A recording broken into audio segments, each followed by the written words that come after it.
Hello, and yes, you're right, Krillina. Hope you're doing well.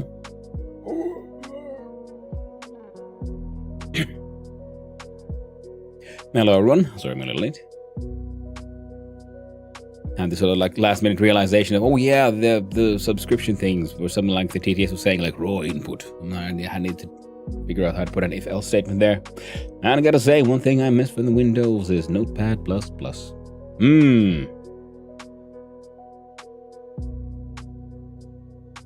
I know of it. I think I used it once. But I do know it's quite popular, so. But isn't that always the nature with tools? Sometimes, I just find some really good ones, you just fall in love with them. And then when you have to get used to a new one, it's all like, fuck this shit.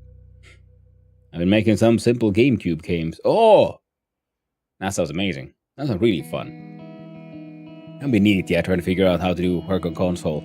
But that is on a then kind of thing. First we make web, then we make PC, then, I don't know, mobile. We'll get there. Reminds me, I should probably open up, we have them open up, wonderful. DIY Wizard. We need to come up with a proper name.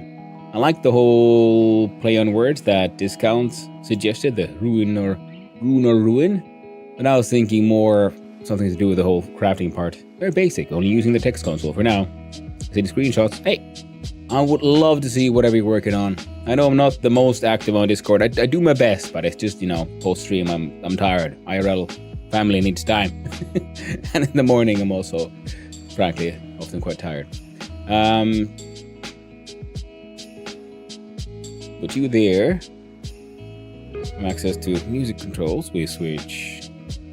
You can continue doing your scannings with new. Then I switch to. Go straight to this scene because from here I can do this. We need to add more effects and make a quadrant. Well, yeah, that's not important for you guys. There we go. So yesterday we got the rune inventory to display things, and we kind of in theory maybe got the rune node to be able to just display things. And they should. They're not just going to an item container. The thing is, now we need the click and drag logic to work. So that is our goal for today. Remember to recommend.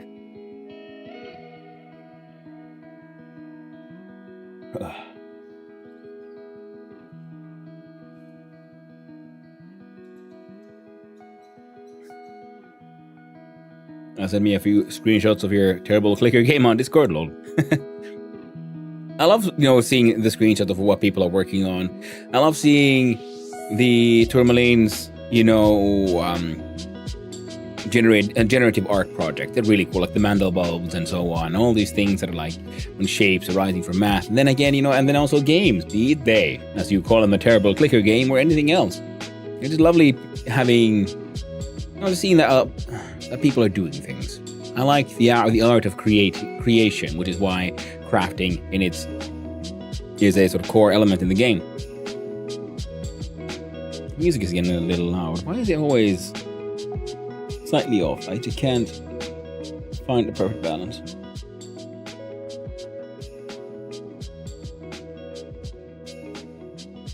Better. Mine probably couldn't be called art. Yes, they can. Anything can be art. You can stack rocks, call it art. Fine. And the art of creation is always, an art of creation. Because for, what might seem simple to you will seem strange and mystical to others who don't know what to do. Because everything is easy and simple once you know how to do it. Though for those who don't, well, it can be a little daunting, if nothing else. That's why I like the fact that you're also sharing, a clicker game kind of stuff, because maybe that'll help us inspire someone someday.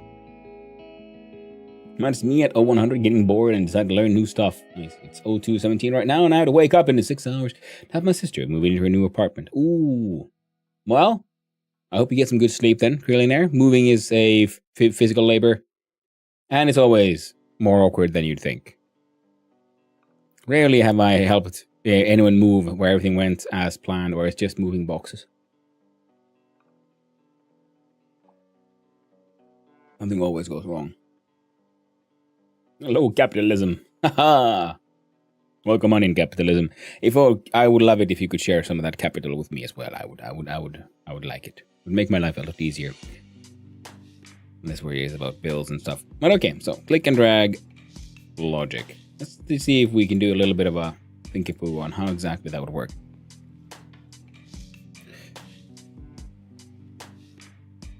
Means I gotta bring out tool of drawing. Hopefully it will just work. Yay! Look at that heckin' thing just worked. So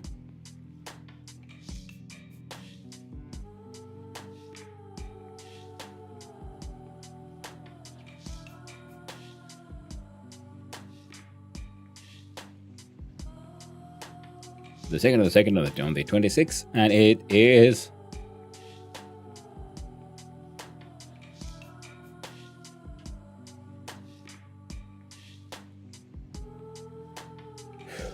hello there, Brewman Sniffer. Over on the YouTube side, do milk? Well, I got some in the coffee here. Cheers, friend.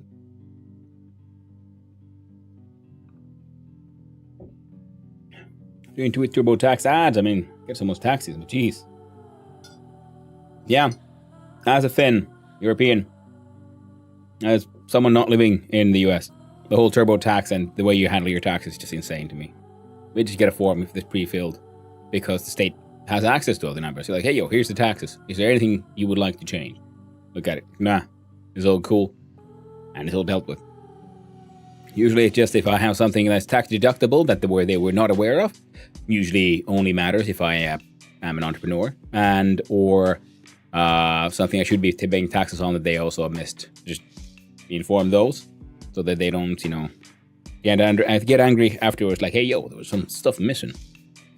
I always try to pay too much tax if possible, because any excess tax they get automatically they notice, well, you paid too much taxes, here's your money back, and they have a higher interest rate than banks. So yay for paying too much taxes, because then your tax returns to make more money. Plus it's an excellent way to save money, because once the government has it, you can't grab it halfway, whereas I'm bad with savings, because eventually I find a need for the money.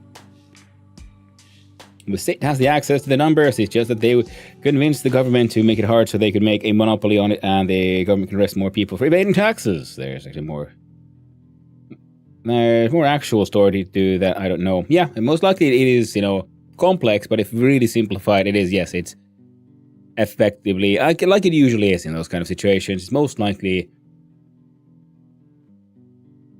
because if they did automate it like the rest of the world, pretty much, then the entire industry, that is the tax, sort of like privatized tax industry, like I guess, TurboTax and so on, then they would be, they can make the claim like, well, we'd go out of business, so that's bad. People lose jobs, value is lost. Whereas then the real question is like, well, maybe they should. I mean, not every industry needs to survive, especially in this information age. Just like, there aren't that many steam engine engineers left anymore because, well, steam trains got surpassed. TurboTax probably made a lot of sense at some point back in the day when, before the modern internet and the information age, essentially. Nowadays, it's a relic. But it's a relic that makes a lot of people a lot of money, so politics is what it is.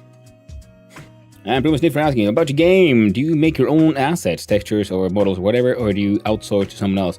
Well, pretty much I'm gonna at least try at the beginning, asking on the YouTube side, to do things myself. And as it grows, I might outsource.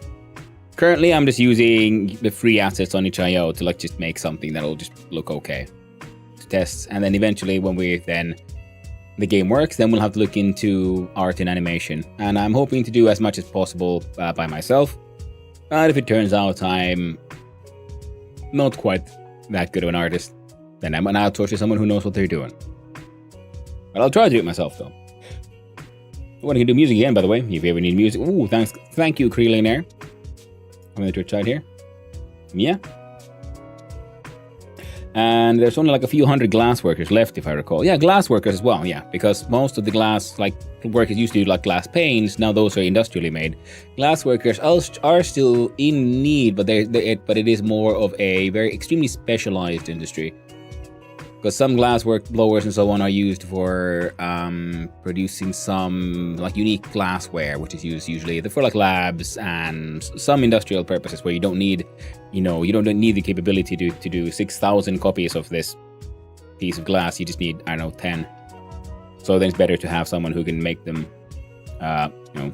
custom on order. So there is a need for them, just nowhere near what they used to be at back in the day. Then of course, decorative items, art, and so on. So there's like steam engines. The logic behind them still remains, it's pressurized valves and so on. So in that way, they migrated from pure steam engines to, air conditioning and other industrial things.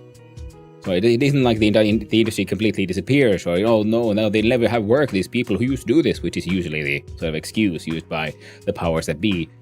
Just like, turbo, a sort of a tax processing monopoly, like, oh no, but what will these people do if our business wouldn't give them work? I'm like, well, that sounds like they do number crunching in a office environment. As far as I know, that's a fuck ton of jobs out there. Dealing with taxes, dealing with invoices. And especially on the industrial side, on the privatized side, because their taxes need to be calculated slightly differently, because they usually end up doing international trade. And so it is good to have someone in-house who understands taxes a little bit better. Whereas for a private person, usually for the vast majority of us, the automated system of the state is more than enough.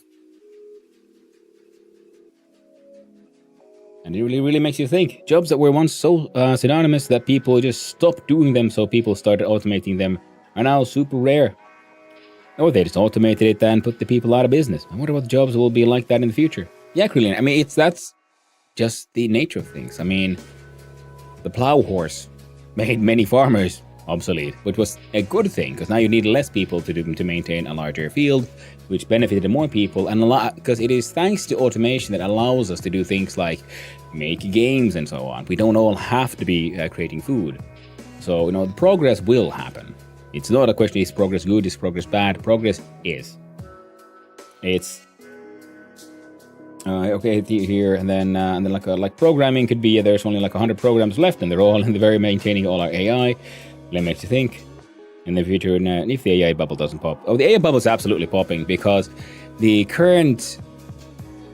But what all the big money is in the AI bubble is in bullshit that AI can't really do that well. AI is fantastic, and of course, AI is... The problem is, they use that word synonymously with all kinds of logic now. And that is the problem. That is where the bubble is born, because people hear AI, they just think self-thinking robots, but everything is mostly based on various misuses of an LLM, which is just a really clever chatbot. So, yeah. There's wonderful things being done with the math behind that to do things in art tools, math processing, and so on, like processing the information. The current bubble will burst, absolutely. It just can't not do it, because it doesn't make any money. There's no niche that it's filling except for hype. It is all hype on hype trains, and the bubble keeps on growing because everyone knows it's going to burst any second now, and everyone is desperately shoveling money in their pockets and hoping to not be the last one out of the room, left to pay the bill. I hate AI, I miss machine learning model. Yeah, just call it an algorithm. Yeah, exactly, that's the thing. Because AI is it's all artificially intelligent. Like my pathing, if I make a game with an enemy, does it always just come directly at you, or is there a little logic where it comes close enough, then it starts like strafing, tries to go behind you, and then attack you? You know what that is? That's motherfucking AI. Because an algorithm that determines action, essentially. So you don't have clear, predetermined things, but procedurally generated action and movement. That is the core of that is a type of AI.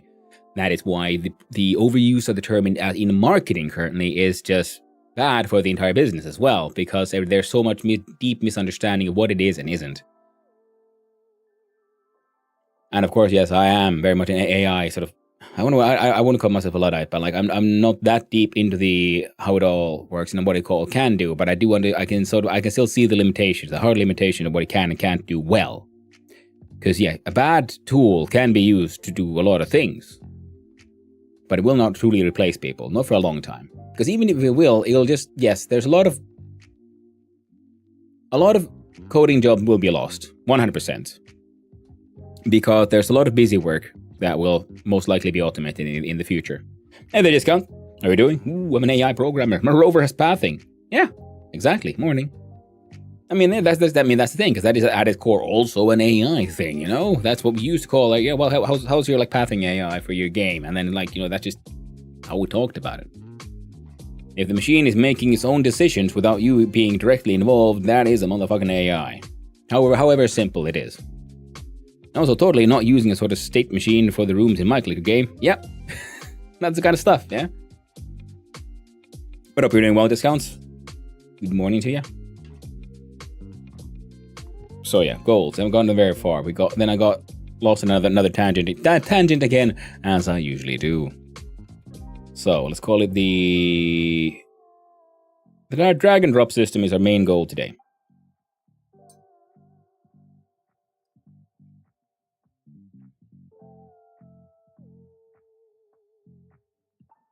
How should we do that?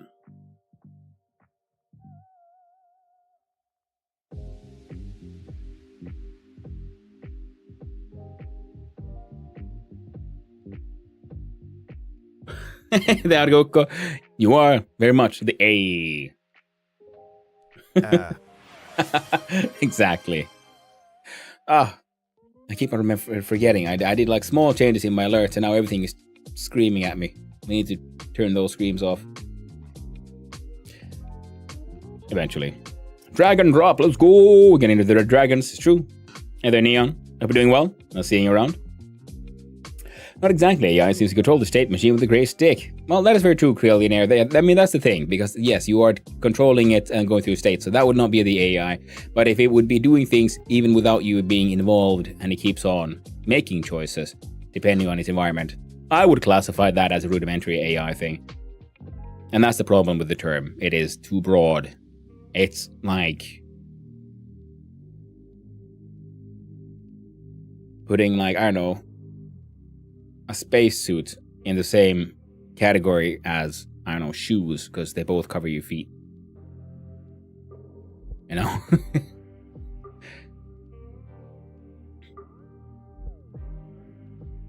But here's the question with the drag and drop logic, because so we have our item container here. We have a container for, well, it's actually currently an item container, but it will be a container for an item container kind of thing. Logically, just a spot for it. Now, and each of those then contains a reference to the actual item in its, like, data form, because these are just visual representations. Drag and drop is tricky and nasty, Ingo. I did it in the past. Ooh. Thank you. The warning broom and sniffer on the YouTube. And I've done it once, but as well. That was years ago. So that's what I'm trying to remember if I should have a global for this one, so we can use it in multiple places. And it would just detect what is the current scene, how does it handle drag and drop currently. Because I feel like that might be the easiest. So if you have a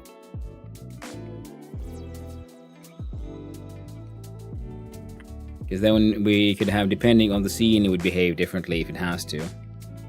There are a few missing events. Well, let's hope we can make it work, Broom and Sniffer.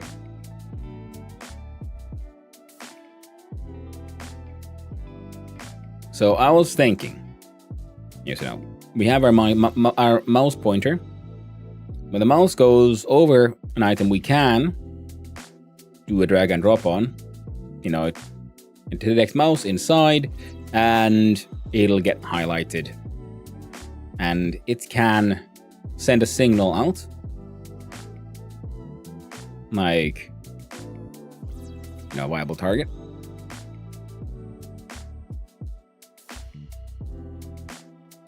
And this immediate is now like just thinking. Like, would we even need that? Or should we just have it that the item itself is looking at it? Oh, there's a mouse over me. Will it click? And if it clicks after that one, will it move? And if it moves after clicking that one, now we're doing a click and drag into a drag and drop situation, which is when if we have the drag and drop thing be handled by a global. So mouse's actual point is there, but we can still, we'll have a pop-up window, which would be essentially a copy of the item container, then be copied from here into this one. This one would now change state to, you know, freaking getting dragged.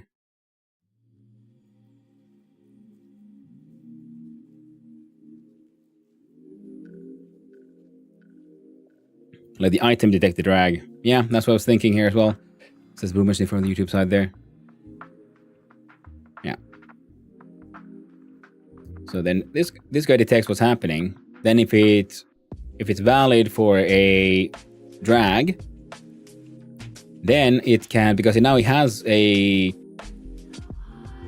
then we can use, I guess, through a global.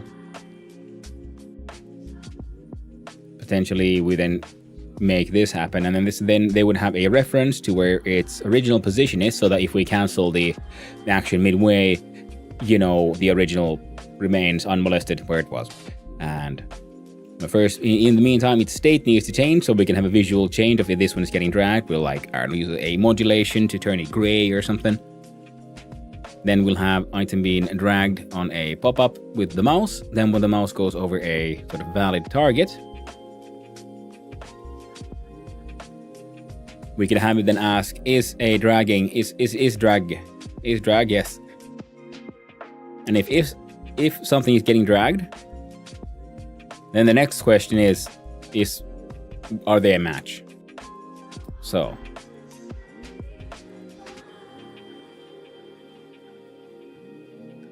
we do a question of is drag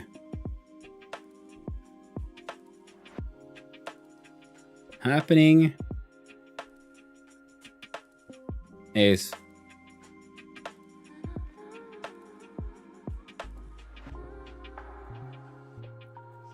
valid match. So that way an empty mouse will like highlight things that we can drag. Then we have drag happening, then it detects that the mouse is over it, it checks out if drag is happening, if it is a valid target for what is being dragged. And if all of those are true, then highlight happens to show the player that this is a valid target.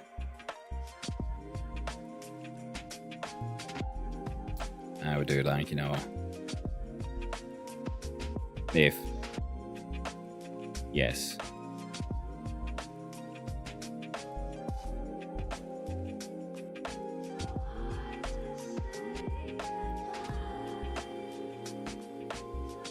Highlight.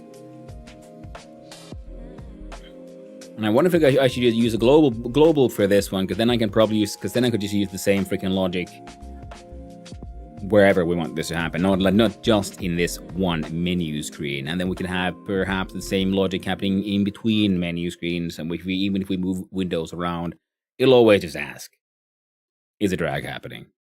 If yes, what are you dragging? Are we a match? If yes, highlight. If no, like stop asking question. And proceed. So then the item detects the drag, and the target location detects the drag. Then the item detects mouse inside. It detects click. And I think we're going to have a small timer there as well. So if you click, or the length of movement. If mouse movement is longer than X, or there's a timer. So that if you click, but you're like, you know, fast with your mouse movements, and you click on something, it doesn't detect that as a drag. Because you'll be able to just click to select things as well, and then you click and drag separately. So we could probably have distance from, first you click, remember distance. And drag works good over control node, but in my case, I was making a drag from control node to node 3D world, like dropping items. It was clunky. I had to make like pick up item with click because Drag Reno 3D didn't trigger events. Ah, says Brewman Sniffer on the YouTube side. Yeah, that sounds tricky. Yeah, we've been doing it all 2D here, so we're going to use control nodes for these because these are all like menu elements. We might have to do something no, because dropped items can also become. Yeah, we can use area detect for 2D if nothing else on those.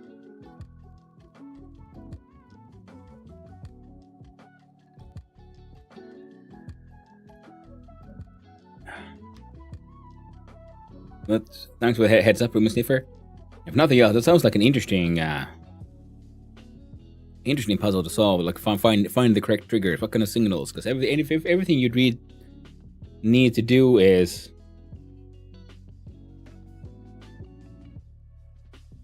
you'd have to write your own logic for that one with your own signals and events when you detect mouse over object.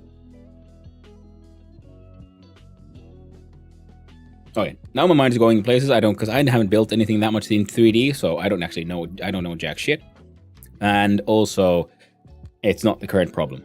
Now, the current problem here is making something that for many will probably be very simplistic, but for me, as a newbie, not so much. But I think if we do this into a global, that would be the easiest. So we'll be drag handler. Will be the one. Yes, it'll be a handler because it spawns in scenes, yeah.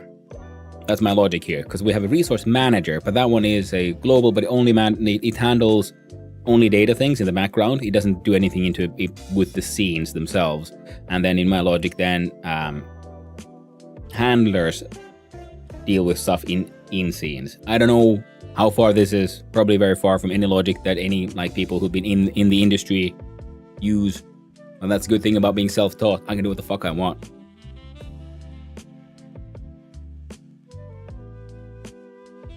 My mind hasn't been poisoned by, best practices and... Enum rooms, house, shop, start screen. Enum rooms, house, shop, start screen. Yeah. That shit works. Yeah. I'm very glad, I gotta say. So every now and then, because the whole using globals is something I haven't used much because they're not really, in a way, they are a thing, but also not a thing in C. Because header files are kind of globals.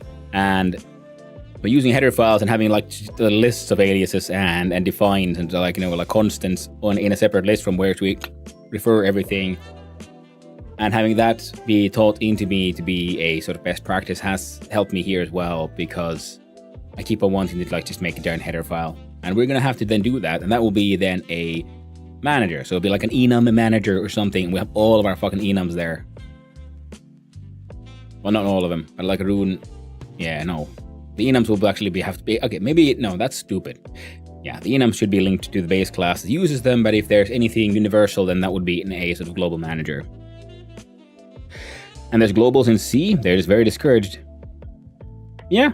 Yeah, enums, yeah. I mean, there's no globals in C per se. It's more like globals were invented post C, but you can kind of make a global in C by just importing, making sure you just import that one header file everywhere, and now they all have access to the same header file, and now through that they have access to those functions and shit, and now you kind of made a global.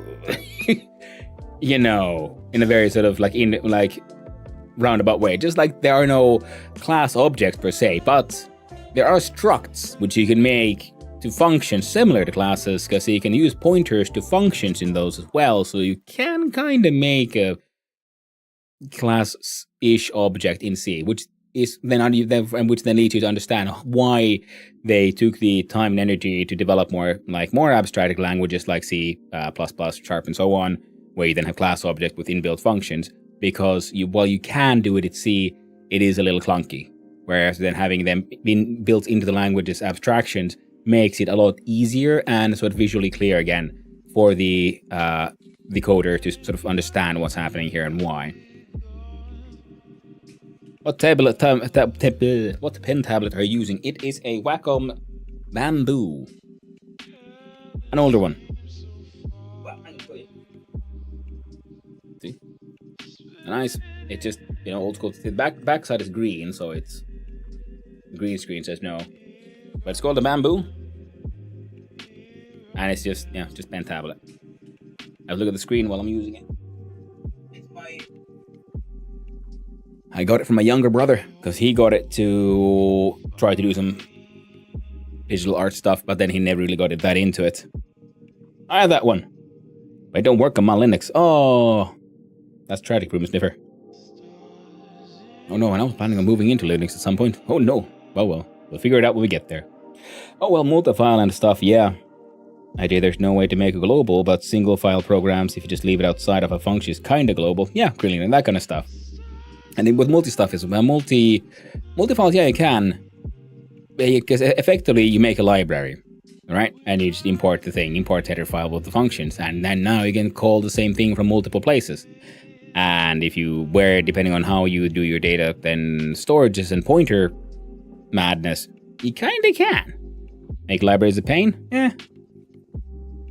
It's not that bad. But then, I mean, I say that, but that's just because that's how we kind of we were forced to do things.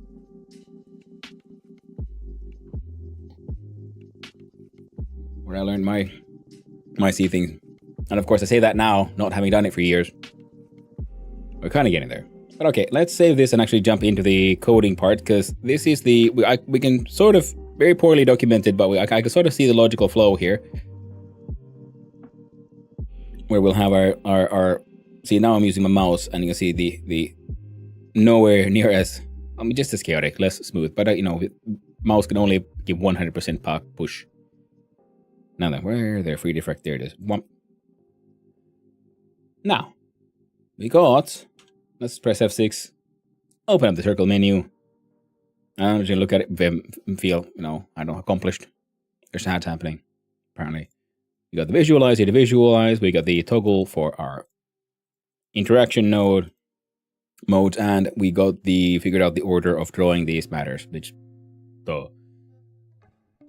and we figured out the 9-patch rect, and the fact that I was being extra dumb. I love the fact that people are just asking, like, what does it matter if you like math? If the perfect grid is perfect or not? And yeah, apparently it didn't. I was just dumb.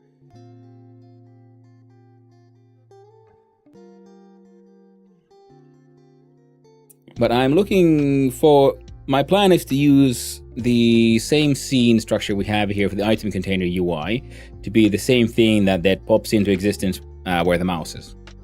Or the cursor is, because right now we're just using your classic mouse cursor. Eventually when the game happens, we'll make design our own cursor and everything. And then, yeah. So one of those pops into the mouse, and then that is essentially can contain resource, and it'll contain place for a sprite and place for a text. Now when we click and drag as well, we can have the name disappear. Essentially, we could have it be so that if it's here, we have the picture and name. Maybe there's a way to, change ordering how we visualize all this. We'll look into that when we get into the part of properly making shit pretty.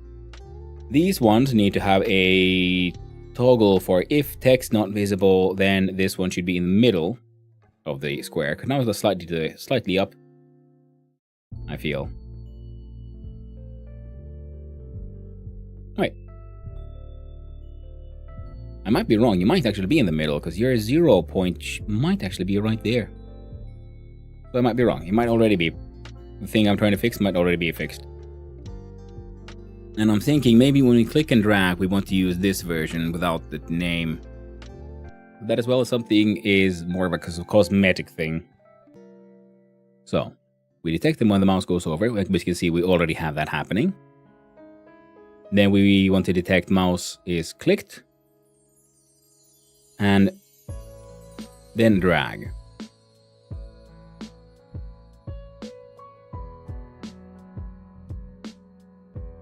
So whatever happens when you click these things, we want that. So when we're just clicking these, it is when we mouse release. If mouse release and we're still on top of this thing, then something happens. Now we could also have if mouse is clicked, followed by mouse exited. Then we turn it into a drag. I think that might actually be easier, because then we don't have to do any math. Because if we measure distance, that means math. Welcome, I'm sleepy. Well, Krillionaire, you have a big day tomorrow. Get some fucking sleep. Thanks for hanging out, though. I really do appreciate it. It's always nice to hear from you. And the music one, most likely, we'll get there. And I am actually considering opening it up for, contributions if people want. Once the game grows. Like, I want to do a whole bunch of art here, but who knows? We can have, fan-made or, community-made art for various things. Community-made music, community-made assets, animations. If you guys feel like it, I'd be totally down with that.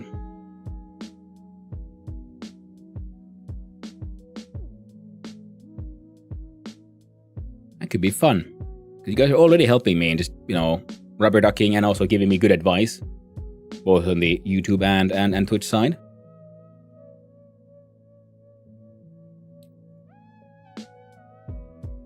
So because here we have, I'm on mouse centered. Right now we're just having highlighted equals to highlight visible highlighted. Sure, I can just dump music on you and let you do whatever with it love mouse. Yeah, I mean, once we get there, it'll take a while. But if you feel an inspiration strike, feel free. If nothing else, well, at least we can add it in for doing the testing phases. Because I'm going to be using free assets anyway. And if, we then decide for the final version to use the music, then, of course, everyone will be appropriately credited in the credits. 100%. So the item container would detect. We're going to have mouse entered, mouse exited, and then we'll have... We can use good old just Boolean. Always here to be the rubber ducky. Well, thank you, Discount. It has helped quite a lot. So thank you, everyone. Really do appreciate it. So we'll have...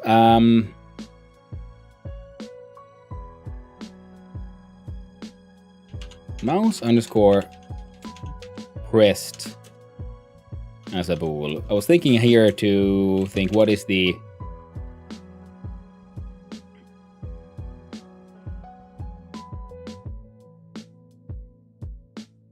best way to detect. Now, I do believe we do have in the input map, we have, there we go, interact, e-physical, right mouse button, all devices. So we're going to have to now do a separate one for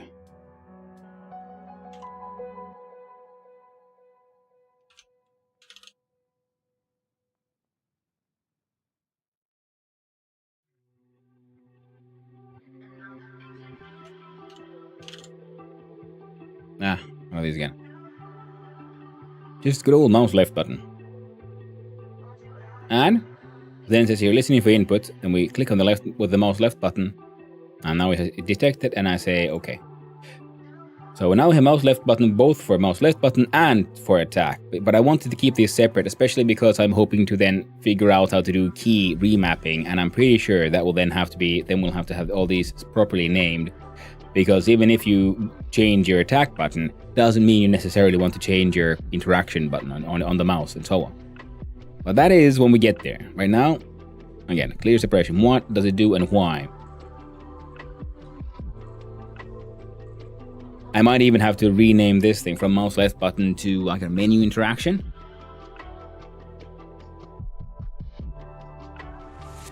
Oh, it's goddamn Anthoric. How you doing? At United, it's better by time. Well, thank you for hanging out, Krillionaire. Sleep well, my friend. Take it easy. And I hope there's not too many stairs in not many stairs to carry heavy stuff up tomorrow. Take it easy, my friend. And welcome in, Anthoric. That is a wild freaking emote, the friggy frack. Bee para party. It is a bee. Nice. Son of 10. Are they gonna attack? Hope you're doing well. How goes the project?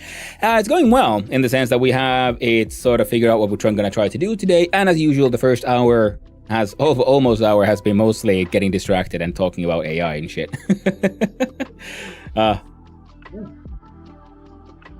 Oh, that's the bee bara. It's the bee with the capybara. Nice one, Anthoric. So, welcome in, Raiders. I'm Hanno, son of Hanno, variety streamer and amateur game developer, working on my on the first long-term game project that I am 100% intending to finish. I've started a couple in the past and stopped the past. I need iske to shape the rauta. I need rauta for iske. I need iske to shape the rauta. Yeah.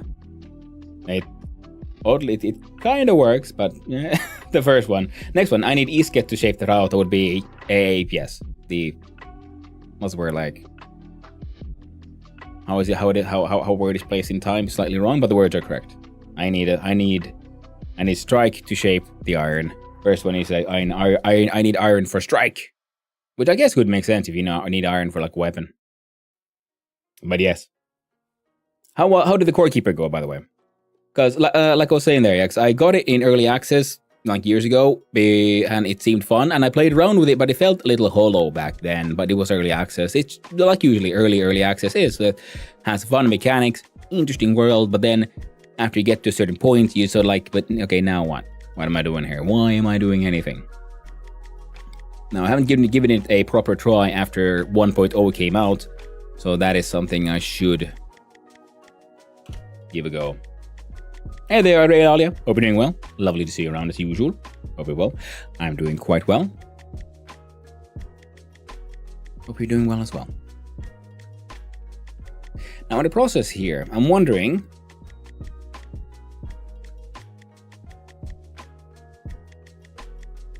should I have every single item here give a shit about the mouse? Well, let's not care about efficiency right now. Let's care about making something that kind of works. So we'll have to do an if. I do believe it's a big I for input. Dot is action just pressed mouse left button. Then, no, not just pressed. There's another one. There is another. Also known as your mama. No, just release, because we can use this one to like is action just pressed while we push the button, is just released while we release the button. So we can use those to clickety clack it if the button is pressed. But I have a vague memory if you're pressing the action event. If exact matches is false, ignores additional modifier, la la la la. Note. Due to keyboard ghosting. I hate it when my keyboard ghosts me. I'm like going down to push a button like, oh, there's nothing here. God damn it. Is action pressed may return false even if one of the action's keys is pressed. See input examples in the documentation for more information. Yes, because, well, the keyboard is an old school device. It can handle an X amount of things being pressed down and the logic flowing. I mean, the machine could probably handle all kinds of shit, but, you know, there's always legacy in how machines work. So keyboard ghosting might happen. That's why for keyboard stuff, you might want to use action is released or pressed and so on. But here, if you are pressing, here, language is anything pressed. Returns true if any action key, joypad button, or mouse button is being pressed. Will also return true if any action is simulated by code by calling action press. This is handy for, your pause screens for like push the any button. Where's the any key? The joy button. I love it. I love pushing the joy button. Gives me so much joy. Yeah. That is for, controller support, which also I want to then figure out. Because if the plan is to try to make a game that is accessible, sort of financially and mechanically for as many people as possible, we also then want to make it physically accessible for as many people as possible, which means we need to then make sure we can put it into controllers. Because not everyone has hands in the correct shape for keyboard controls.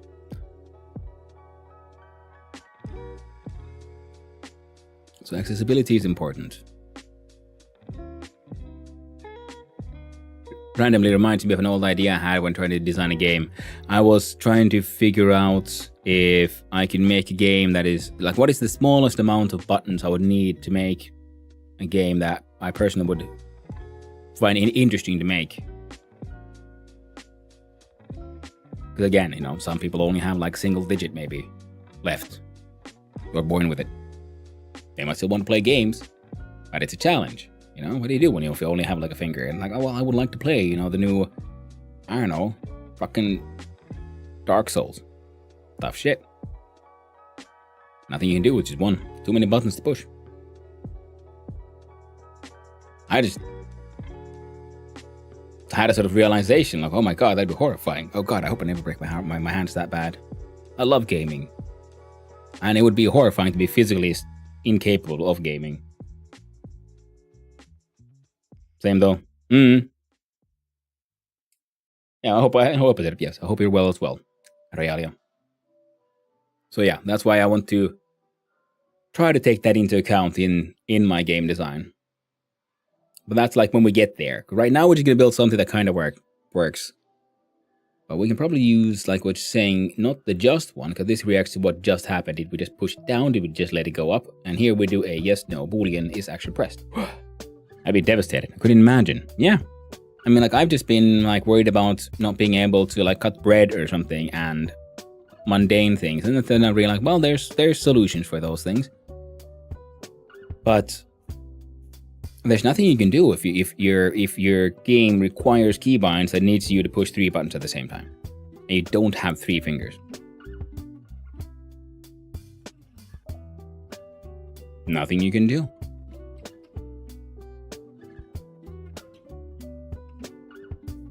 Like, there's a lot of tools that are really amazing. Like, sometimes it might seem funny when you see these gaming mice that have like 58 buttons. But if you consider the fact you only have one arm, that might be the one thing you need in order to play a keyboard and mouse game, because you need to have essentially enough buttons on the mouse so you can add all potential keybinds you would need to that one controller, because you might only have like a couple of fingers, and suddenly you can do a lot more stuff now, because you can move the mouse and push your buttons. And some of them, you know, you have a hand that is no longer sort of traditionally hand-shaped because you lost all like your other fingers, so now you have only a couple. And that is why it's very important to make sure that you can, in games, you can do keybind into controllers. Because for some people, just the ergonomics of a controller is far more accessible than a mouse and keyboard in any way. So if you can, depending on the game, adding controller support, it is very, it'd be very kind. Very true. Yeah. I remember there was also the one like old challenge, some like game designer documentary I saw a long time ago. It was a very short one where they were discussing games and... Wait, no, it wasn't even that. It was a discussion on game accessibility with Yahtzee Croshaw. And he was having someone, and he was telling how he had this thought in the back of his head for like a really accessible game. Wait, no, was it? Yeah, I think with Yahtzee and what's the other guy who does Design Delve, who is an actual sort of level designer kind of thing. I mean, Yahtzee is also a game developer. He has a published game and everything. But they were discussing about the challenge of making a game for, what if you're blind and you want to play a game? How would that work? How do you tell the player what is happening? Because we are so focused on the visual medium. So then you'd have to have the input of what is happening in the game be purely audio-based, which would be really interesting. And also as a game would be, I mean, that would not be a game that sells money, sells well, but it would be an interesting one because that might be also a sort of way to show people what it might feel like to be blind, in the sense that here's one of your main sense now is useless for this entire game. It does nothing. You might have a black screen, maybe a little like screensaver there. But all your input that you'll be getting is either from, well, I mean, for a PC, audio is pretty much all you have. If you have a controller, then you could have Rumble also telling you, so you have audio and physical sensation telling you what might and might not be happening around you. The only thing I could really figure out for that would be like a maze solving game, which would be interesting. Because you can use Echo to build a audio image of the world around you, and in case something's happening, things might rumble, so then you can have also the rumble vibes and sound effects. That could be a neat one. But that's one of those that could be a cool challenge project to do at some point.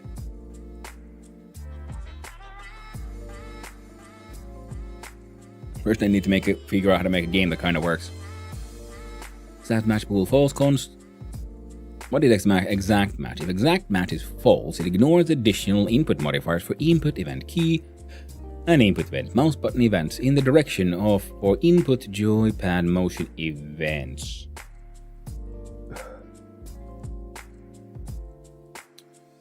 Let's read through that again. If exact match is false, then it ignores additional input modifiers for input event key and input event mouse button events and the direction of for input event joypad motion events.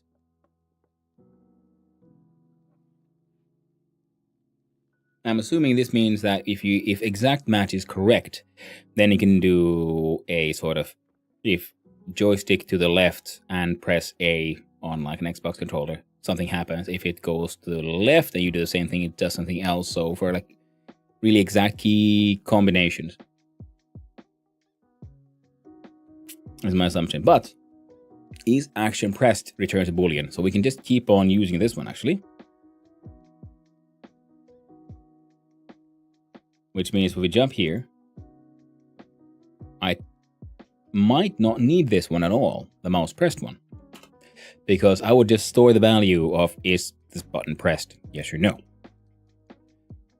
So what we would have is actually on mouse exited, we can have if input dot is action pressed, mouse left button, and pass, so the red goes away, and there should go no drag and drop, activate, then else. That happens. Highlighted becomes false. Wait, no. We do want that to happen. Now we're doing the same thing here twice, so we'll have to do a... Because I might want to affect whether or not it's like highlighted, even if the mouse is on or not. Especially if we're mousing over it and we're doing a drag action. If it's not a valid target, I do not want you to highlight.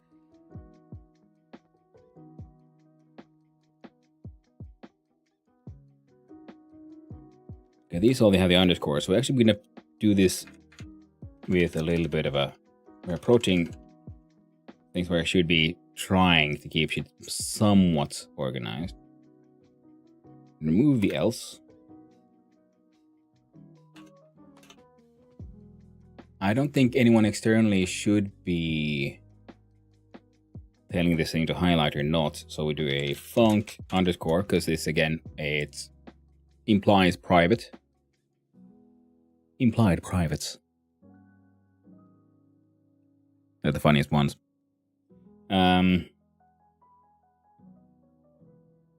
We do set underscore set highlight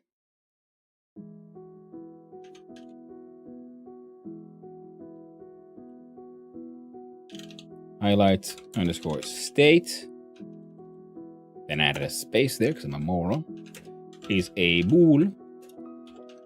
Output is nothing because we don't care. So highlighted takes in the value of highlight state, and then highlight dot visible takes in the value of highlighted. There we go. Now I was kind of pondering that, do we need this line at all, because we're getting the highlight state from here and then it's set here, but I might want to check externally, are you highlighted or not, or something external might be wanting to affect that one. Hey there, Swick! Input value, no you.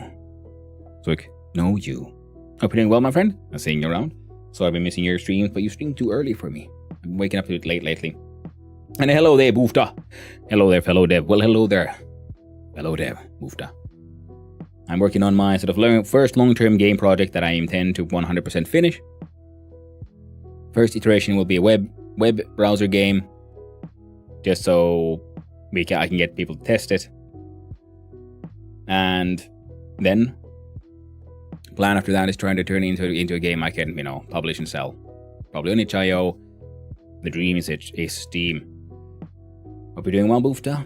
And if you want to know the game concept, it is a sort of runic magic circle crafting combat thing. Is there already something to see? Not anymore, because we have to rebuild the logic behind the crafting. So what you can see so far is, okay, we opening up the level, it's going to crash because it uses the old logic. But the first day we got some visuals done. That was the first thing, because the entire last year, I've been almost every weekend. I did my best to do every weekend. I took part in a game jam called the Try Jam, which is on itch.io, happens every weekend. But the challenge is to make a game in 3 hours. And as an amateur, that was a really good challenge in just boiling down what is the core concept of a game. And I got surprisingly good at farting out the simple polygon arts in the end. In my opinion, surprisingly good. I quite like it. Made a little wizard. The red squares are the enemies, and that is a cooldown bar. And because I mostly wanted to see, are the numbers changing the way I want them to? Then the last few days, we got this thing done, where we have a better crafting menus thing, and now I'm trying to do a drag and drop system. I'm using pre-made assets for the art things just because, it's easier. The idea is to have your character run around, think Brotato, Vampire Survivor. Oh, ads. We'll wait for the ads to be over. Now, these are crafting areas. So this will be will eventually then be determined by an object. So this will be hearts at different separate kinds of circles. Right now, we're just gonna want to be able to change its size and do stuff here so we can make sure the logic works. Drag and drop can be tricky. Yeah, I know. That's why it is the one goal for today.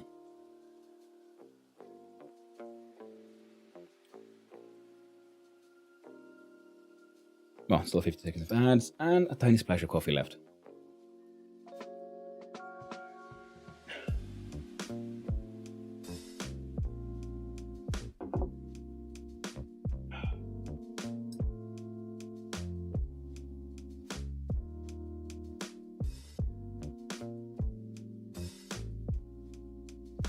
Weird. But yeah, the idea is to then have... Oh yeah, wait, no. We'll wait for the ads to be done.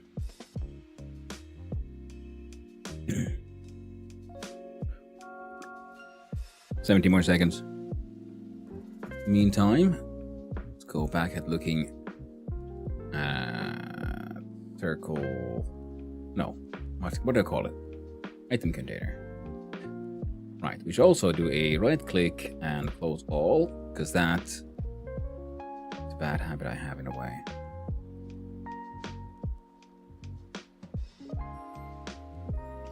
I wanted to learn the Finnish language 10 years ago.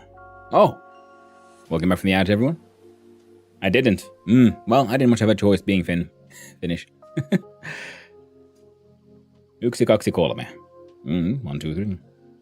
Well, it is a language spoken by a very small amount of people, technically, on the global scale. So it is, if you're not dealing with a lot with Finland, it might not be the most, interesting, or most best investment, language-wise. I think French or Spanish would be better if you want to be able to reach the largest amount of people.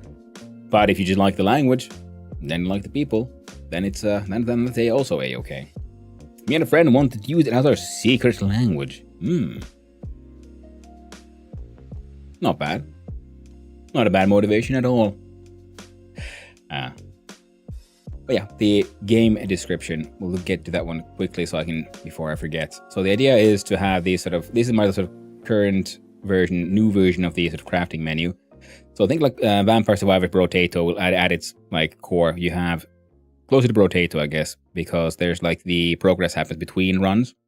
In a run, you go in, you fight the enemies, you harvest whatever resources drops they have. Now, what is the progression in between? That is building your own magic circle in a sort of logical crafting system similar to Noita, but instead of having like fireball, triple casts, and add effects, you instead have a power source and a filter and a projection and eventually more runes, and you build the fireball. So you'll have like some sort of power, a rune that provides power to the logical system, then a filtration system that in our most basic system you need a filtration system, but more advanced constructions you might be able to skip it completely. But this one makes sure that one element becomes the dominant element and filters out the others into a sort of waste magic. And then when you reach your sort of projection form, like say for a fire, and then we go to a bolt, then that filters out the rest, adds a little bit more waste heat, and then you end up with a fireball bolt attack. Now that is a 3-step, so that would be an A3 node. So power source, filter, projection. And then this one has already been visited, so this one would remain off. You can change the colors of these. So that one remains closed, these would be open. This is just very simple visualization for all of this. So this is the core simple logic that I've sort of starting with here. It worked where we had it just in an array, we just stepped through it. Changing the runes worked, but I want it to become more complex, so now we have a breadth first search graph node system actually underlying here. So we start from node 0, then we go to here and here. And with more nodes, that means that this one would now be going to like these every node once from here. But you don't want that to happen, do you? So you open. I'll have to change that. Like design, like okay, from power source to filter to projection, but maybe you also then this one could handle 2 different ones. So this one goes to a fire, this one goes to like air, and then you have like, greater firebolt or something like faster, burnt hotter kind of thing. Because I would then want there to be elemental interaction, and it is kind of build your own spell, and then go unleash it upon hordes of enemies.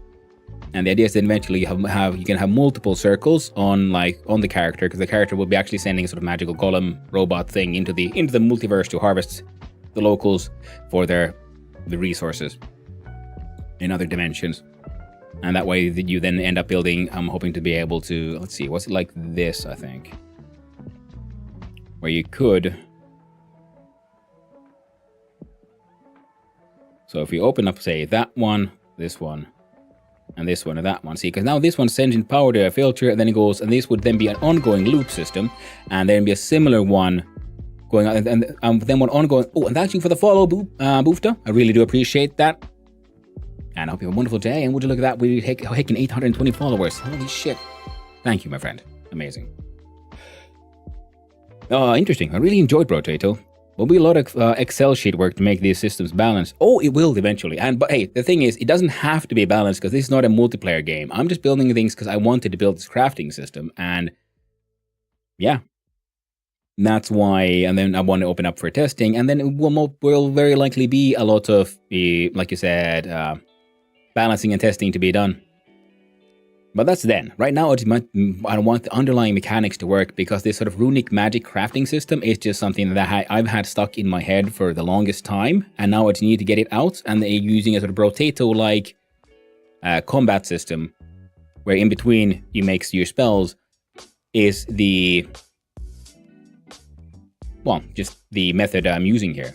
Because if I can get this logic to work, I have other game ideas where you could use the same crafting system essentially to do even more like, I don't know, slice of life games. Think of Stardew Valley, but instead of farming, you're like a wizard and you have to make you design like heating plates and utilities for people, but with magic. So again, magic engineering is what I want to make. Thanks for coding, so I don't have to. Hey, no worries, Roiku. I do my best. A hand potato swig, yes. Kind of want to going for that one.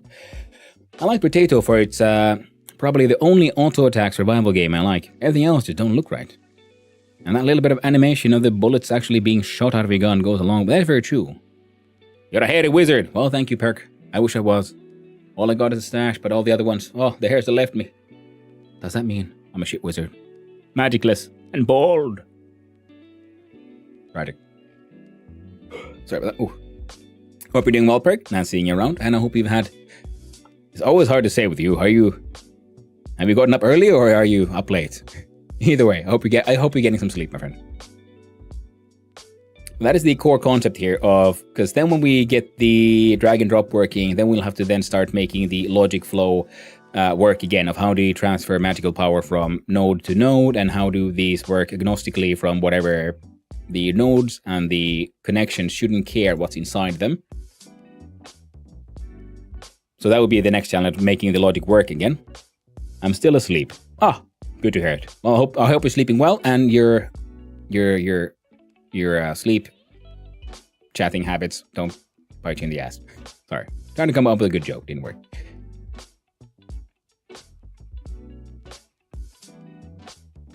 Yeah, that kind of stuff. And maybe we'll even have how the lines intersect each other could be an interesting way, because there's so many ways I can see here where we can add interesting types of interactions and making the design matter and the flow of the logic and power matter more than just pure aesthetics. But that again, that is for once we get there. We started this in January, so this year it'll be our project, and I'm hoping to get it into a sort of playable, vaguely releasable early access state by the end of the year. So I have 1 year to make this kind of work. So I'm not stressing about it too much. It won't be like fully publishable, no way, no how. But I'm hoping to get it relatively quickly, a keyword relative, to a state where it's vaguely playable at least, and then I can put it on itch.io and people can play it, test it, give me some feedback, so on. It won't be the best or the funnest game at that point, but at least I'll then be able to get some feedback of what people do and do not like. And then I can ignore all of that and build whatever I want anyway. And then the idea is to then, once we get that to then from that build the sort of like actually publishable, downloadable game you play on your PC. Caw! So true. Damn birds, prick sleeping. Ooh. But yeah, and the animation of the bullets, because that is something I very much enjoy. A good example being, Brotato, and in my opinion, also Balotro is a good example of how extremely powerful, sort of juicy animation, as they say, can be. So I'm hoping to also then get to play around with all of that once we get there. But right now, we need a way to maybe to click here and drag things and put it in here. So clicky and draggy. Item container. Now we have if input is action pressed, mouse left button, on mouse exited. So when the mouse exits and the button is pressed, that is when we activate the draggy and droppy.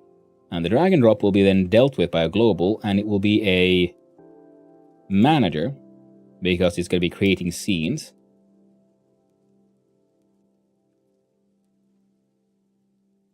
And what is it going to call it? Inventory manager? Item manager?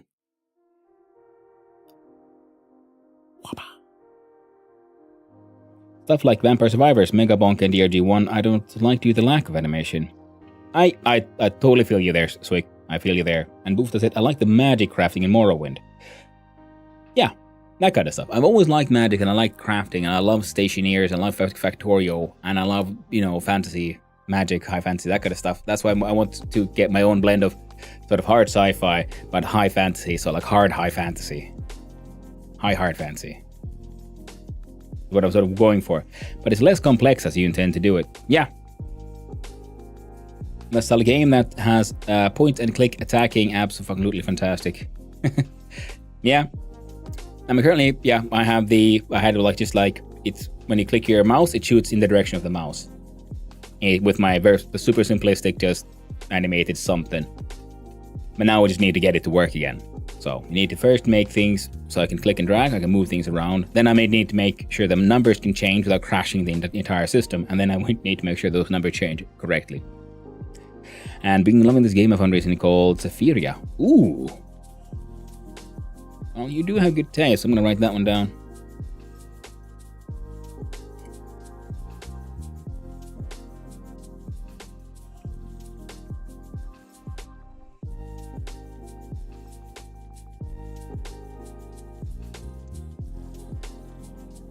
Good old pen and paper notes. I need those. It's cute, and it has a Hades-like system for upgrades and weapons. Yeah, that sounds cool. I mean, that's the Hades like, the Vampire Survivors like, because a lot of those are based on randomness, right? So every run is different because it's random, what you might find and so on. That's sort of what I want to. There's mild randomness here, but a lot of this will be then more based on, players' skill in crafting, in designing their systems. So that way it leans maybe more towards Noita there, but again, more granular, even more granular engineering. But there will have to be randomness just because I want replayability value. And I like the ideas of procedurally generated various systems and drops and maps. So I want to try making them. As a multiplayer. Ooh, that's neat. And the devs update this game more often weekly. Okay. That sounds cool. That sounds very active this week. Very nice. Okay. I was trying to do something. Right. Trying to come up with what is the manager's name. What exactly do we manage? So if this is the folder that handles the dragging and dropping, it'll probably handle other things. So we'll do it the item manager. There we go. I said it. Whoop. And it has to be... And I'm doing it wrong. There we go. Good thing I caught myself in time. We go to project settings, globals, and here we go. The item manager. Click it on the entity. Go here, double click there, open, create, close. There we go. So now we got a global called the item manager. Sure shit don't need those. What it does need is, the way we've done it now, is a item container UI scene reference. So we can create one of those when we need to. So we'll have... So who knows what information at this point? We click and we drag. The game detects this and says, I'm getting clicked and I'm getting dragged, so it'll send bunk start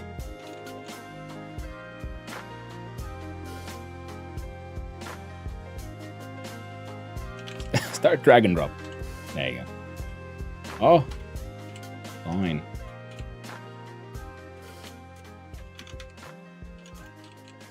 Put in pass so it stops being read, and it has a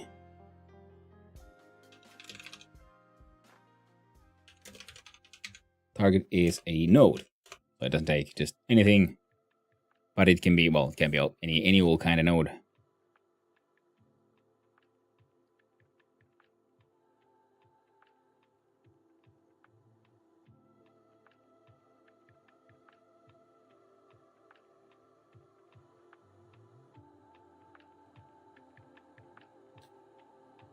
So do target node.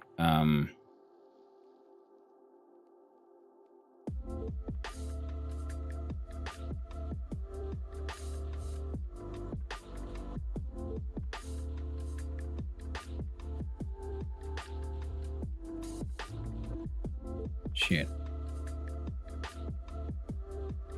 How do we... So everything is references. So if we just use the reference to the item container itself, that'll be a little iffy. I guess it'll be a reference to the resource. So we'll add here as a variable, just again visually, so I can sort of see. I don't know if we need this to be external. We'll find out as this thing grows. So we'll be dragged.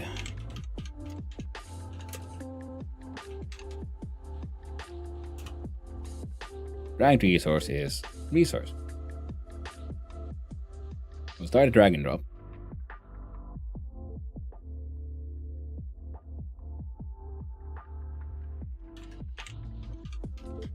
Let me change that one from a node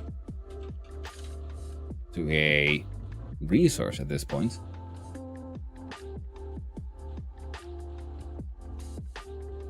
And takes in the value target resource.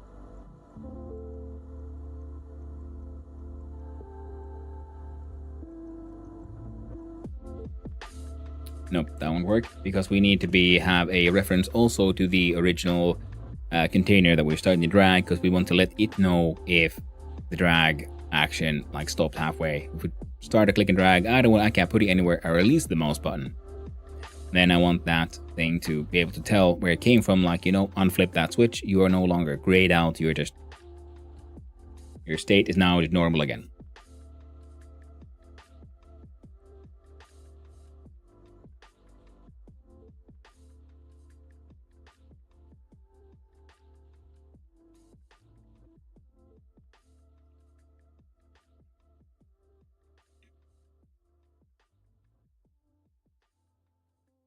So we could probably make an enum, I guess, for the various states, and we always call it from the item manager for the item containers as well. When we store it in the global, then any and all items can grab that one. It feels like it could be a good idea.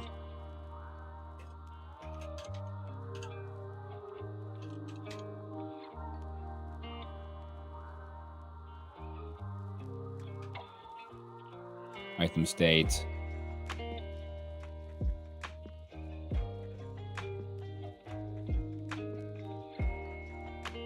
What do you call them?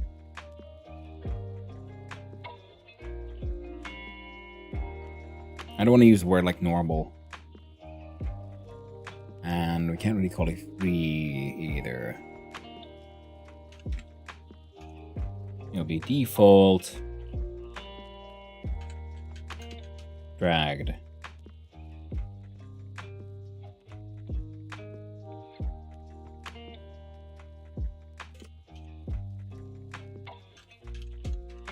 Maybe highlighted.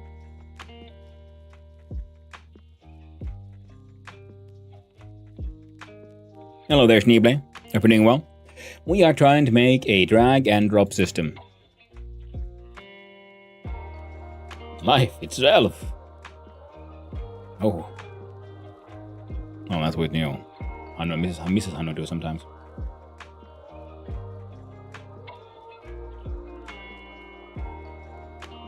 Hey there, man, Cozy. Nice seeing you around. Hope you're all doing well. We're dragging and dropping in here. That is the plan, yes. So if we change this one, we'll call you then target node. Change you to node.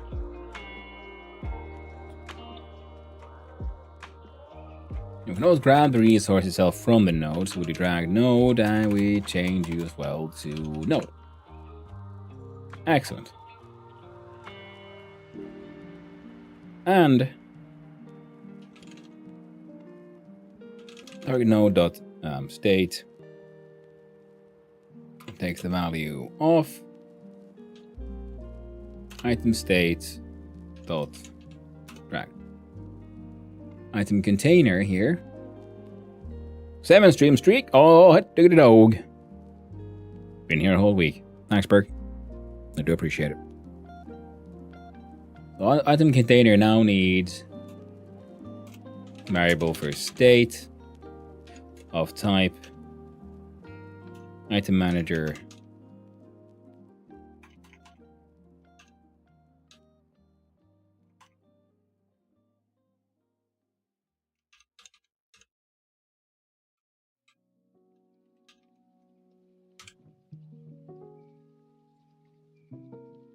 dot item state.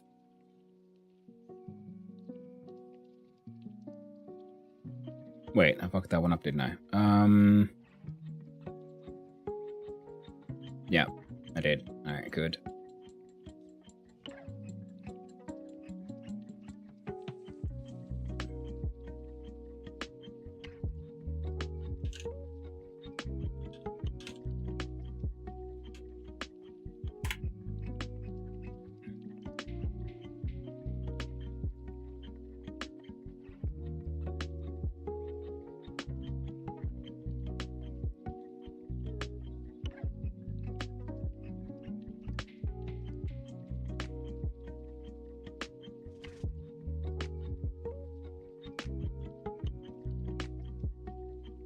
There we go. Love VH games. But I got one feedback for future upload and a mute button. Yes, Boofta, that's a good point. That is one of the things I'm hoping to add here, which is a whatchamacallit now? You know, audio slider settings. I had 3 hours. I mean, some of them have audio, some of them don't. You know? Great feedback. A button, whenever you press it, it mutes the Hanno. Pam pam pam. Also, you already have that one. It's called mute on your own machine. See?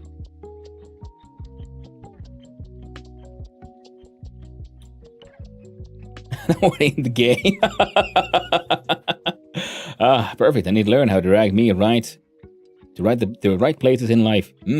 That'd be handy. And then when necessary, I can just drop life and be like, you know what, I'm out. And I guess for many of us, that would be like a Sunday or whatever day of rest. And okay, so if start drag and stop, then we'll also then have a func for stop, drag, and drop. Void. We don't need an input for this one because it should only be drag and drop in one thing. So whatever we tell it to drag and drop, you should just fucking not do it. And what happens here is that, yeah, there are two. Drag node is target node, means we should not be doing anything with directly through that reference, but through that reference, which means this one, drag node dot state takes the value of item state dot default.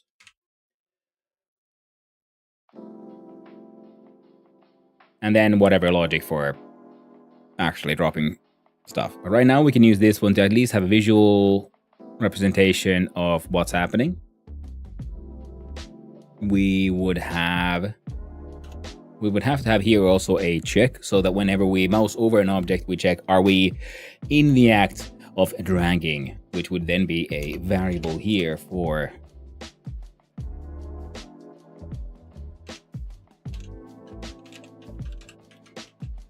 are we dragging, son? Can I add a question mark?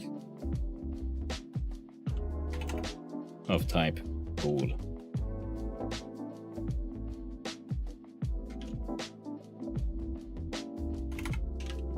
Are you dragging? Yeah, not hand.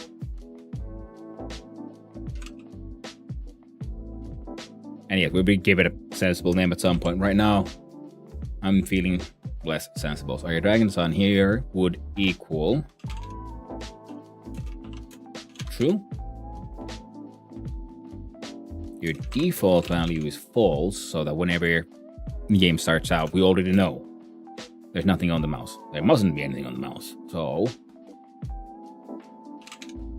our dragon son takes the value of false and followed by this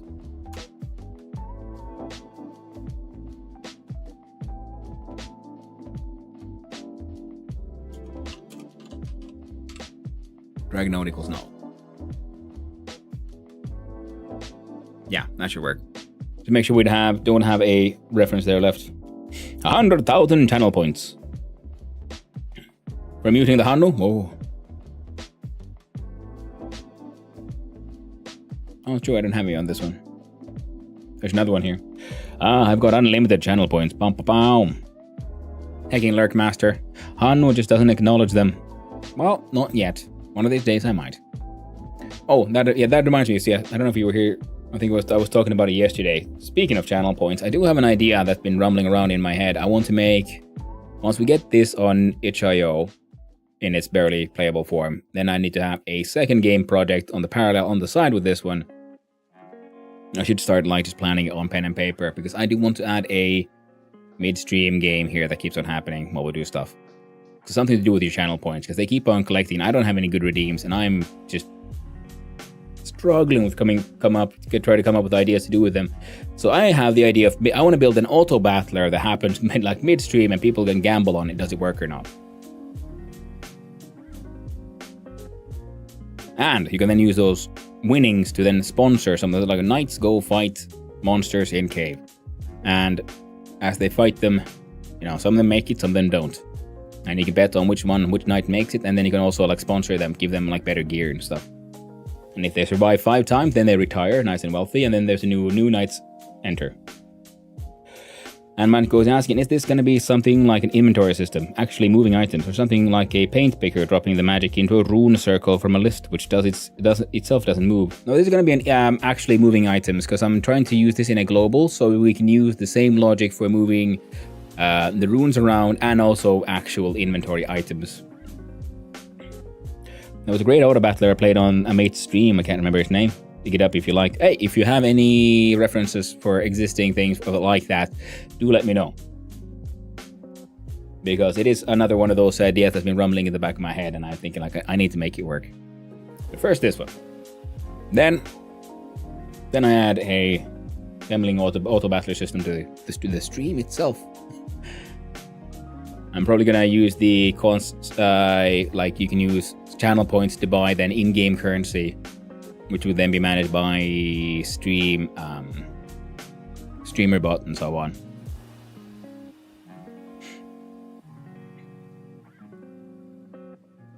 But that's then. And Dragon Sun equals false. Okay, let's change that one now because it's already becoming mildly annoying. I shall call ye drag underscore active. Be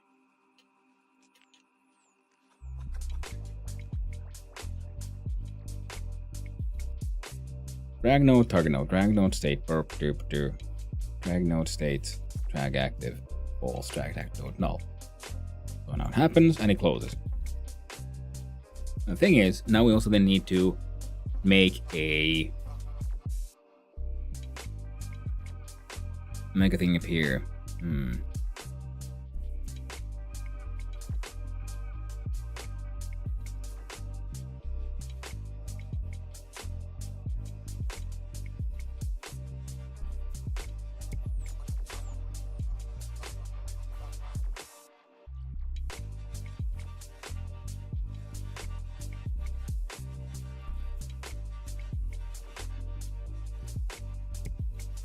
Should we? I don't want to have a global having a process in the sense that it is doing anything at any tick, at every tick. It just changes these values and it'll spawn these in if necessary to go to places. But what if we can then create an item container UI and you would have another state where it is, I just mark it as this is the pop-up thing. Because technically what we got there kind of works. Mildly. Sort of, perhaps. So we have another state where in process, if state equals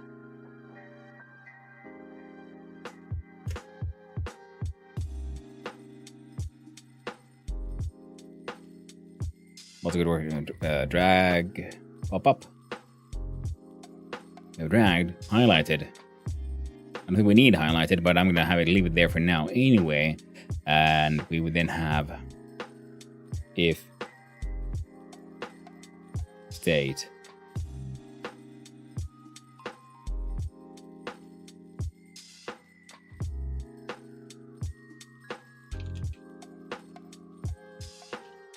I'll call you drag window for now. In process, if state is the same as item manager item state drag window, then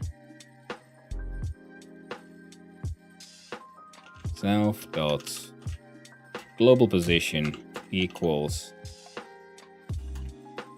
get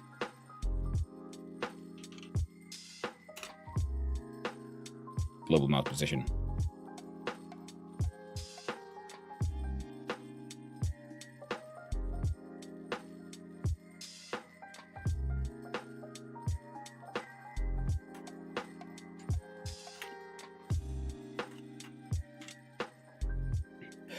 If you don't mind me asking, do you ever structure a concept of programming in some way, like mind maps, flowcharts, UMLs, or what tools would you recommend for that? Well, Schneeblade, my logic is I'm currently doing them just every day. We start with goals, and here I throw links, nodes, spells. I'm very visual. I'm not very structured enough to have any like classical proper tools. I just sort of visually draw things to explain them in a sort of a logic that works for me here. So yeah, I do a lot of documentation here in this way of them marking what did we get done, what didn't, what are we changing. So it's a kind of living document we have here. We first will name to be so the very first things here is we just what are our basic concept that we're starting with. Then we sort of what is the sort of logic that how the magic should flow, and this ended up with a structure that could have worked but was extremely CPU intensive and inefficient. Then we started to figure out, well, how does the magic actually flow here? How do we build these structures? And then I think, okay, then we'll have to have a rune-based class from which we make other runes. What does a rune-based class need to contain? So it is like one idea at a time per page kind of thing.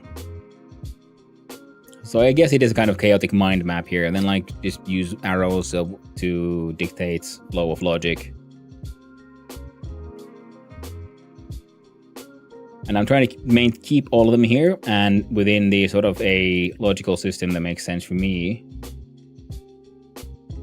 Oh, this one is in the wrong order. Anyway.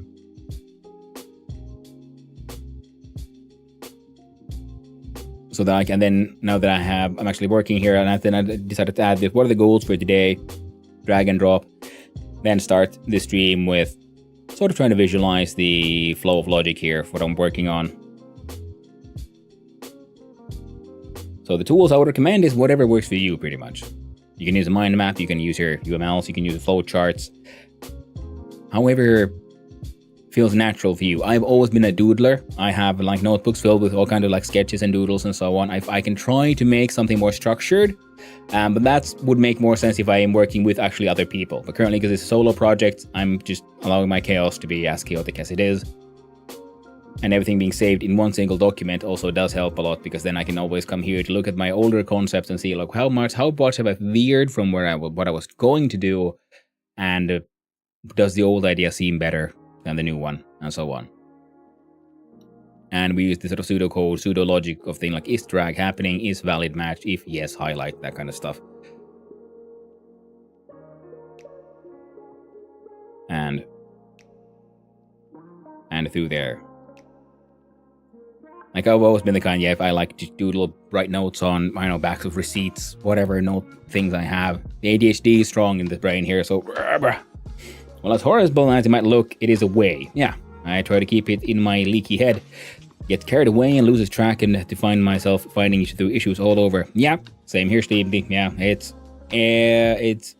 not the best system compared to other systems, but in the end, there's one system that's always the best, and that is the one that actually works for you. The one you can use. There might be an ideal system for like really organizing ideas beautifully, but is it realistic to expect that from you every time you need to like come up with ideas? Essentially, it's like writing a book.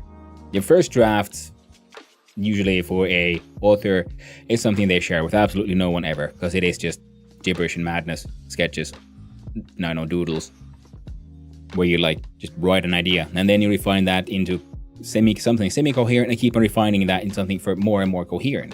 And if I would, like as I was saying before I distracted myself, if I was working in a team, I would then work on getting these chaotic pages, random notes, into an actual more easier to understand, say, flowchart. I think a flowchart is how my brain usually works, would be like this leads to that, leads to this, and leads to that kind of thing. And that would help me then be able to explain to others what I'm doing, what is the logical flow of the structure I'm imagining, and how it should work. But seeing as I'm doing this one solo, I can be as chaotic as I want, because the chaos still makes sense to me. Enough. An acceptable amount.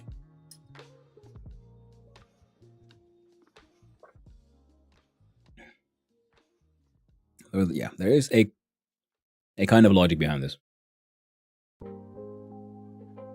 If state equals drag window self global position set global mouse position.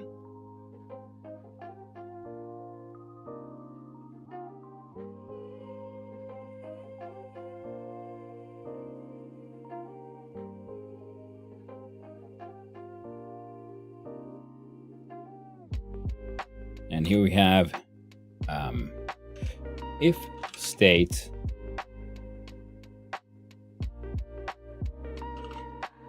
equals item manager item state default,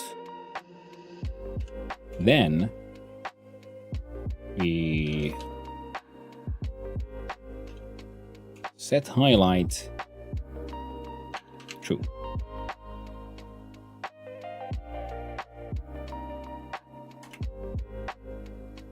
Mouse exited.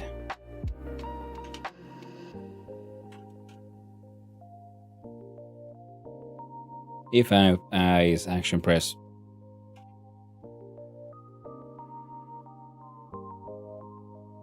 now, this is the drag and drop logic, but if we don't do that one, then we do an elif state equals item manager item state highlighted, then set highlight or place false,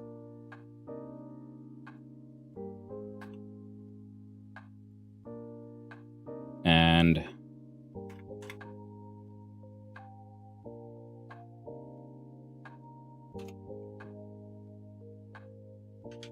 if highlight state equals true, then state takes the value of item manager item state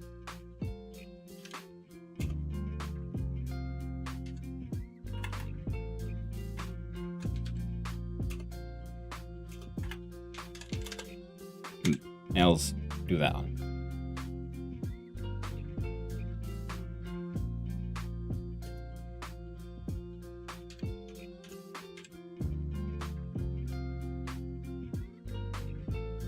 Alright, already made some weird changes. Now we'll just see, does the highlighting still work? Does it instantly crash? Okay, highlighting still works.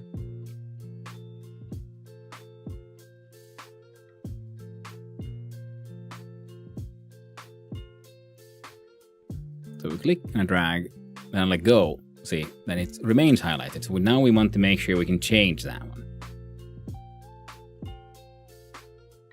Because there's an elif here. So this is being activated. So then we go to item manager, start drag and drop. We get the target node.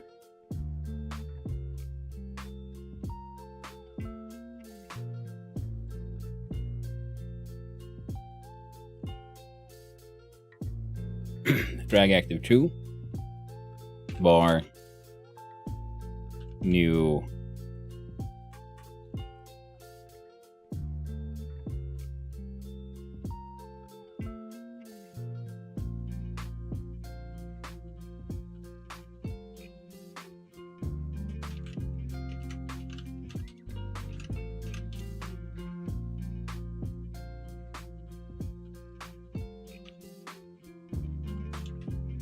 oh, I've made that into a class. You'll get to be a node then. Draw window, no drag window. So the drag window will here be, we do drag window takes the value of a I think container UI dot instantiate, and we stop this one. Drag window dot queue free. And though we double check if drag window has a valid node inside, then we queue free. We don't want to accidentally call this a null. Now,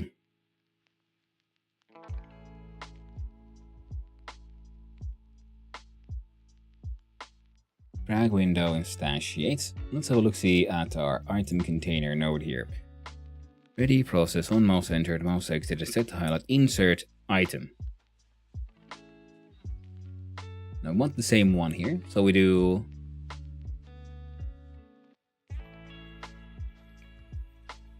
contained item is new item. So for this, then we'd have drag window dot insert item drag node dot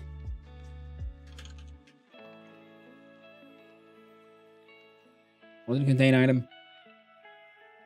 It was.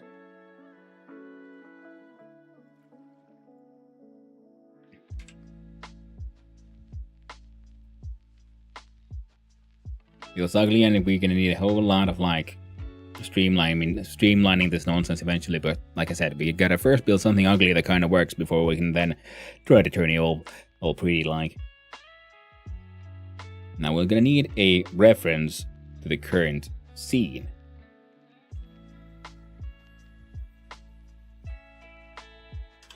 So if I open up the circle menu currently, look at remote, I think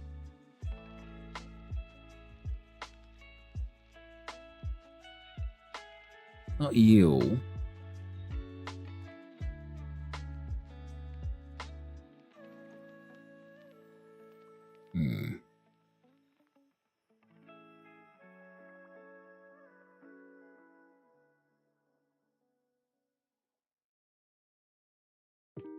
Damn. So how do we...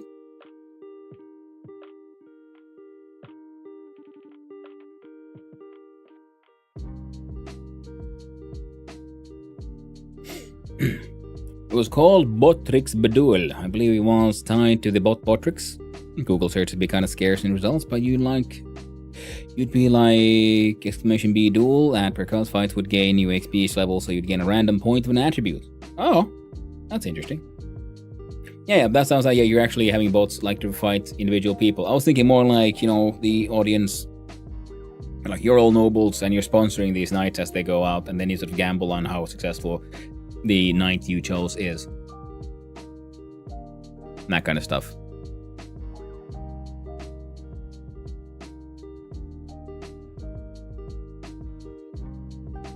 Bit more indirect. Yeah, I've seen stuff like that before. Yeah. So slightly more indirect is the idea I'm going for here. Don't remember it much though. Yeah. It seems like a sort of fun idea, but like I said, it needs a bit more time to percolate in the brain. Draw it on paper, see if I can figure it out.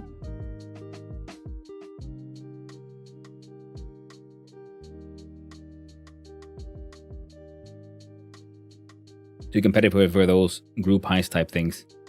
Yeah? Yeah, but that's the thing. Then there will be a sort of leaderboard.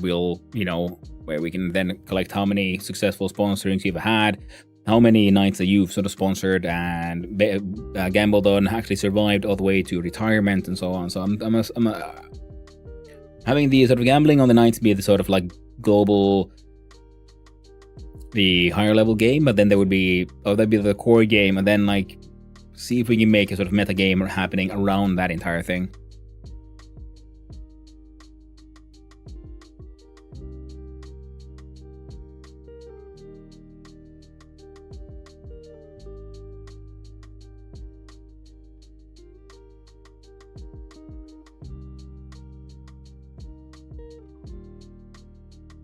Okay, now the problem is here, if we do it like...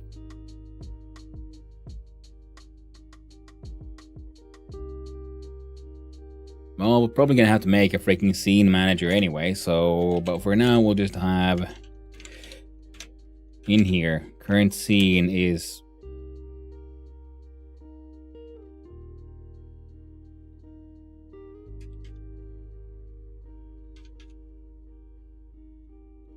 Do you believe a pact scene? Check with our good old friend, the...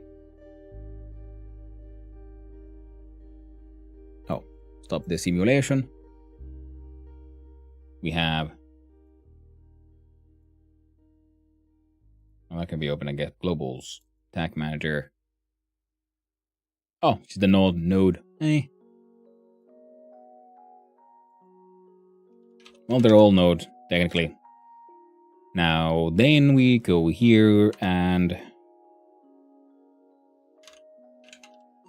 Current scene. Add child. Drag window. And when do we call the stop the drag and drop?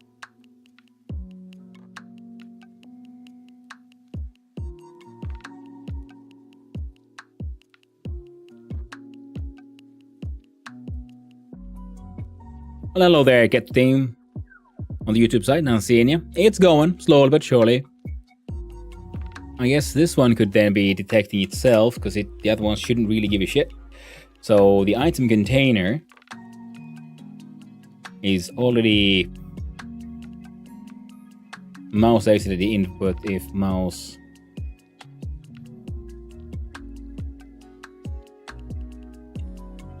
in process if input dot. Well, thank you, Jigstony, for that follow. I really do appreciate it, and I hope you have a wonderful day, friend. And what's the game of the day thingy? Well, Boof Town, that's because once we're done with the deving, I have a list of games that I currently have active, and people can have a vote while I go have a quick break and usually maybe let the dogs out to the backyard or something, refill my drinks. And you get to choose which one do we play today. Yesterday was Factorio. We'll see who wins today. And the idea is to then eventually try to also move part of that into the whole Discord, so we'll have, games of the week kind of thing, and people there can vote on the games we have installed. So we'll try to make sure that we have games that we have an active run in the OSB on the list. Trying to add some more audience participation to it all.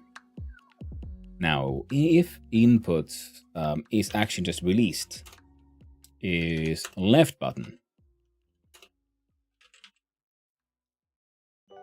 Oh, right. That's changed. They're testing the sirens again.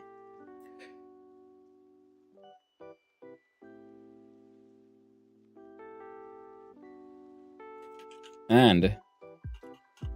no, we don't want to now...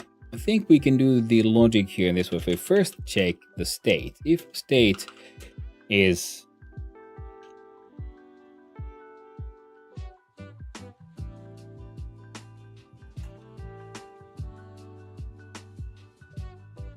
Right, wait.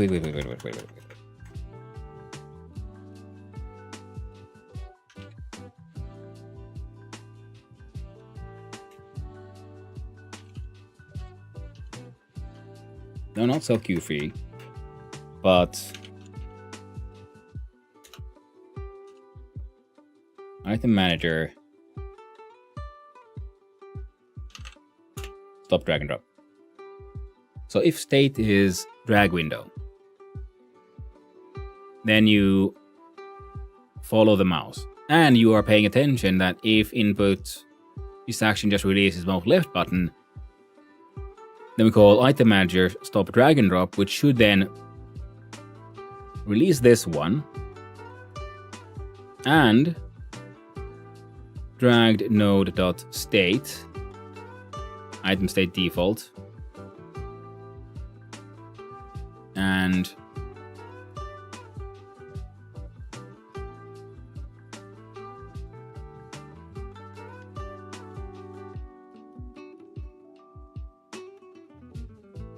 then this guy should be detecting it somehow.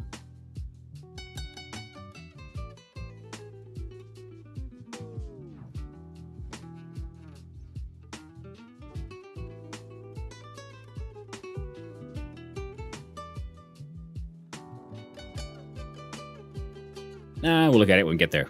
F6. We'll just crash.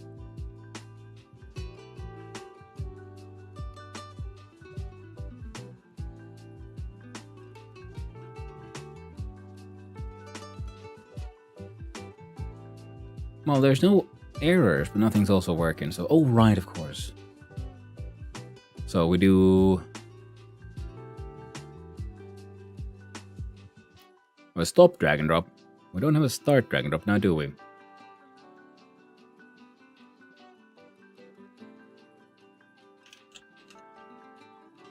Item manager. Start drag and drop. Self. So you get a copy of yourself. That is a-okay. Does all its things. And circle menu in ready. Item manager.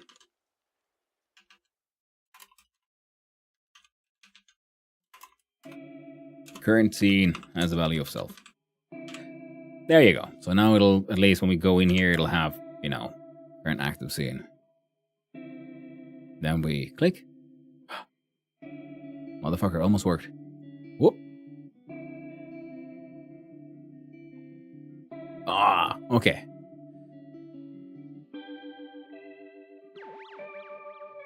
Item container.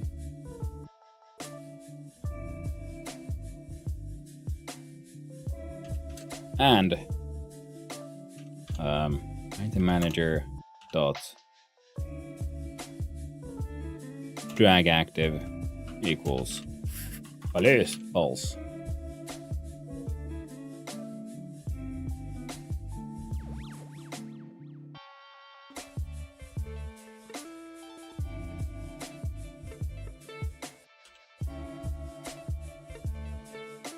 So now I should be able to. Okay, yeah. Now the others won't interact with that guy there. Now, I'm gonna need you. Of course.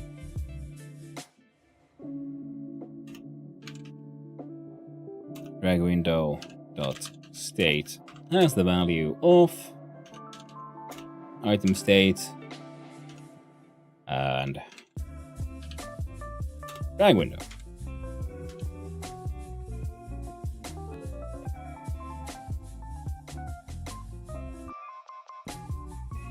Bolt, AoE beam, air, earth. Now, some of these things are remaining highlighted, which is sort of okay, except you're supposed to change your highlighted status. So your item container right now is set highlight. We're gonna have to change that one to func.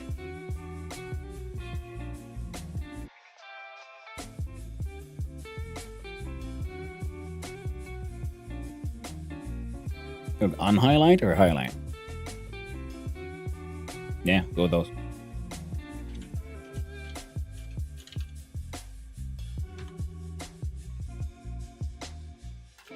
Yo, this makes maybe a bit more sense. Highlight on and highlight off.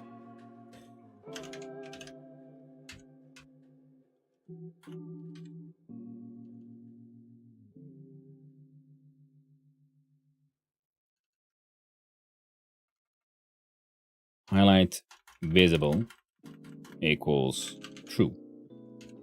And the off equals place. Why do I always write place for the first time? I do not know this.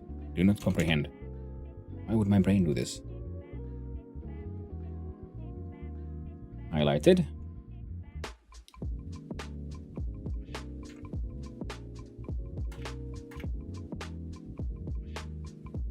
There we go. And yeah, we don't need the highlighted to be the highlight state, this one, because now we actually have this information saved inside our general state here. So set highlight true is now changed to highlight on.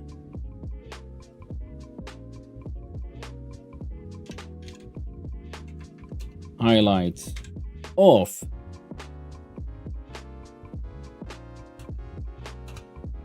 And func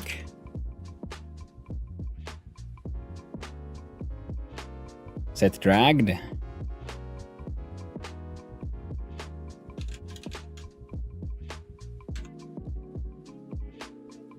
What do we do here? So drag node state, item state dragged.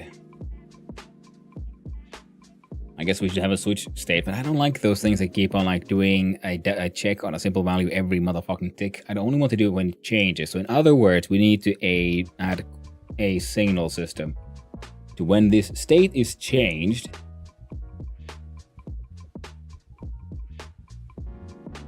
Then check the func check underscore state.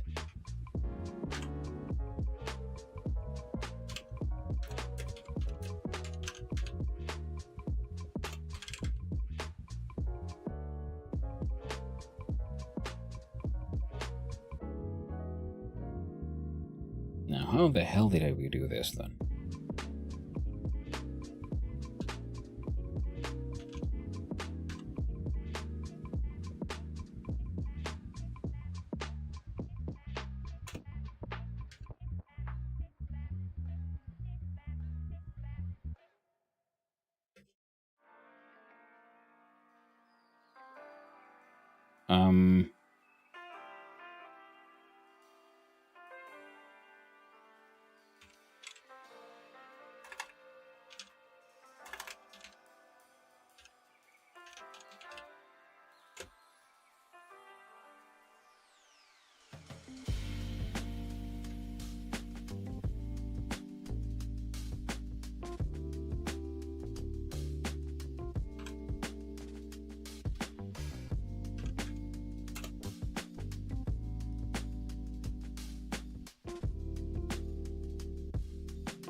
Expected.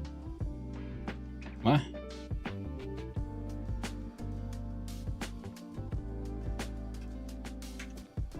There you go. After parameter name.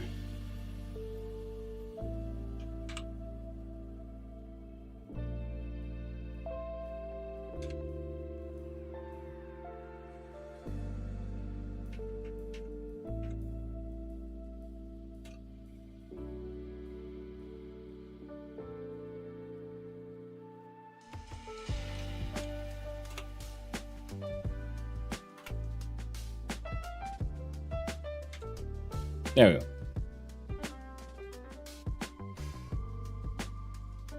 Set new state. Check state. I wouldn't give a shit what happened here. We'll see if I've understood how this thing should work. If state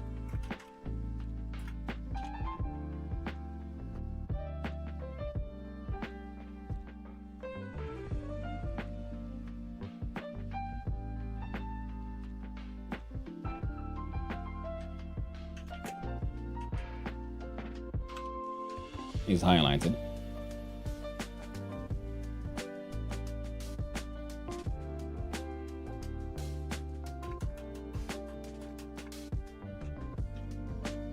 Default.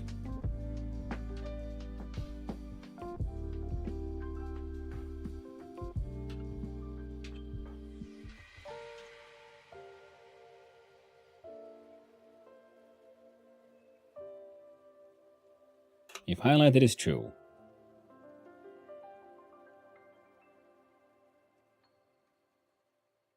And do that.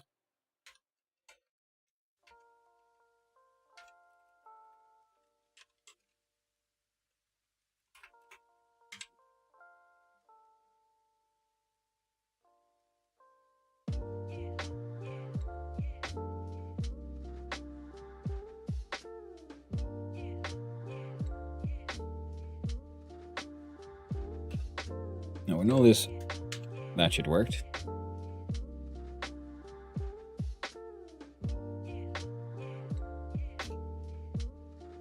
Now will this work?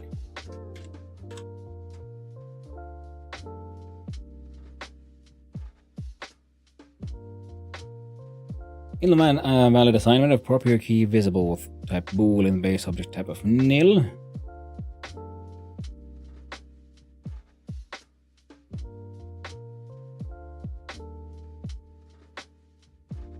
Interesting. Check states, start, drag and drop.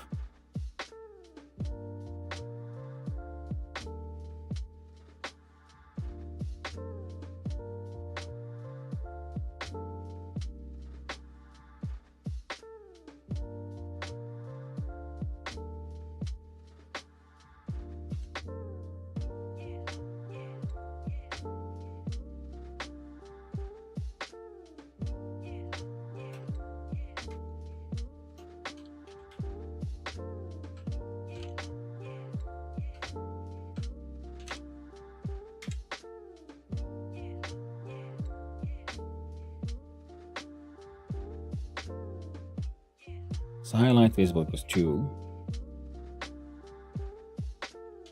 And print.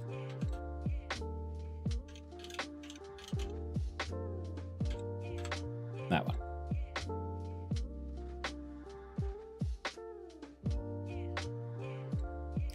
Yeah, so that isn't doing the thing.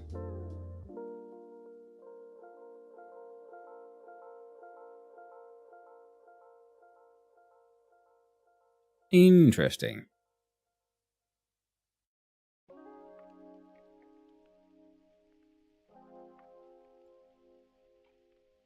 So would this affect it?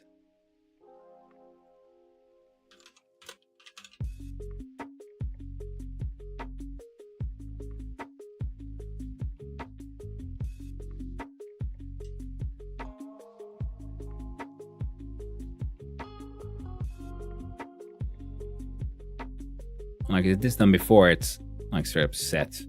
Ooh, okay. The highlighting is working. Unhighlighting is not. And that shit's broken. That's interesting.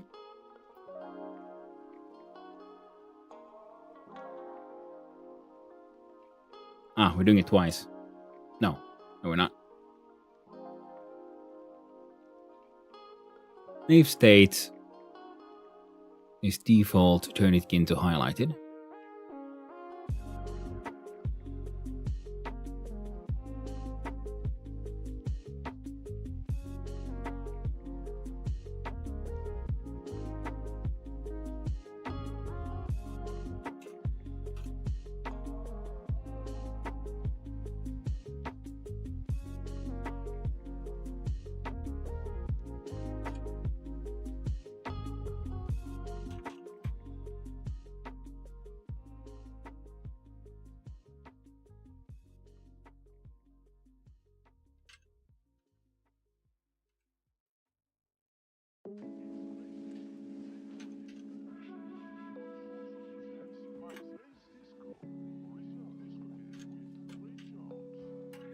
And how the hell did I do the whole signal thingy? We did it yesterday with the... There we go. Line mode, change line mode.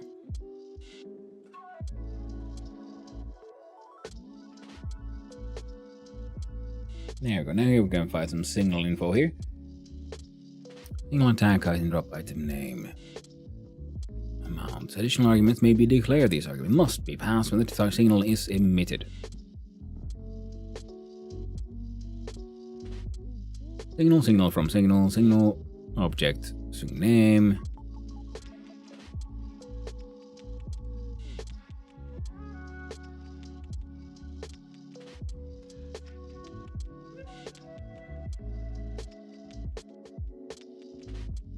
Existing ones is, yeah, pressed.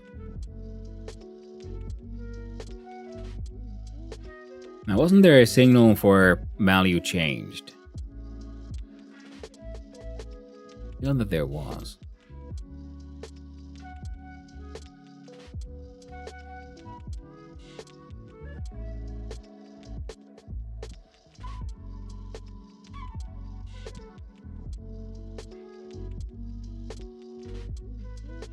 So let's open up here. Godot signal value changed. It's gotta be. Exactly.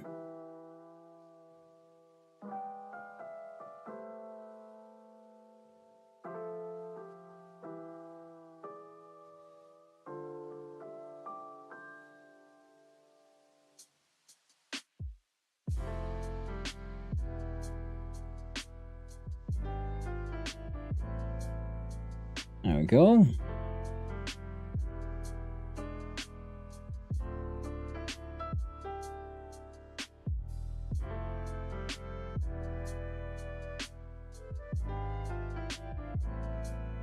So the setters and getters, which is essentially what we sort of kind of built there. Static structures, inner classes, class of resources, exports, properties, setters and getters. Sometimes you want a class member's variable to do more than just hold data and actually perform some validation or computation whenever its value changes. It may also be desired to encapsulate its access in some way.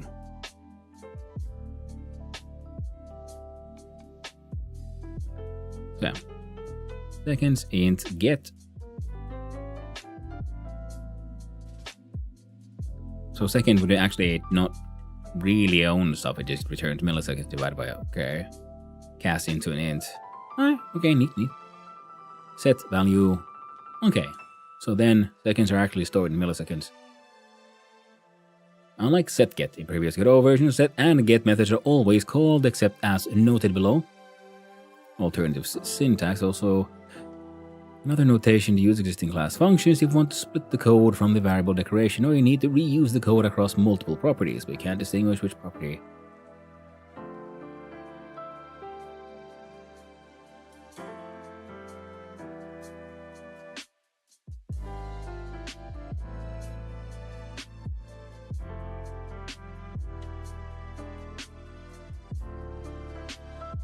New to OOP. They're twitching DLC. Yeah, relatively.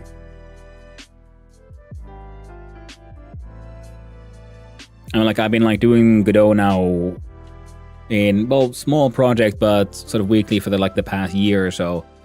But my first language was still base C, so there's still so many things I don't know, and mostly self-taught. So.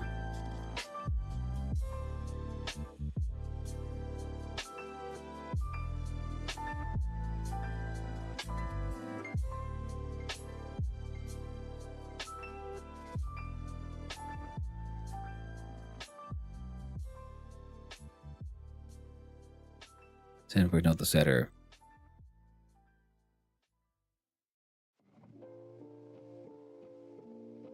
Change new value variable wordsman change. Some value get return wordsman change.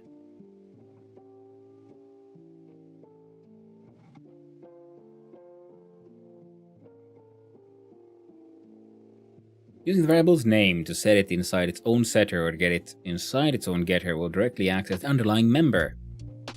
Don't generate infinite recursion and saves you from explicitly declaring another variable. Signal change, new value.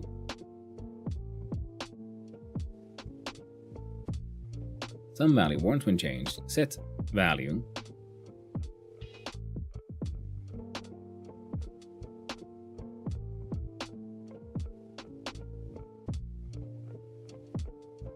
Signal changed emit value warrants when changed equals value. Okay, let's see what's happening here. So yeah, so we have a value. When we want to call this value, the automatic getter just returns that value. And a setter here. Well, here's the value I want to put inside here. When we do that, we emit this signal with the same value, followed by actually setting the value.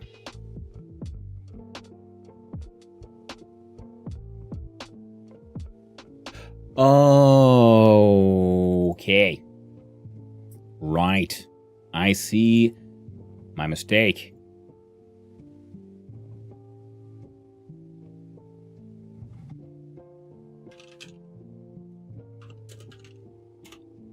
We never actually set the value, did we?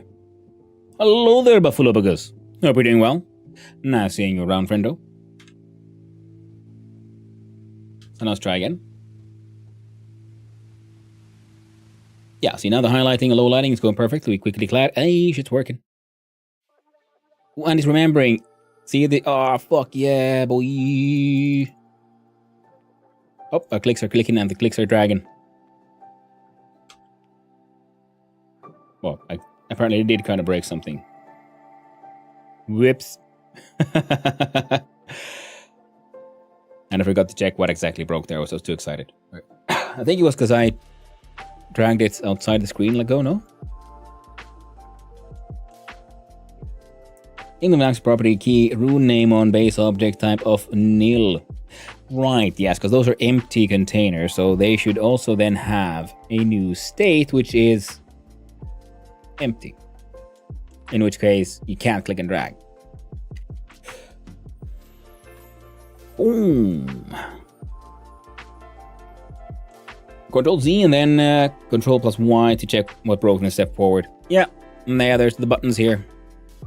continue F12 and so on. I could just read here, and it says here when rune name on base object type of nil. So I know exactly what broke, and that is because if we press F6 again, these on the circle here are placeholders. These are empty containers.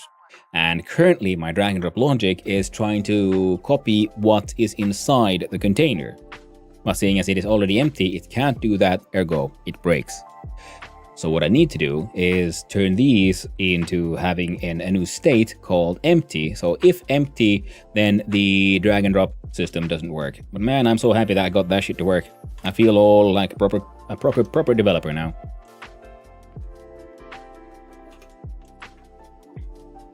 Which means also we can get rid of this shit. Now having this sort of check state system. If new state is drag window, then do fuck all. If it's highlighted, true. If it's default, false.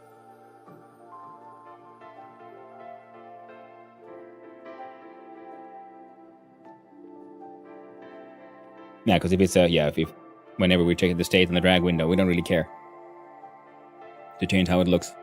It's most likely for the highlighting in default doing, so we can just change its state externally, and that will allow for this to work.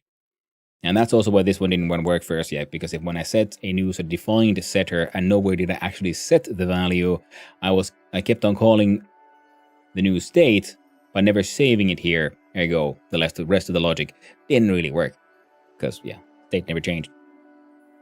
The state never changes. Well, does now though. That's nice.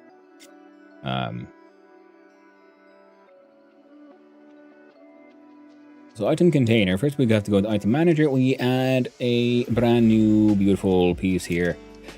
So now we have default. We're making use of that one.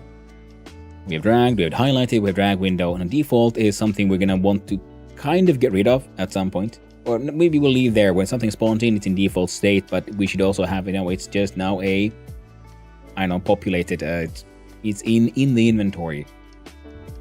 Because if something remains in its default state, that means, okay, the interaction logic hasn't gone all the way. So it's good to have that default state so shit don't break, but then I want that to be more for debug purposes there, more than anything, because I don't trust myself in the future, because I don't know what I'm doing. I'm winging it and learning as I go. But we'll need a new one, which would simply be perhaps just empty, which works for this one, because we're dealing with this one simple scene, and it can be empty, which in case we're using as a sort of like receptacle currently. Bam. Have you learned a version control system yet? It's really the most important thing of being a software developer. I used GitHub a lot, but that was years ago, and I would keep on like trying to just put this thing up on Git and a Git system as well. I just haven't got around to it just yet. Ads, I don't hear what you're saying right now. Oh, god damn you, ads.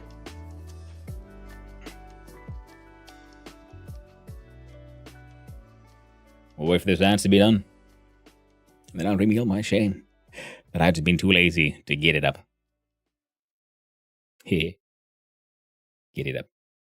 I like that. Now we have an empty here. The easiest things are the hardest to do. That's what she said.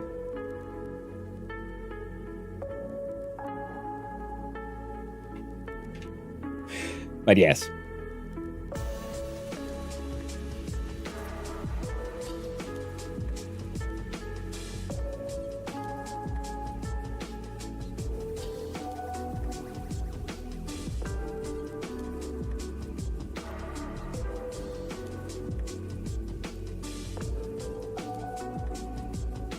So welcome back from the ad. But yeah, I used Git while when I was more active in a school system and working with other people. We used GitHub, and I've been meaning to make a new sort of Git account. I think you can probably learn GitLab this time around and do that for the whole Son of Hanno deving project. I'm meaning to put this thing there. I really should. I shouldn't trust my computer to handle everything, to remember all the things. So there's our item state, and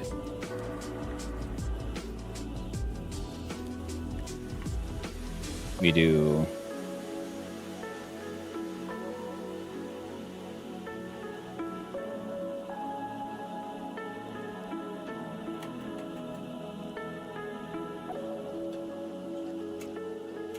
and I really should learn more about Git. And we used the most basic stuff. Ew, GitHub.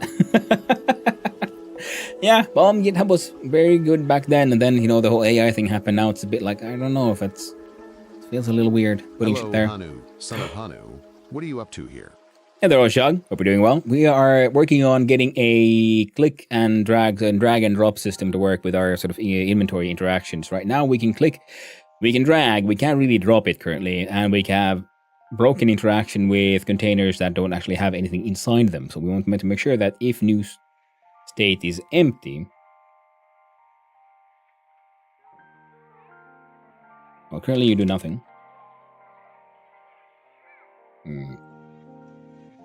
Actually, no. We can just make sure that if it's empty, it will remain will always be unhighlighted. And in insert item, I'm watching in 480p and 4K display, so I can't read any of the text. Nice. But yeah, let's do here. So insert item. So here we do if if state, you know what?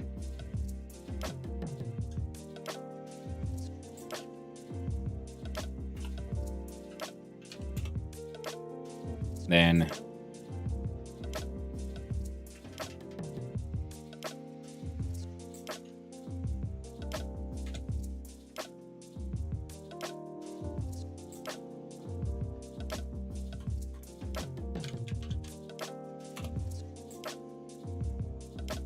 so insert item. First, if your state is empty, go up to default. This might not matter in case we are in, setting these values while the scene doesn't exist yet. But if it happens when we do, let me do that. On mouse entered, mouse exited, if input action now to do, and item manager tracked active equals false.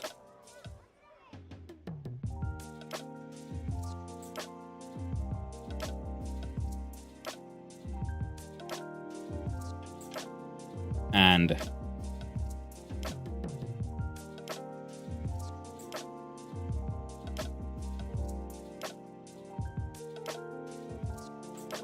if state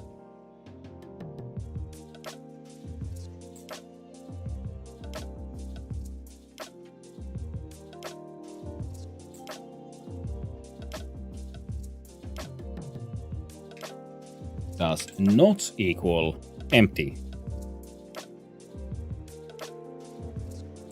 And input action is just press the mouse left button and item manager drag active equals false.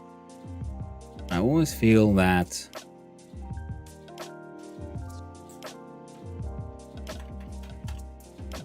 checking input probably takes more resources.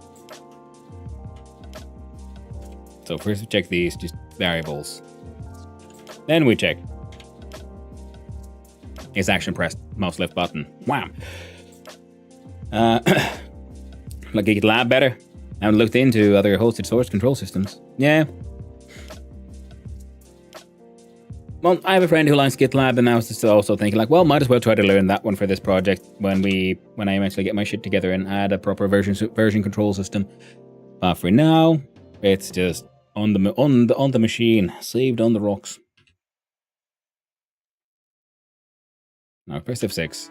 Will you explode? Question number 1. No. You see, highlighting works with our new setter getter system.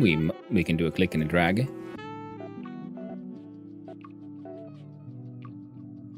And we release, the highlight is removed from the original.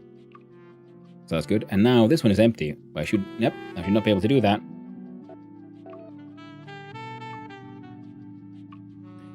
Email access to property or key root name on board base. objective type nil. So insert item should not be possible. So on mouse exited if state does not equal. Oh, right, because they're not marked as empty. God damn, stupid. So if nothing else under ready, we can do if named item equals null. Your default value shall be in fact null just in case. Then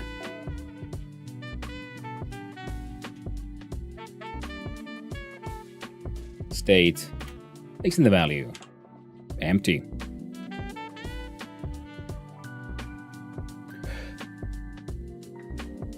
I've seen a few. I remember when I watched / read about Subnautica's developers' blogs and streams that they used plastic SCM since they had so many and large assets. Apparently they were bought out by Unity in 2020. After initially using SCCS on Sun OS and then switched to and used RCS for a while before graduating to CVS, which served me really well for a long time. Ooh. Wow. Alright. If these things still work. Oh, fantastic. Now I see a mouse over them, and I can't do jack shit. Fantastic. They don't even highlight. Now we want them to highlight if we are carrying a thing. Ooh, the order is wrong. Nice. Now we also then want to do a thing.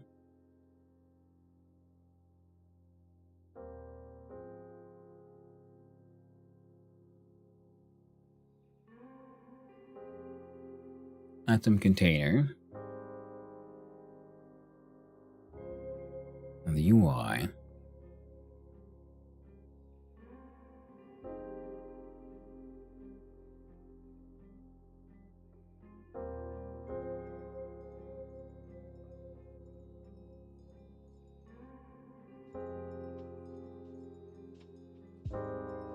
How about we do here? In item container UI, in ready, contained item equals null, we do that.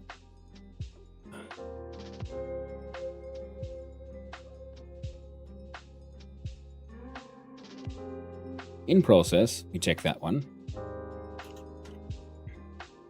If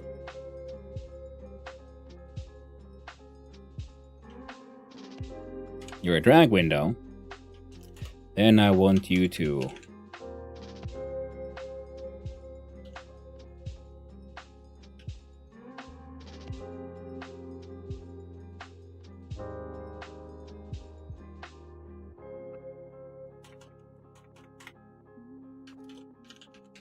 the index plus equals 1. Just out of interest, would that be enough?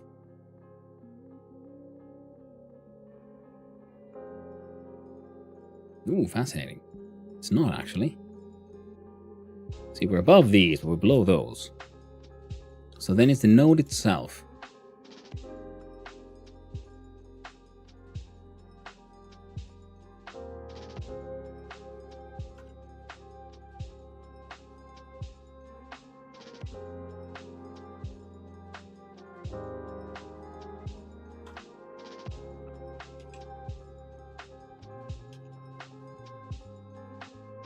Will this affect the order? Nope. Nothing's working. Pull you out. You go above those, and you go above those. Perfect. You even go above those texts, but that is... Okay, so yeah. Freaking fantastic. Now, if...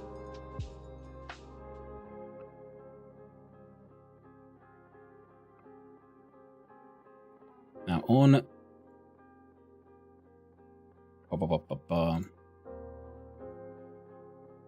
Item container on mouse, entered if state is default state highlighted.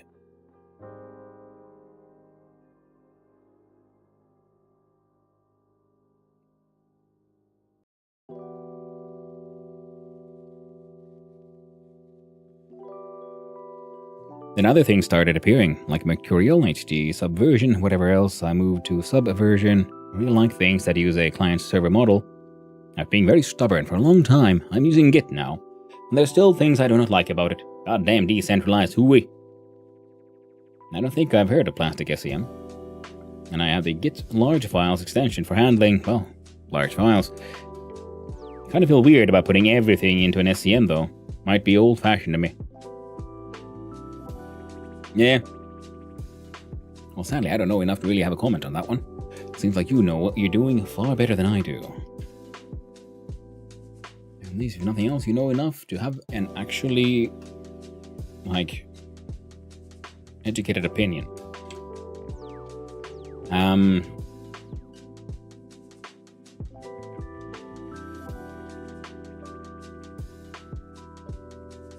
Let's try this one. If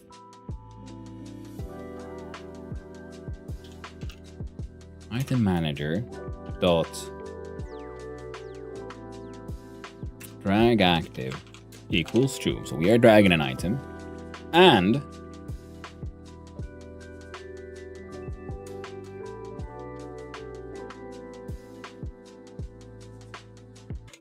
state is empty.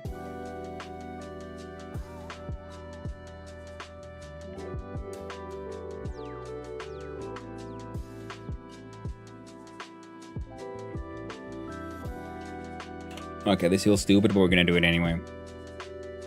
We need to do state though, like empty highlight or something.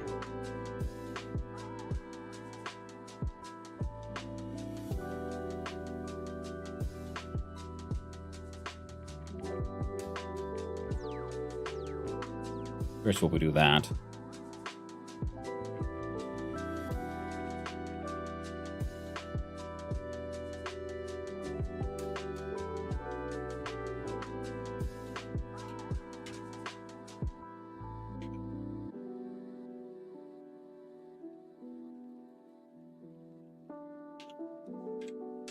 I would test that. Purely visual change. You're not highlighting.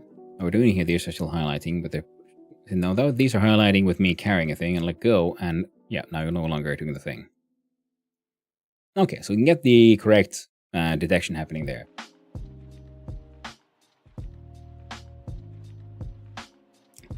But I'm saying my only experience of GitHub is that it deleted my whole project, doing exactly the opposite of what it's supposed to. So I boycott GitHub. If you absolutely need to use GitHub, only do it with the team, never for solo projects or even duo projects. Yeah, maybe. But then again, I'm not that well versed in using Git just yet, so I'm gonna still use Git for, well, because of GitLab. Because I've used GitHub, and GitLab should still use the same Git, logic, so it work. I need practice.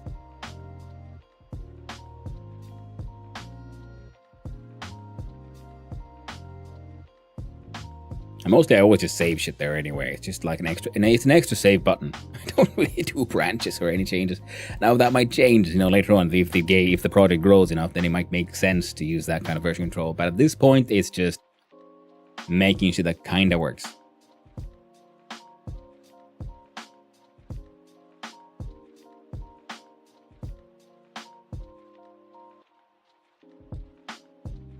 So how do we detect this currently?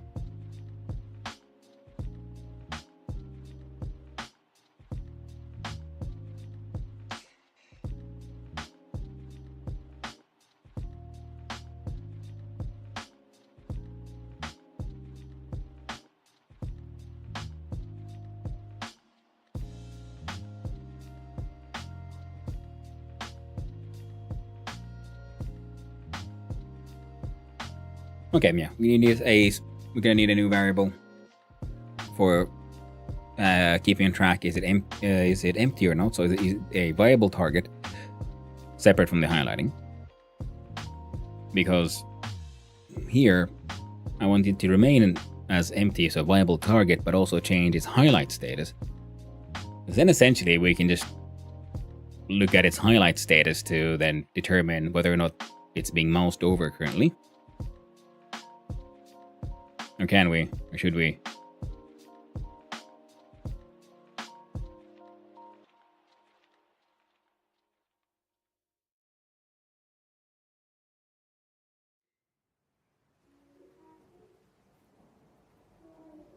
maybe change the name. No, we can use highlighted and not highlighted or something. And then we would have, if highlighted, it should only be if the mouse is in, so clicking it. And we had the state of like drag target when you drag it out of the thing. You click and drag, and then it should change its own state to, you know, dragged from or something. And then it'll turn itself gray rather than do the highlight. Though currently we can just use the same highlight equals visible. Well, the state should be different. And then if we are over a valid target in that it is empty. Wait, no, that shouldn't matter. Because if we put it over something that has something else, that should just be replaced. Ah, but nuggets.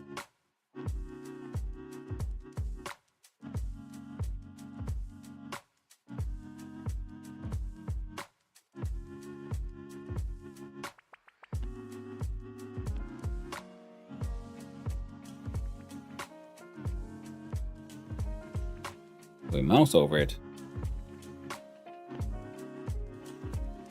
It detects that it's highlighted. Then the thing we're dragging detects that, hey, mouse has been lifted.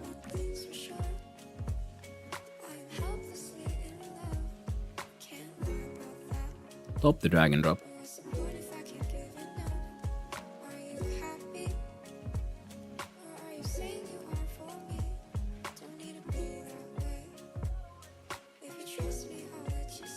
The drag window deleting itself.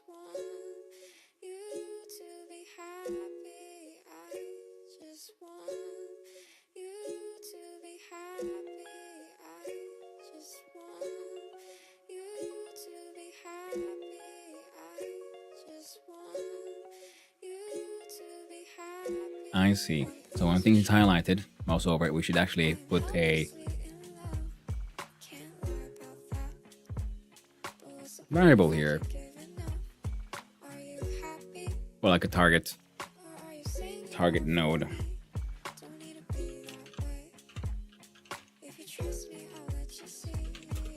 Alright. So if you do like this, and then we can check if target node. See, like your if drag window Q3.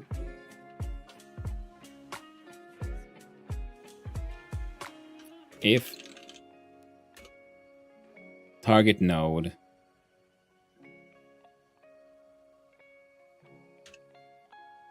dot is if target node and target node dot is valid target, because the node should give us that information, then target node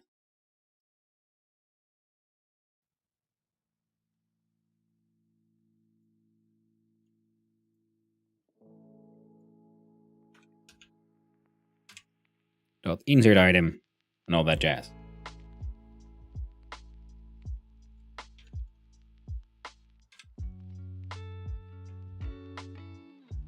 Which means we go here.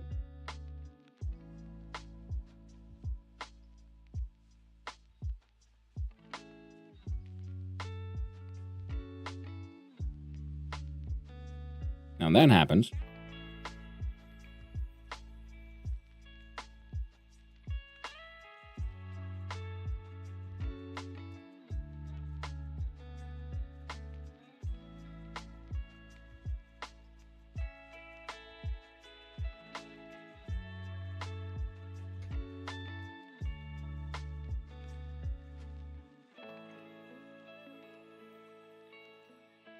Where did I? There you go.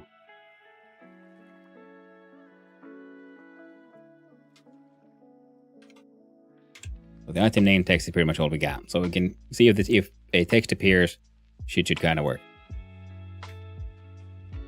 Do a func is underscore valid target.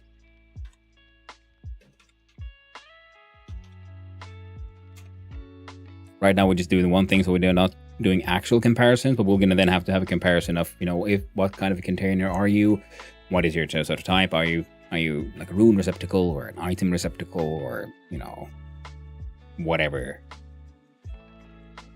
Circle receptacle. Then it checks this is very valid target.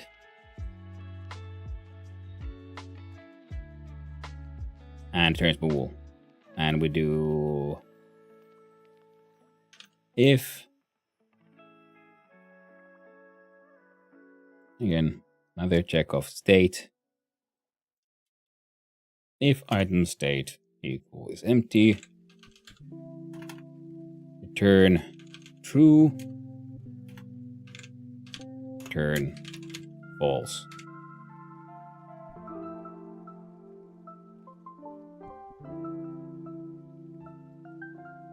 Now, target node and target node is valid target. Blah, blah, blah. All right, excellent. Item container. One mouse entered.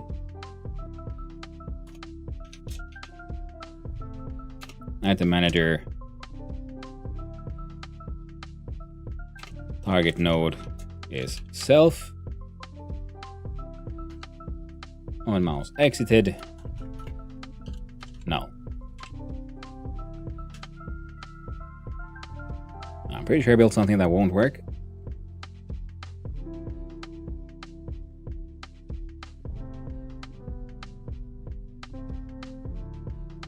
Ooh.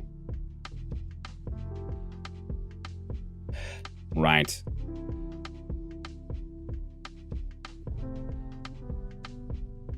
Now let's see here. Target node.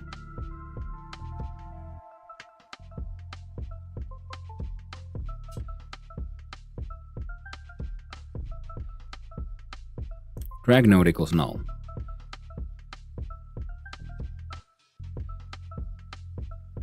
Ah. Got it to kind of work. Yep, my bad. Whoops. There you go.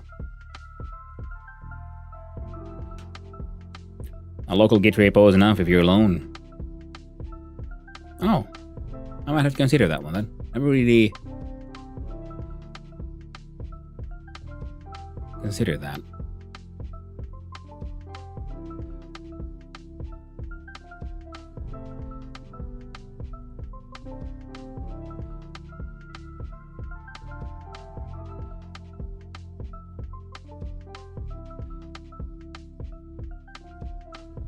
Interesting.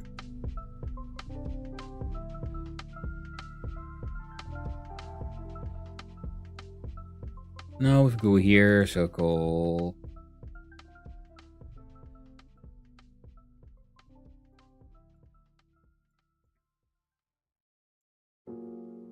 There we go.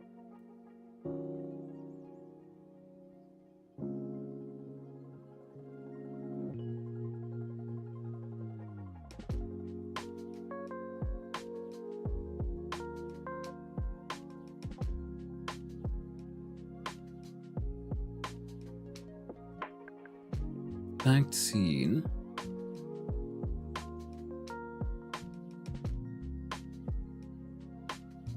On the circle node UI. Circle node, an item container.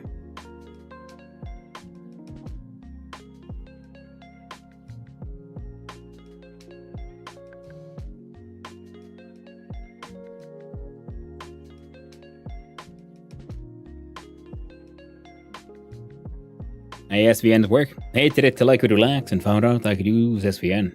I could use Git to use SVN. Oh, neat.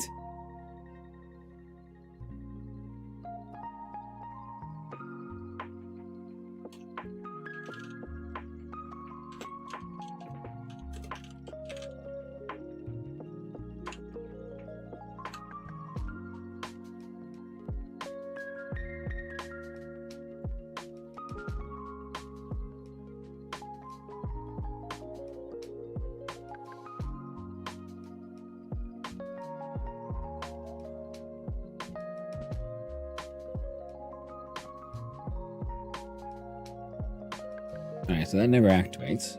Now we get here. Target node and target node is valid target.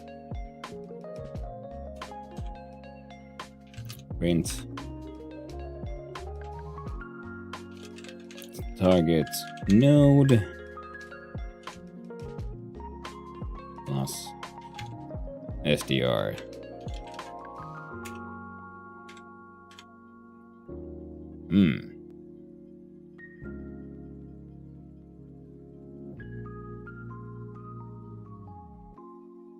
Okay, so the target node exists. So that's not the thing. So then it is valid target.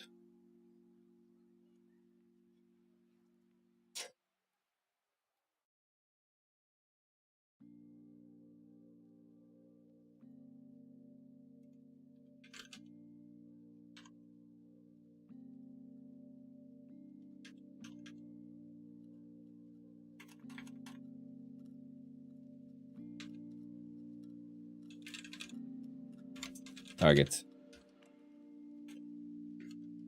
State. Stringify.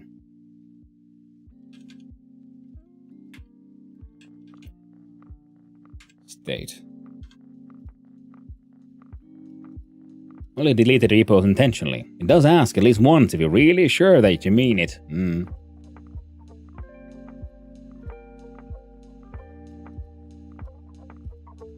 3, 0, 1, 2, 3. Drag window.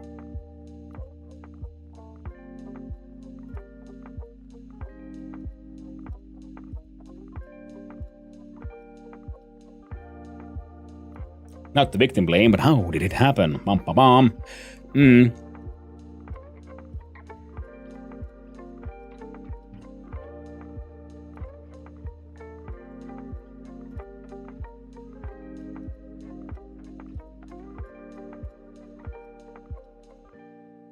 Oh.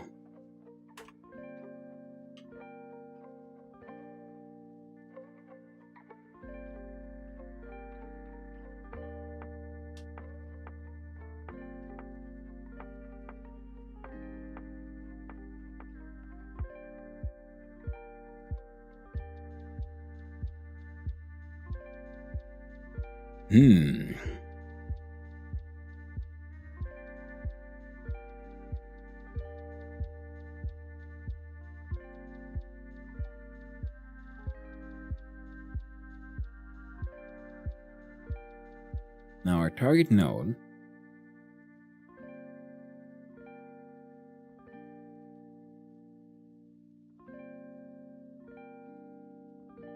is happening here.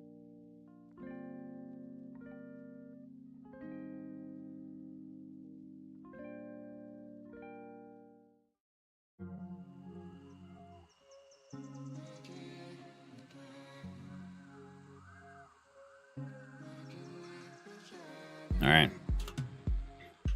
If state does not equal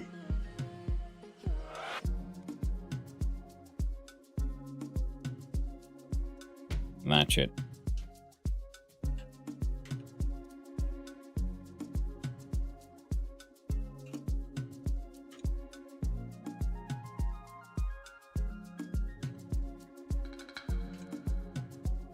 Because of course, when we create the thing, right? Our mouse is over, it's just going to react. The mouse has entered it. I think the drag window was sort of overwriting this thing. Now I got target node null.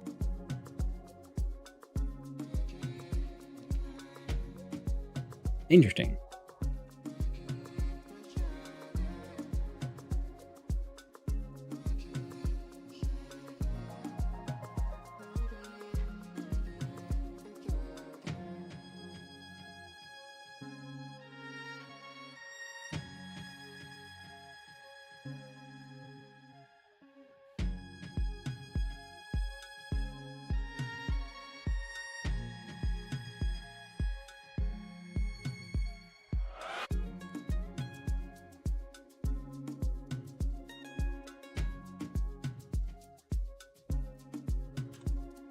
How about we do it there instead then? Still remains null. Fascinating.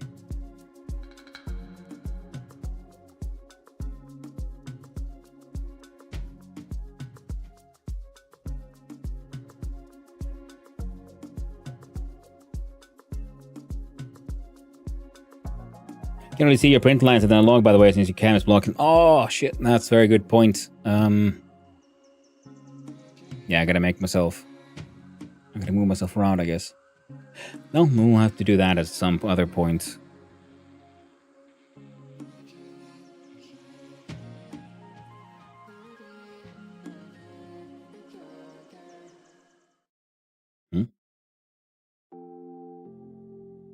Change the color on the different flames otherwise. Yeah, that is very true. The item managers, it's just the defaults, because the value is currently just coming from the item containers. See, because I put a blue thing here in a texture rectangle. Now, if I gave it access to a couple of more flames, that was one of the things I was hoping for. That's what I'm currently just looking for, the item name text to appear. Because when we create the thing, it doesn't have a text at all. So I'm looking for the text just to change. Need to turn the pulse camera? Yeah, but it is a good point though. Like, I'm right on here, so if I just went to the other side of the screen, it would also help a lot, I think. I've been meaning to like do these like camera position things on my macros here anyway, so yeah.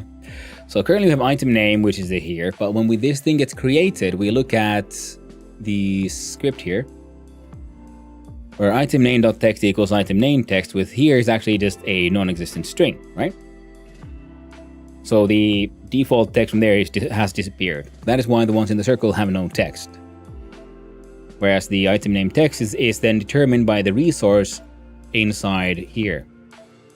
And that's why when we have in here where you insert new item, then item name text equals new name rune name.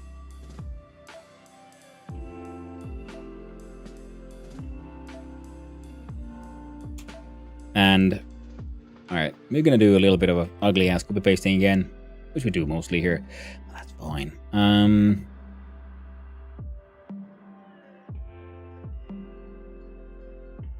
So it could be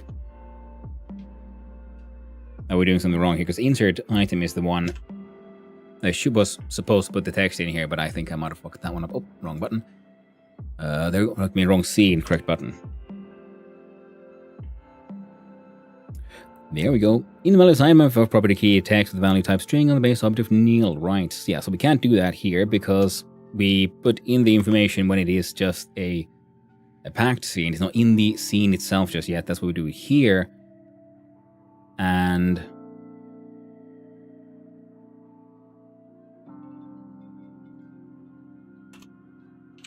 let's do something a little funny or silly here with the funk.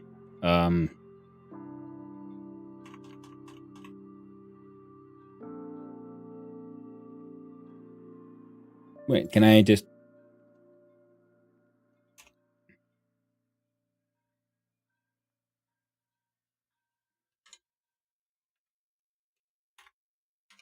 If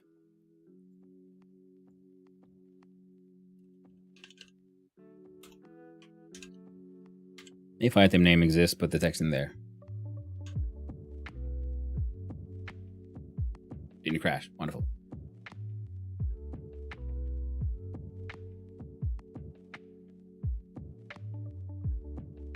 Oh, no way. So if we go here, you can see it just now says target node null. And then target node is printed when this happens, when stop and drag, stop, print target node, string target node. Target node is here. Target node is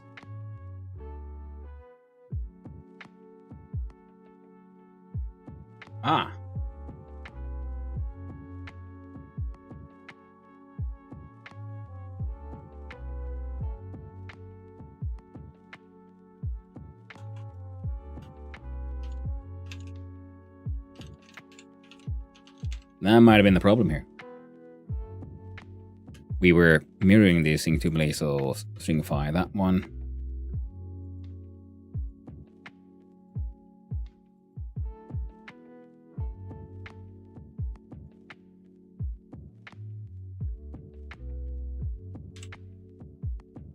Might have been overriding more shit than I knew. Didn't ask for me. It just automatically deleted the whole project from my PC and from GitHub without any confirmation. Ooh, never used Godot. How does the object that contains your pentagram items look? Is it a list, array, collection, etc. object? Oh, it's 2 arrays. We're just using basic graph node theory kind of thing. It's an let's see, circle menu. Let's see, circle base. And here, a link array and a node array. I have object for nodes and object for links. And we have a default size. When the circle size changes, because the idea is we have circles be also objects in the game, because the player will have different magical circles, and this is the base class from which we'll create the resources, so they'll have their own sprites and information, so we can just create those, pre-craft those for the player. Currently, I'm just mucking about directly with just values in here because of, well, we're testing. We're trying to can I get it to kind of work. So your basic linked list, essentially, of nodes and links themselves. We're traversing them with a breadth first search. Calling me my BFS activation here. A whole bunch of nodes here. Now that this entire thing is something we're going to be looking into a bit closer when we finally get the nodes to be actually go in there and we start reworking the logic of it all. Because currently the links themselves are the ones that kind of like remember or have the information of what happened behind them. And then the next node asks the link that came before them, like, so what is their current spell state? Does its changes and then writes those changes to the next link. And then in the breadth first search, we then keep on proceeding forward. Love me a good linked list. I know, right? They're magical. Annoying at times, but they're magical. You can do all kinds of crazy shit there. And there was no trace of the project, so I had to restart from scratch. So I'd rather just use save as my versioning. Well, right, cool. That's very true. And also, maybe I'm old enough to also be, when I was a kid and I did stuff, stupid shit on the computer, so I'm also just paranoid. I end up always having like just manual hard copy somewhere else. That's why I have an external hard drive for my emergency copies. It goes there in case everything goes tits up. The computer explodes, a meteorite hit it. You know, aliens from space. Space radiation. Funnily enough, a very, very small, but actually real risk. And that's why, external hard drives as well. So that's why I want a version control plus my then local computer plus then my local external hard drive. That's always backups on backups. Because you never know when I forget that, oh wait, this folder doesn't have anything important in it. I'll just delete it to make more space. And then later I realize, wait, no, I needed that. Redundancy, exactly. Healthy paranoia.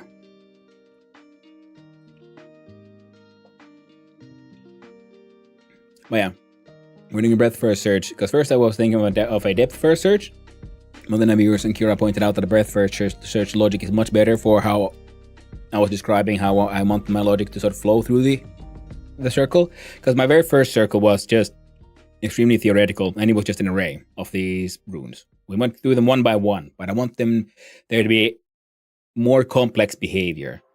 So we need we need the linked lists so that if a rune has multiple outputs, it can act accordingly, and it does the copy of its not copy, but yeah, then it waters down its output to fit those outputs, and then eventually I want those nodes in the circles themselves to be more specialized, because I want there to be. It's not just about the amount of links, but also certain like circle designs you can then come across have some specialized nodes where maybe it has like, every second activation takes the left path and then the right path, that kind of stuff. So I'm not entirely certain what all I want to do with it, but I'm trying to sort of future-proof it for once we get to that point of design. Yeah, backups and backups of backups. Good redundancy. Absolutely. Yeah, Nariko, that sounds... It sounds like one of those things where when someone might have inadvertently gone with the whole, sudo delete all kind of thing. Like, no, I didn't mean it. But yeah, that's this would be the base class with the circles, and yeah, once we get the drag and drop thing working, and then we get the nodes to actually have the sort of like base rune test things we have, and then eventually we'll get back to getting the logic to work, and once that works, then we'll link it to the the player character itself and being able to launch attacks again. Right, back to solving, replacing them nodes. Yep. I am nothing if not, easily distractible. And it's fine. I welcome it. By dragging and dropping. Yeah, so the target node being null is the one that is confusing me currently. Oh, one thing, so we changed the other one. So node under mouse, copy, put down there as well. Because previously it still kind of did this, because it got here, then it failed that one because it was a highlighted. Now I changed something. So we save item.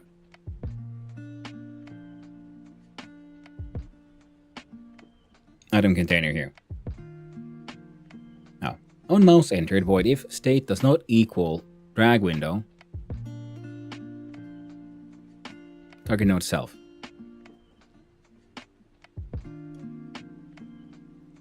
I think I might have figured that out. We go to the circle node, not the node, actually the item container UI. We look at your top here. So how are you handling the mouse? So you see stop. I would like you to pass it through you. See, the mouse interaction was not going through the object. Ergo, this one. But we kind of do want to stop. For this one, we're now going to test if that was the thing. So the engine was the problem. Damage numbers. No, we don't want to look at these. Circle menu. There you go. F6.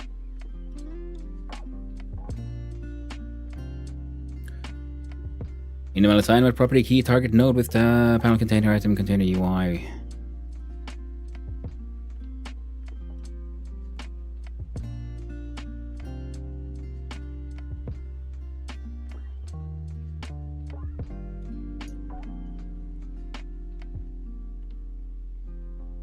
Well, that's fascinating.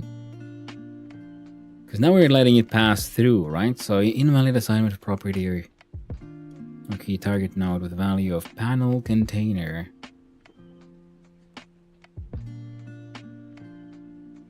On a base object of type node.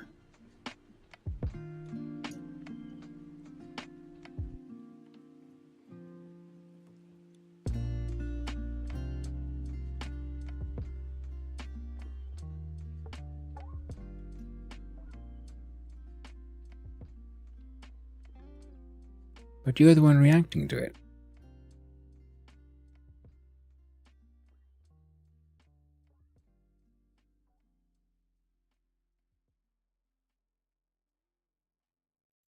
Well, that is fascinating. Well, there's another thing we can do here.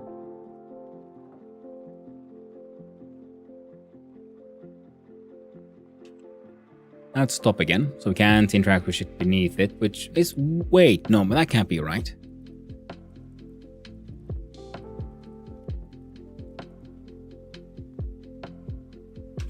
That shouldn't be the problem, because as we can see... Oh. Oh.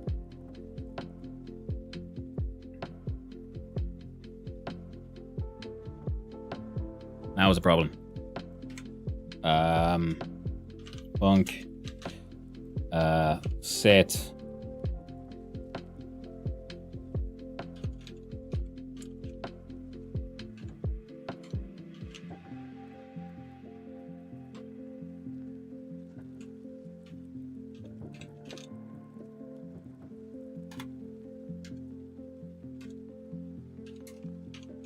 That's why it's better to do these things through freaking functions rather, because then again, if you change the name, it'll work everywhere.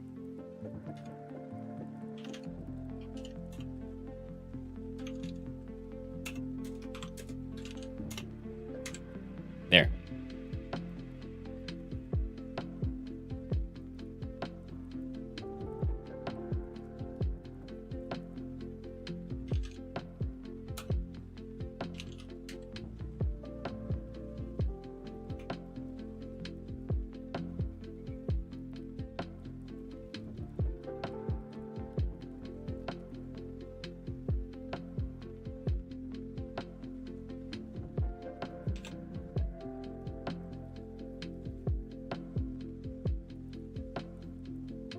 Good.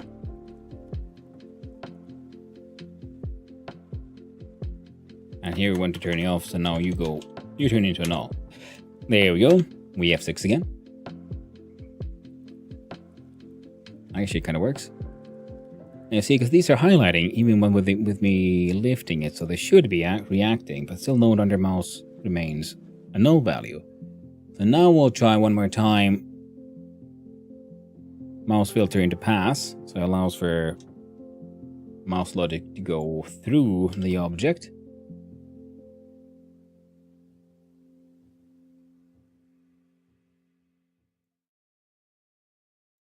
Good. It wasn't that one.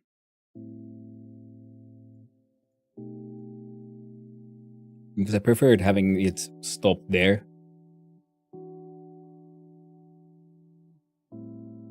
But I guess we could do the...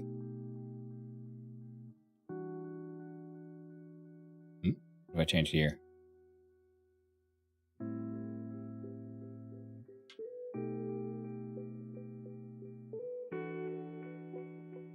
Well, shit. Changed it here.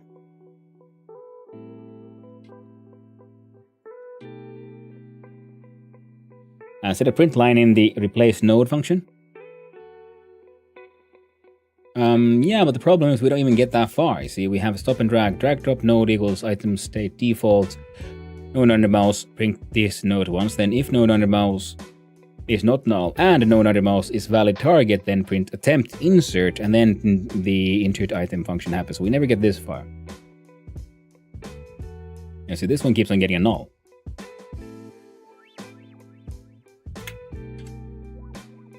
Change that default value from there. I don't think it'll do much.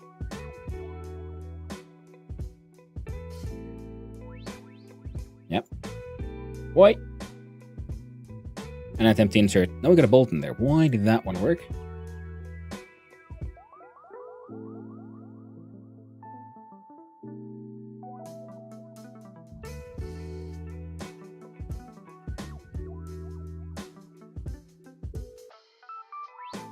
And why are you?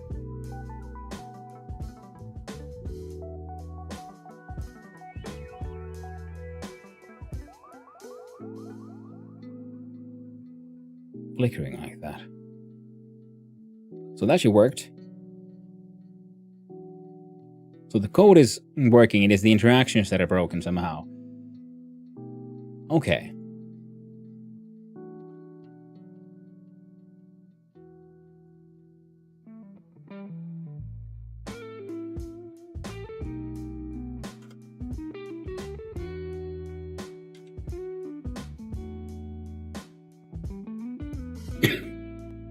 Sorry about that. So it is the... Because it did muck around with those Z index things. So you work. Why are you not working?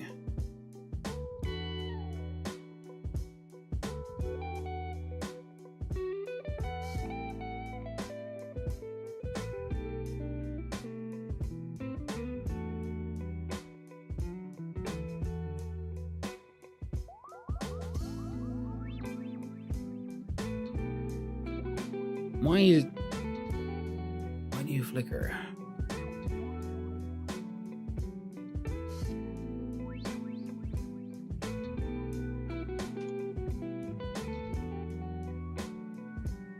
I think it's because that because it's flickering, which means we're technically somehow leaving it.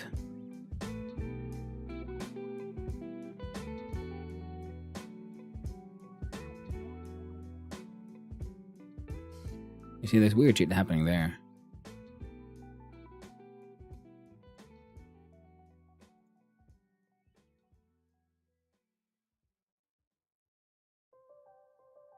Okay. I have a suspicion that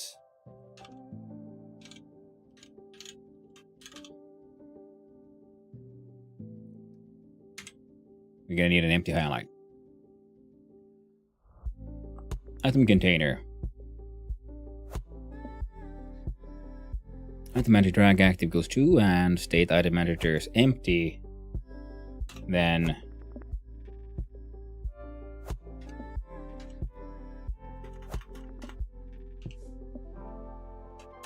Become empty highlight.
Flame's not part of the target area? I mean, it should be. Because it's the entire panel container that contains the flame.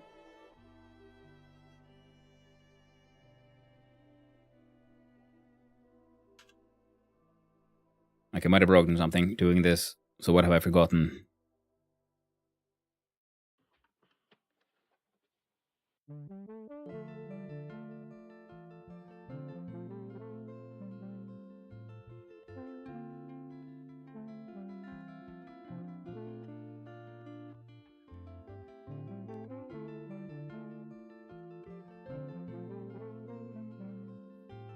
There.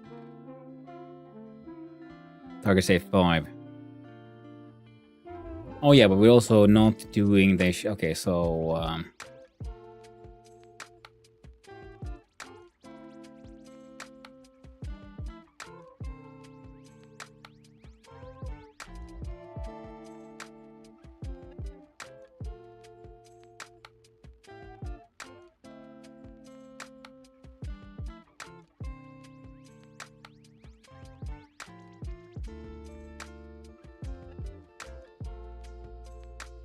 drag node state item set default.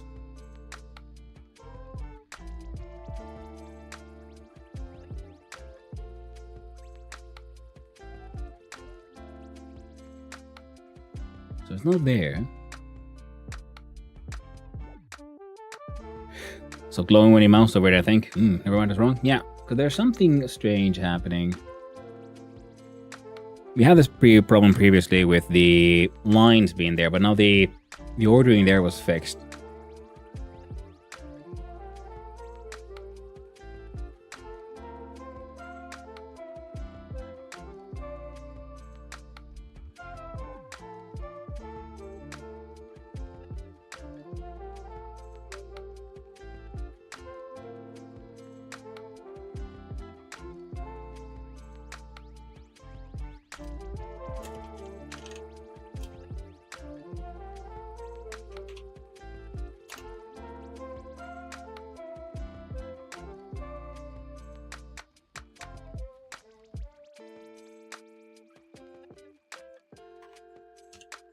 I had one of these.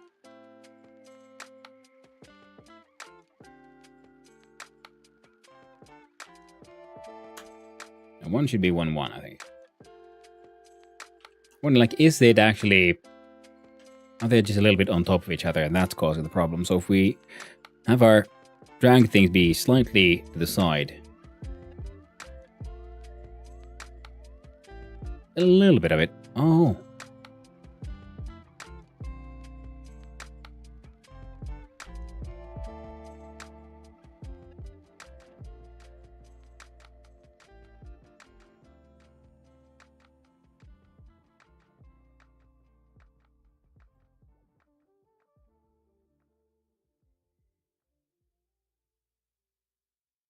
Okay. Yeah, I think the problem might have been exactly that the panel that we're dragging along with us It's getting in the way. And now that one works. Now it keeps us a target state 5, which is a-okay, because now we look here to item container. We have is valid target.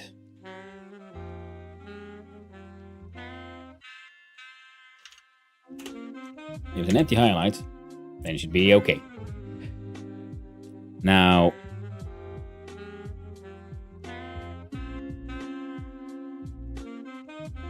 let's see here. Top, drag and drop.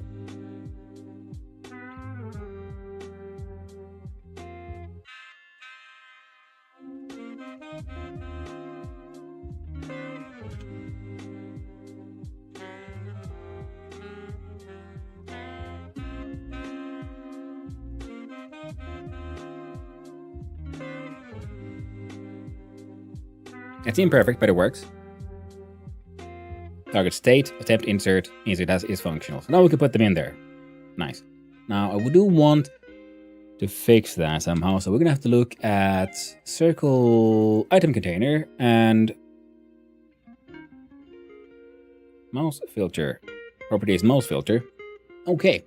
Now when you're ready, if the state is drag window, z index plus equals 1, and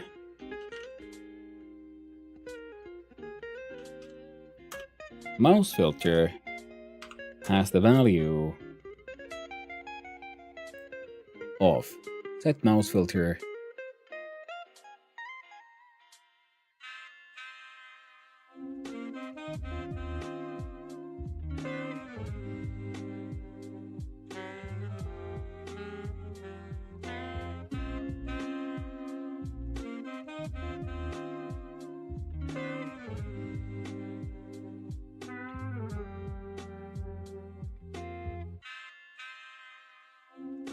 undo pass. Maybe ignore, but right now it's the one that is detecting if we're lifting mouse enter, mouse exit. Okay. Focus, enter, exit, say when the node loses focus, send when the node grabs focus. So these are okay signals we should probably have a look at it at some point.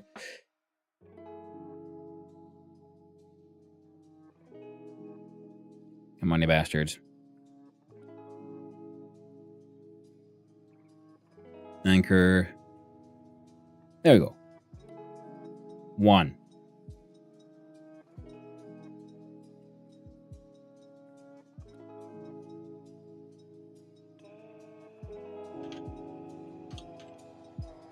Can I?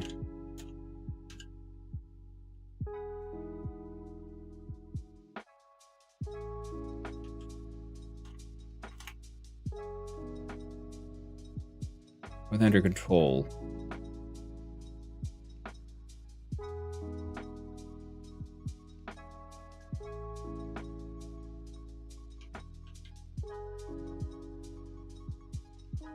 Mouse filter pass.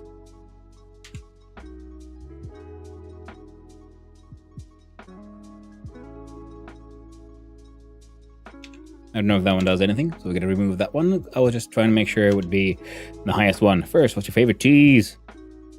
I have important questions for you. Hello, the Boufton. First, what is your favorite cheese? Depends, really. What are we eating it with? With gingerbread, it is the Aura blue cheese. On a sandwich, I would go with a well-aged Emmental or Swiss cheese, as you call it, and on some pastries, maybe goat's cheese. Cheese with gingerbread. Oh yes, I'll show you. Oh yes, and it's a very nice one because it's not like there's a little bit of flickering.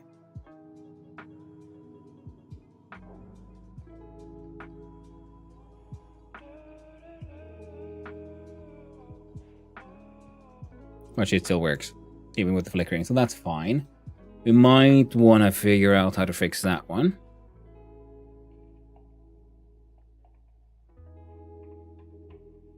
But I kind of like the fact that we could then use the thing that we're dragging around to also be the one that detects that if we let go.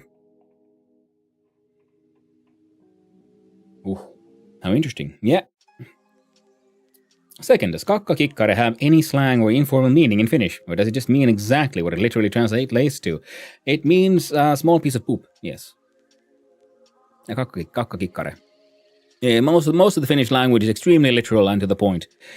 It was called a kakkakikkare, and that is exactly what it is. It's more like slangy words rather than borrowed words like dösa, which is a word for bus, which is then, I believe, comes from Russian.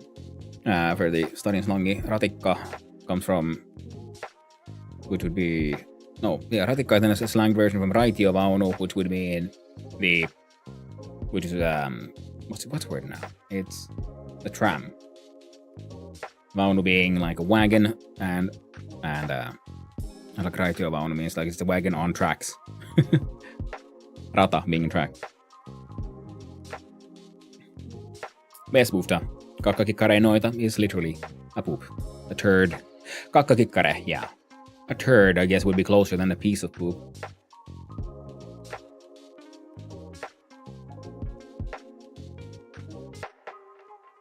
So kikkare, the ending there would be a diminutive. So yeah, it'd be like it's a piece of poop, like a smallish piece of poop. So a smallish turd, turtling almost. Not entirely. It's not too small, but smallish. But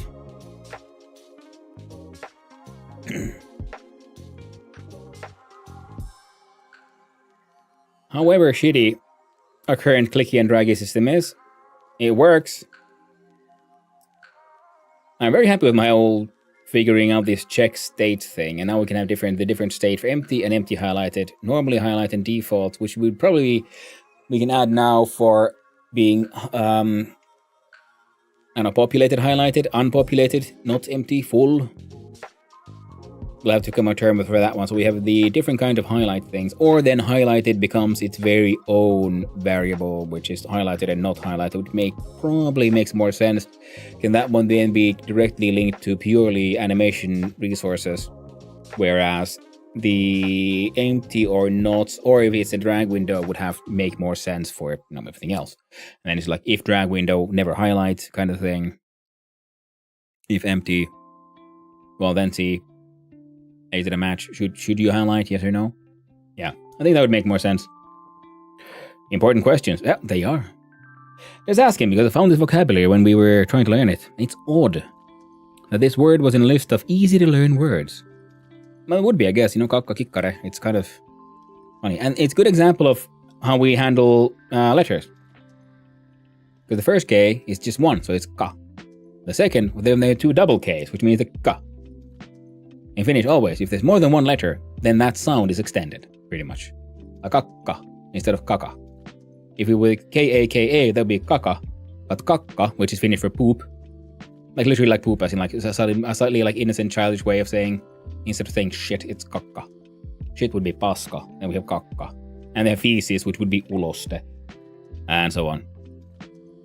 But, yeah, if there's two of any letter, that sound is now extended. So it's kakka, kaka. Like the Finnish version of the word of the name Adam, like Adam and Eve, would be Aatami, which would then be written as A-A-T-A. So 2 A's, Aatami. Because if you have the Adam like a single A, it would be Atami. Important details. So 2 consonants gives a long vocal afterwards. Yeah, so the 2 K's make kakka. If you have 2 A's, it make kakka. So the K becomes a longer K because instead of just saying like ka, it's ka. There's more emphasis, more kakka. So if you like hold it in, because then if you have your vocal for the other letters, then with or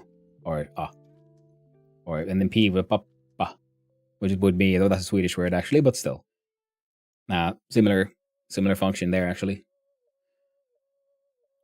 Yeah, it's the magic of Finnish. I was talking with on on Anthoric's chat earlier today about the languages and silent letters, and how it's made my case that in my opinion, I am of course biased, being Finnish, but the Finnish written language is the best one in the world because everything is always pronounced exactly as it is written, and there are no silent letters, there are no exceptions outside of slang words and imported foreign words. But any actual Finnish would always be, it's extremely literal in its vocalization, which is an interesting thing, and also the way we build new words out of existing words, which means that, because we just combine words into a longer one, so a lot of the Finnish language is, in many ways, very self-explanatory. So you can read a word you've never seen before, you will, as long as you can, we can read it, that means, well, now you know exactly pretty much how to pronounce it, and it being sort of self-explanatory will also tell you what it is, like hivenainepullo. Oh, okay, it's a bottle for hivenaine. What's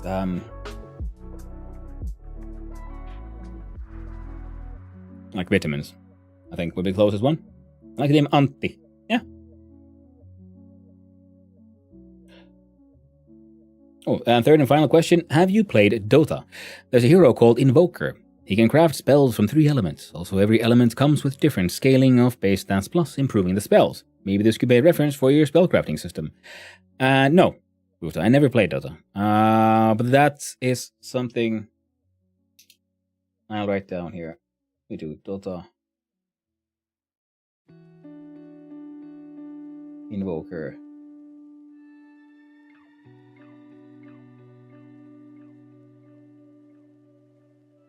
Spellcrafting.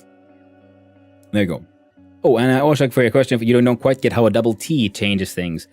I like the name Antti, which I think is the Finnish equivalent of my name Andrew. It is. I think it is, yeah. Andrew and Antti would be similar ones.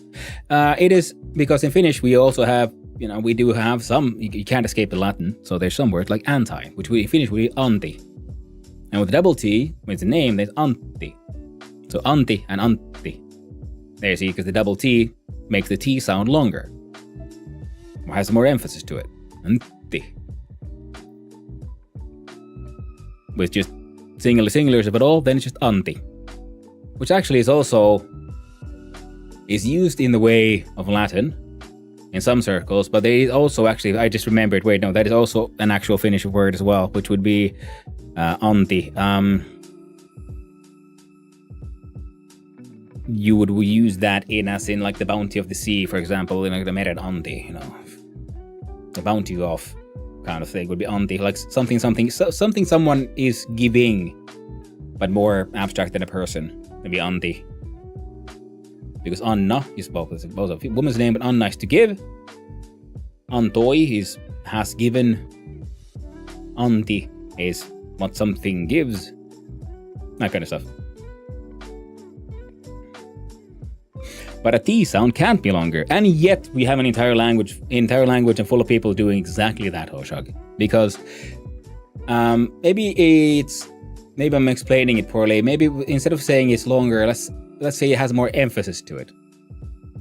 Because yes, the T sound is like the T it is the end of saying the T sound. But to get there, you first have to like press your tongue up and do the T.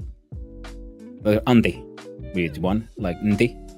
And with the double T, Nti. Because you lengthen that, the pressure you build up in your mouth to say the T kind of thing. You hold it in for a little while and then you say the T sound. If that makes sense. So in that sense, I'm just so used to thinking of it as in lengthening the sound, but I do understand that, yeah, if you consider sounds like T and K and so on, where it's like T and K, it's hard to lengthen that one. So it's more of a concept and explanation problem on my end, I guess, because maybe it would be better to say you give that one more emphasis. So because you just prolong the sort of pressure you maintain in your mouth before you do the T or K of T and K. And in German, it's the opposite. Double consonants do shorten the sound. That's insane. Madness. If there's more letters, there's more sound. It's obvious. Self-explanatory. If you have three Ks, you'd be confused. Like, oh, sure, mega long one. Just like saying, there's a stretch and then there's a stretch because there's more letters and more E's. and so on.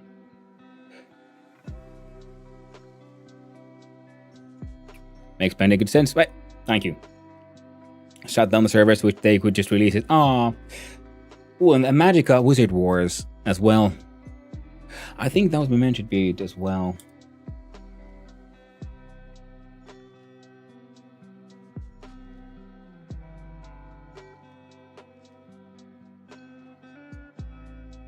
But okay, it should be the 2 hour. Okay, I'm glad I started renaming these from the 2 hour game deving, because it's now becoming more regular to go way over that 2 hours. Actually, sounds like you're holding the N longer. Okay, yeah, holding the N longer. I see that, but if you had double N's in anti, that would be anti. So because N is an N sound, so if you hold the N, there'd be anti, and the anti would be anti. So there's a sort of like a silence that grows before you finally say the t sound, or the k with a double K, or p with in P's and so on. Shorten sounds. Aardvarks do in Germany. Must be getting very, very confused. Tiny teeny anti-banties. And you've been there and loved going full healing clothes with weak shield. That's good. Ooh. Oh yeah. I see that functioning, that kind of game, that kind of build. But I think it's time to start the poll. Apparently there's an ad in 2 minutes, so some of you will have to deal with that. So I also need to go to the toilets. Not that one. Other one. There we go, thank you. Touchy witchy.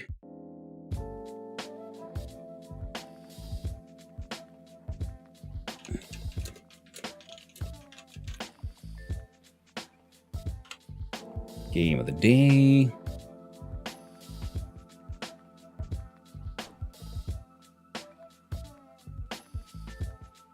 There we go.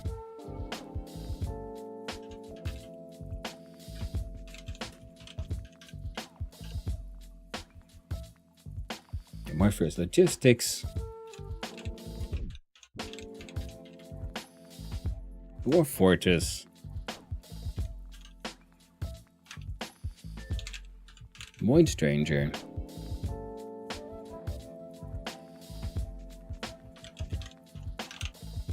Dorio.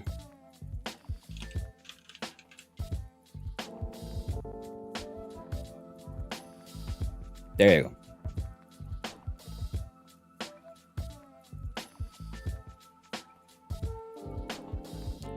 Where is my rope? Yes, there we go. Thankfully let me distract you. Hey, no worries, Boofta. It's always good fun. Yeah, thanks. I know I got it. I almost got it close enough. Well,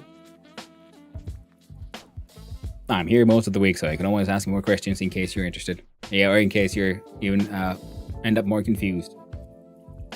And no worries, Boofta, about the whole distracting thing. It's okay. I get distracted anyway. So, there you go. I'm gonna leave this thing here while I put up this thing, and I'm gonna go and then have those breaks. Even add a whole bunch of notes so it looks all neat.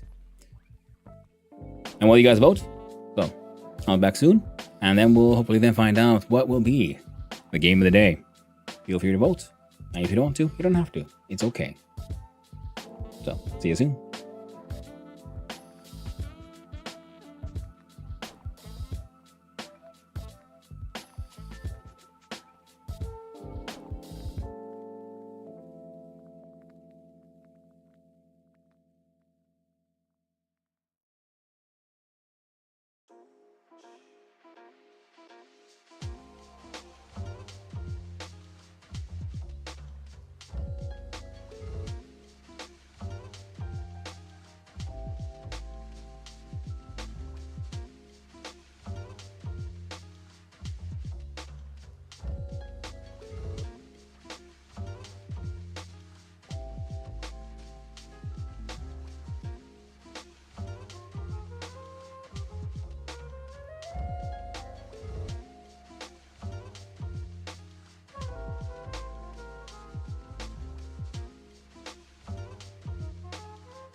And I've returned. Ooh. Good time. The poll. Ooh, and glitching. And DLC. Want to exercise? Thanks for hanging out. And I hope you have a good workout as well. So. I'm gonna do here. And ooh, March 1st logistics wins. Nice.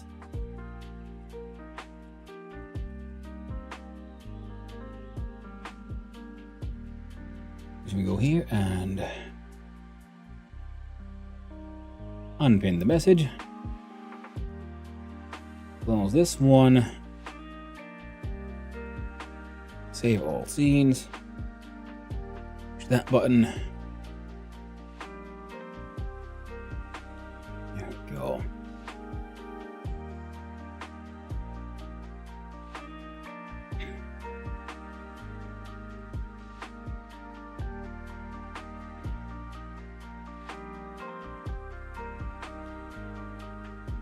And there we go. Should be turning on.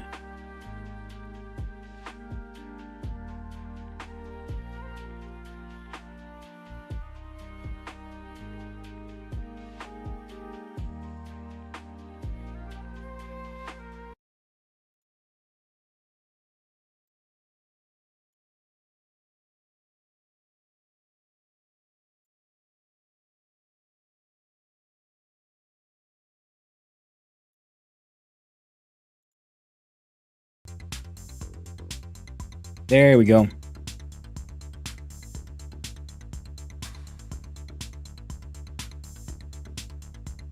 Now that should be all be working.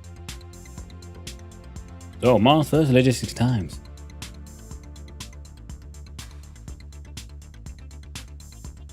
Yeah. Oh, wait, no. Yeah, of course, we gotta change the category. I think there's something I forgot here.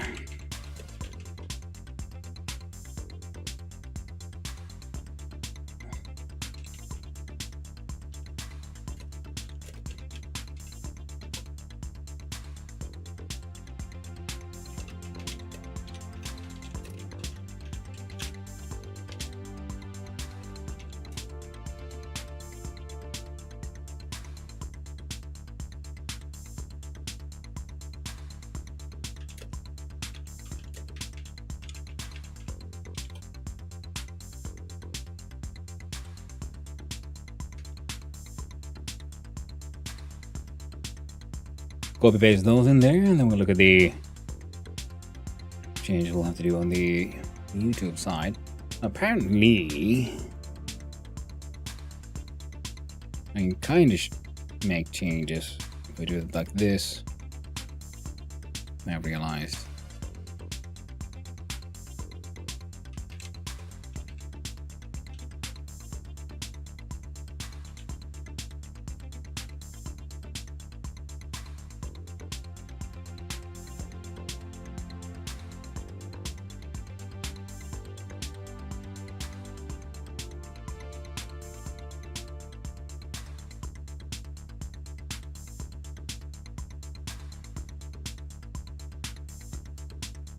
There. So now it's the some changes on the YouTube side as well.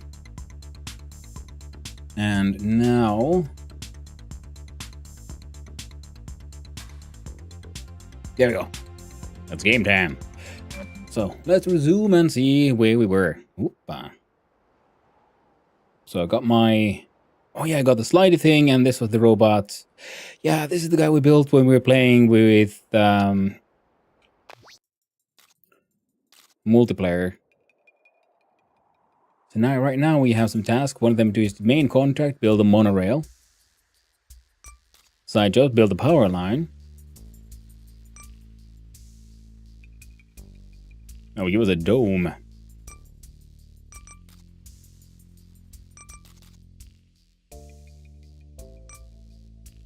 Curve 2x4. 360-degree gimbal. I think it'd be interesting just for getting there, but I guess in between here we can do a building of a monorail.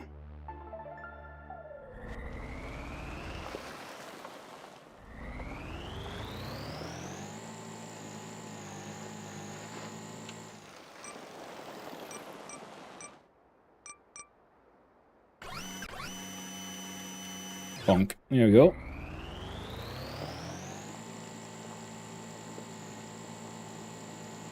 A nice large based rover base, got a nice 6 wheels.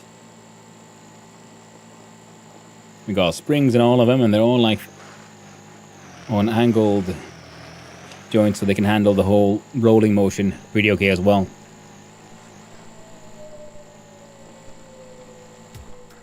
Now I don't think this model has whoop.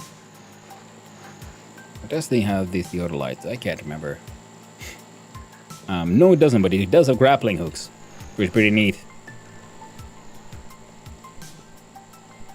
The graphical style is neat. I know, right? Yeah, it is super cool. It's a cool, very fun sort of a cell-shaded 3D. And in a way, it sort of like makes sense because, you know, you're a rover. Rovers don't have perfect eyesight. But they see sort of okay.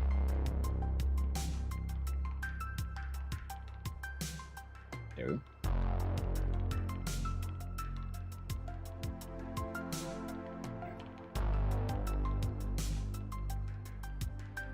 There you go.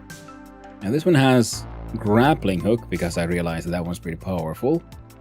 One on the front, one on the back. We have a twisty central spine. But no theodolite, which is the one we need for this construction job. So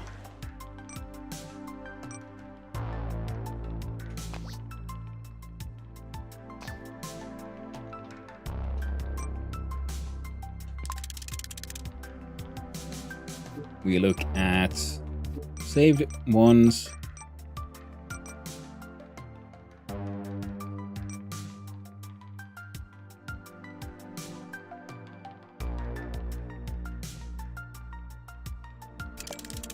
Yeah, this one it has a rocket, some twistiness, bendy spine, theodolite. Nice and silly.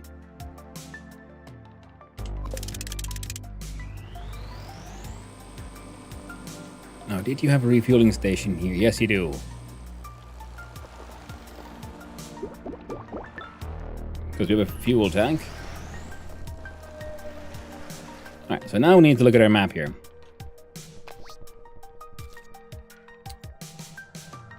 This one wants... We can probably get through here. I feel like we can do a pretty much a freaking straight run. Oh, works for me.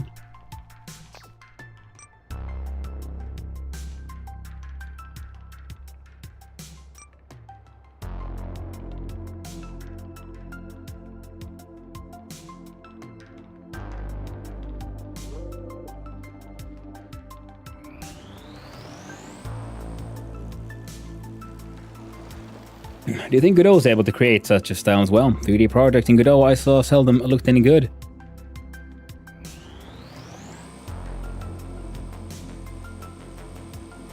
I honestly don't know. I mean, you probably could, but it's more of the whole, like, shading thing that is the question. So the math for that one.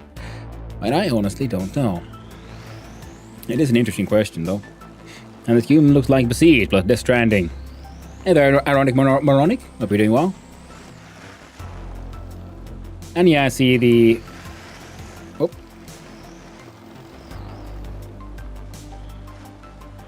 I see the combination. And I like the fact how they done, for example, because there is a day and night cycle in the game.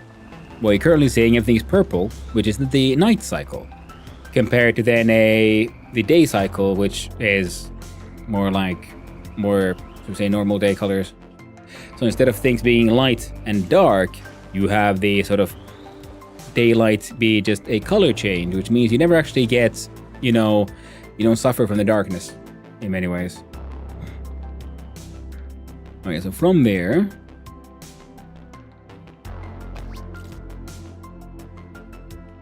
Okay, so maybe it would be better to go through here.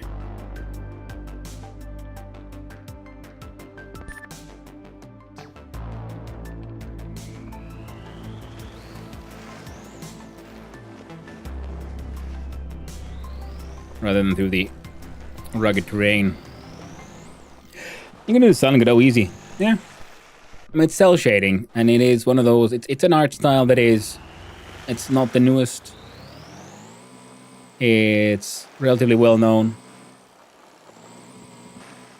I think the thing was with Godot, because usually when people do 3D stuff, they then want to do, I don't know, realism or something, so then they end up doing something like Unreal, which has a bit more oomph to it.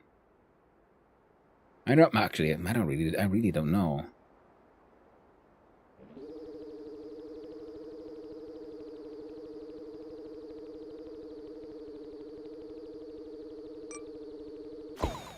There we go.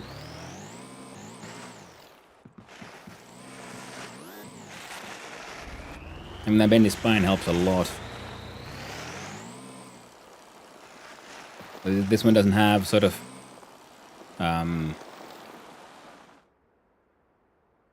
suspension in the way the other ones did. But it has sort of like proto suspension in this way, that when the front wheels can, you know, bend a bit separately from the back wheels, because there's a spinny bit. I can just spin normally full 360, but that the little bar we have up top there can't go through the fuel tank beneath it. So that one stops it from doing like a full rotation.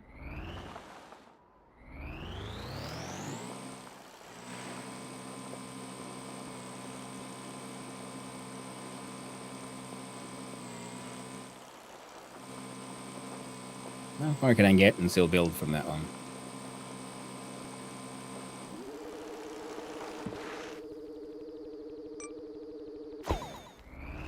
we go.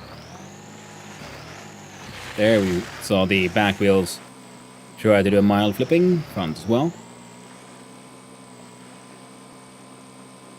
And I found that adding that little bendy spine has added like ridiculous amount of stability to this thing. So it used to be, well, I think on a flat surface it can still drive sort of quote unquote the wrong way around, so.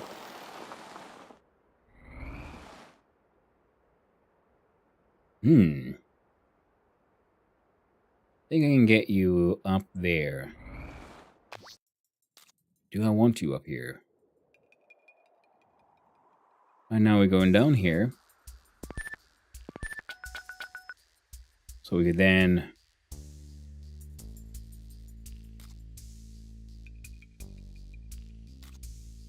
Well, we could go up here and then go down here. Yeah, works for me. Hello there, Prick. How you doing? I'm awake this time. How's this game? It is super fun. You know, it's Legos in space. Designing your own rovers. And shenanigans. The art style is beautiful, cartoony in the best of ways. And it has surprisingly good music, even though right now we're going through a slightly more silent phase. And with the cell shading already adding a little bit of a challenge in reading the terrain sometimes. I like the fact that, as I was saying previously, they've done that lighting differences are actually color differences rather than brightness differences. Which trying to deliver. I'm building a monorail currently.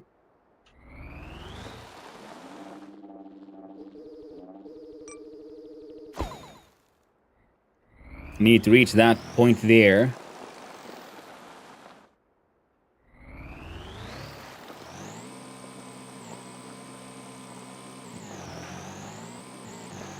Because that was our main quest currently on this save was build the monorail, so we'll do that one so we unlock more main questies.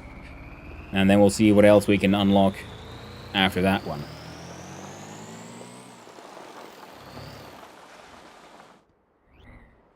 Right. So if we go from there to here.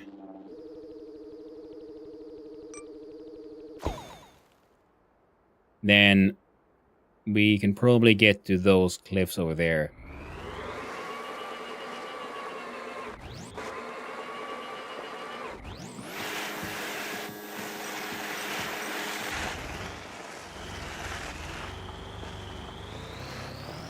I'm gonna do it, of course. Traverse the cliff in style. Using my rocket boost.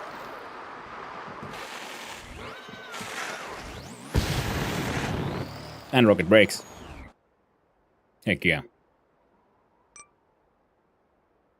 0.6 kilometers, so I can probably get to that one as well.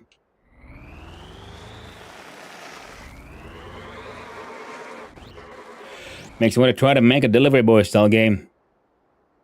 Yeah, I mean, there's a whole bunch of those in the end. Isn't there's the like something called like something delivery service where you're like just driving around with you're a cat in a pickup truck in a very sort of cartoony world trying to deliver things and things might fall off the pickup truck. So there's sort of physics challenge as well. Thank you. Good landing.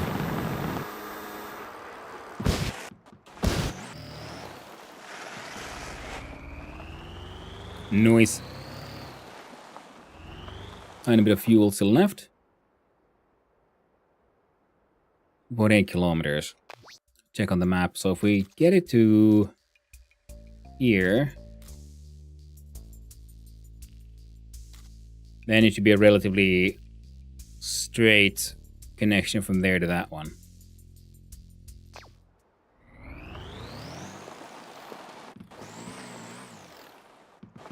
Yeah, need a good style and unique mechanics. Yeah, this one has relatively simple like mechanics, but it is a very well put together game. You know, just like I appreciate I agree with the comparison with Besiege in the sense that it is a very sort of simple and fun.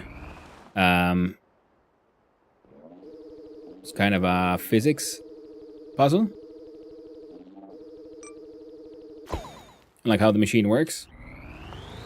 But of course, unlike those games, this one you don't really have a hit point or something. You can get stuck and so on. And then certain objects that you're delivering can be a little bit tricky.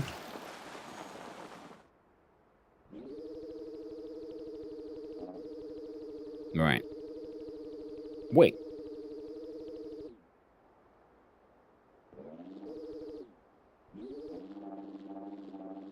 Too far from the connecting structure, so it could actually...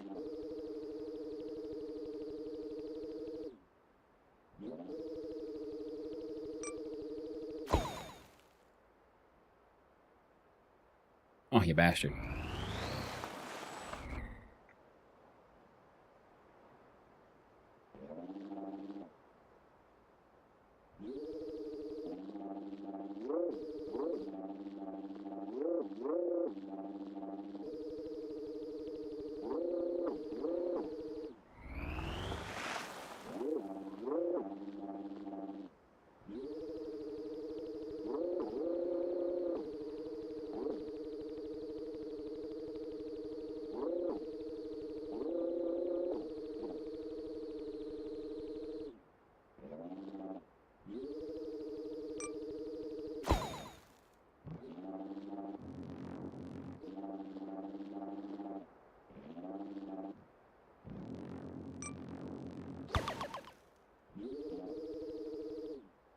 Oh. Done! New contract. Deliver a robot repair kit. It is from... here to there. Okay, yes, and also then is teaching you, hey, you can use the monorail you just built. Now that one is green, which means I've been there, so we can just fast travel to it. Voila. Now we're gonna need to... whoop, like the photo mode too. You just tap to hide the UI. And you can make your own coloring books if you want. Thanks to the magic of the cell shading.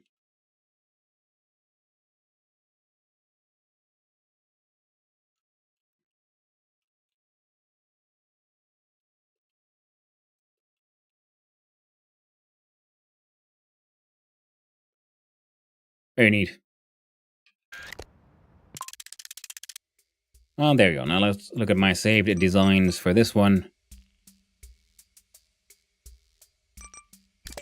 This one might be absolutely good enough. Oh, alright, we should probably accept the job as well. Usually helps.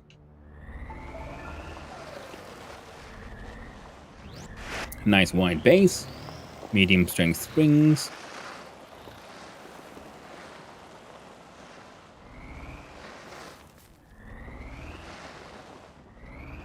Yeah, that one looks like a box that's gonna like open up so easy.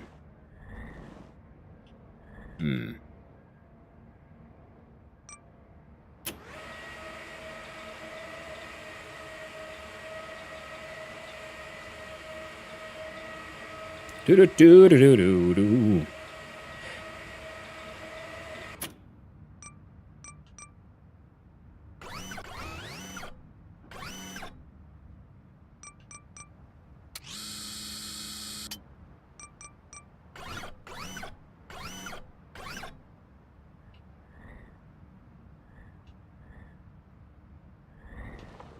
Come on.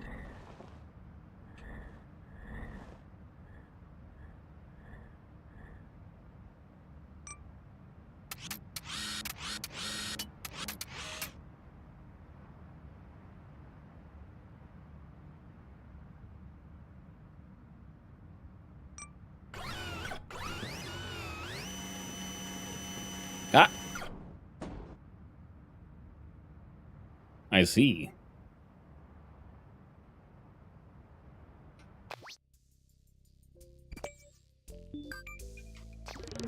We reset that gig. Now we choose another robot. Or then we change. These are the wrong grabbies. Oh, that's one. See, I already had a version. Was better for this job.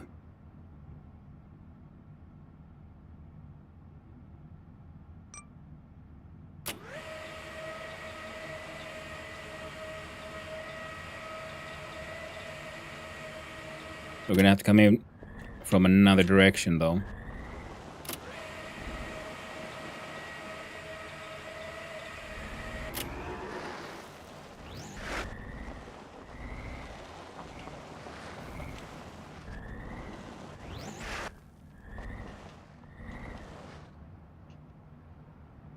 Okay. Looking better. Ah, come on.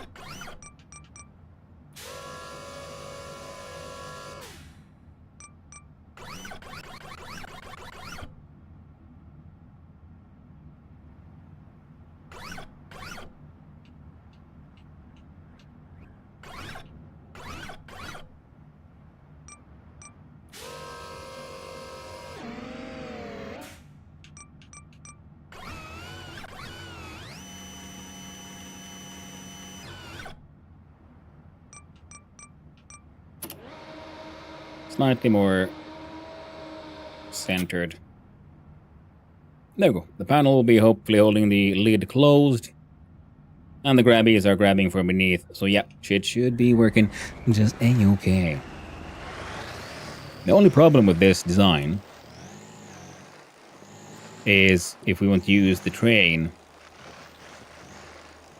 it's a little bit of a challenge.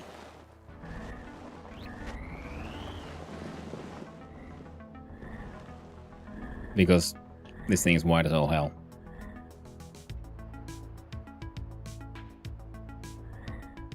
I wonder if we could...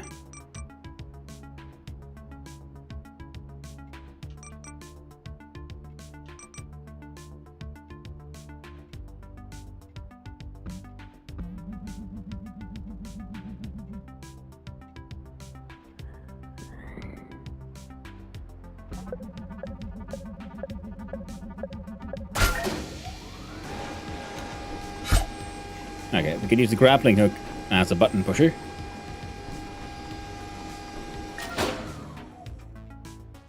Next departure.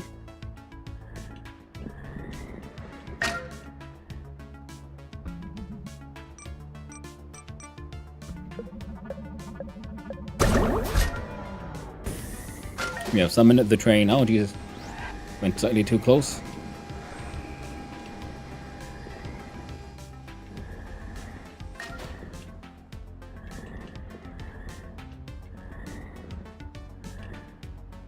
Got 12 seconds.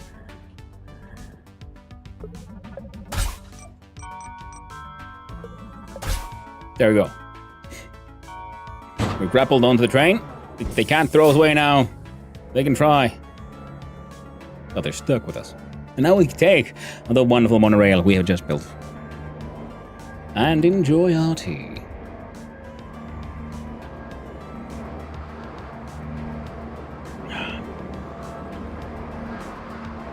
This game is also a good example of like good sort of task progression in that every task, like this one, and they said had just unlocked the monorails, so then you build your first monorail track, and then the very next mission is sort of like very strongly hinting like, hey yo, maybe you should take this train you just built, and then sort of like opening up the map and the logic here too. You're like, oh, okay, cool, right, okay, so.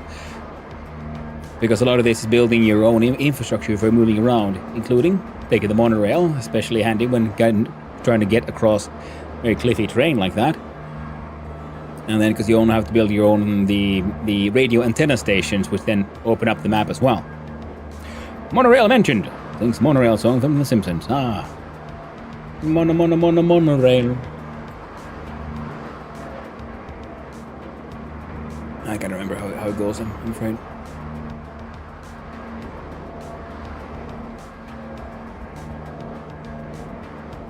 Do love me a good monorail. Most stationeers had monorails. That would make me happy.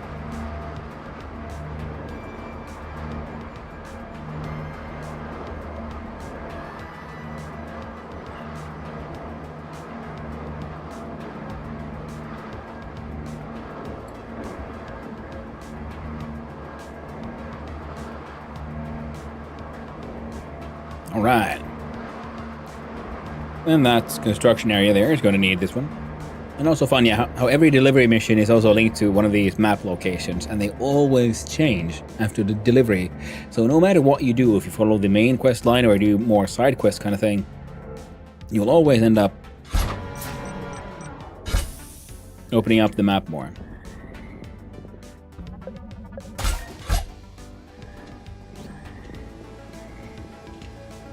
Not like opening up, but the map changing around you. So there will always be, you know, signs of You know, achieving stuff.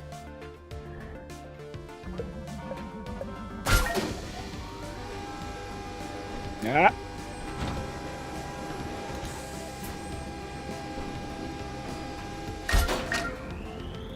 We made it. The grappling hooks feel almost cheaty. And once I unlocked them, then I had enough money, so I bought 2. So 1 in the front, 1 in the back. I can lock myself in like that. And if we go up a cliff, it seems like it might be a touch challenging. We can use the winch to help.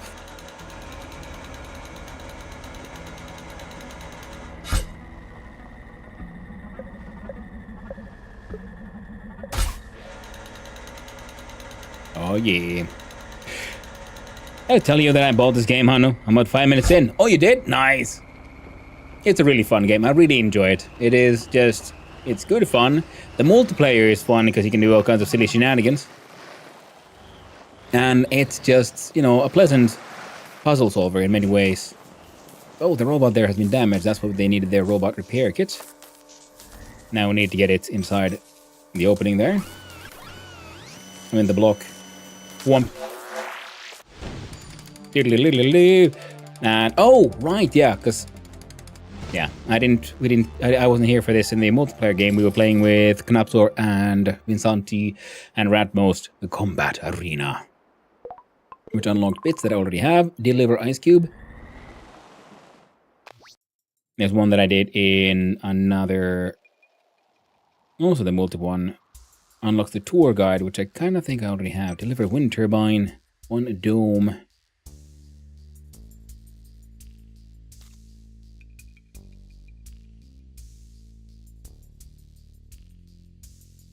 There's an expiration date on these. Oh, I didn't know that. That sounds funny. Let's do it. We can fast travel here. Alright, so that there wind turbine needs to be...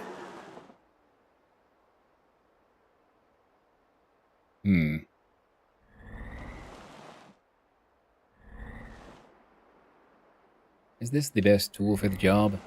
Maybe not. I think if we grab it slightly higher up. If I can grab that sort of central shaft.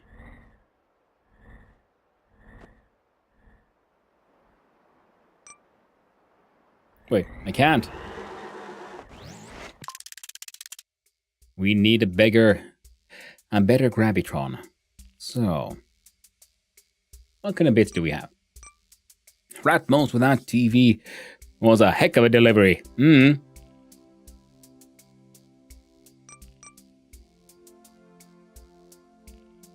Magnetic wheel sticks to metal surfaces. It tries to maintain a constant direction. Direction. The heavy-duty jack, which... Oh, right, yeah, we unlocked some of these and played around with them a little bit. The rail slide is surprisingly powerful. We have a couple of these motorized joints, which seem to be more powerful than your basic servo. It'd be neat if we get, like, some sort of, power number as well. High-speed motor spins really fast, or, well, faster than your basic servo. You know, some heavy springs, medium springs, light springs, short sliders, medium sliders.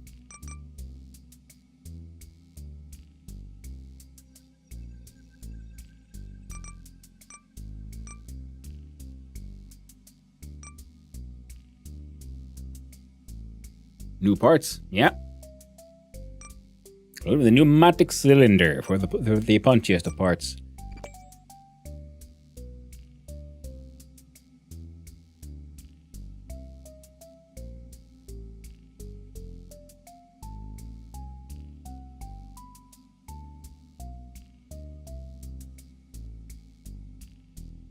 Yeah.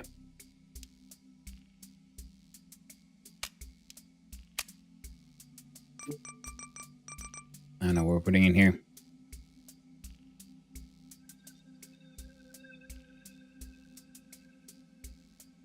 This could kind of do, but we got 17 of these, so we just put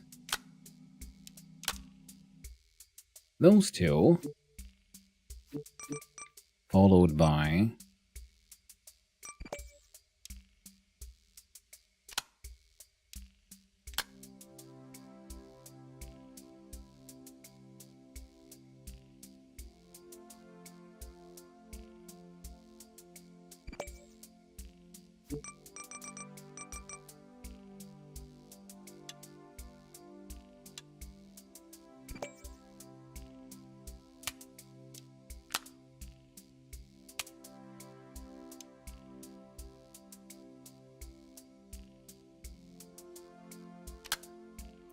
I don't know if the plate's gonna help here, but we're gonna leave it in there anyway. And then we do some nice 90-degree turns. We'll need one.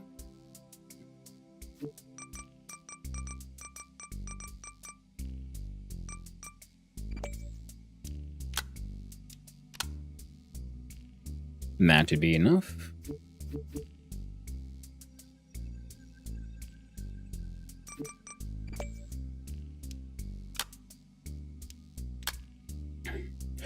Ratmos is amazing. Yep. She is absolutely wonderful. It is very true. No, wrong one.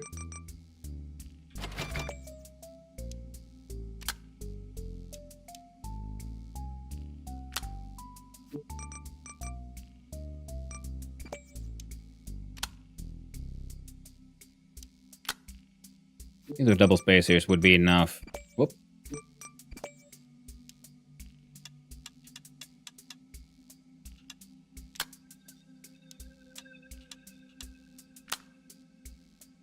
There we go. And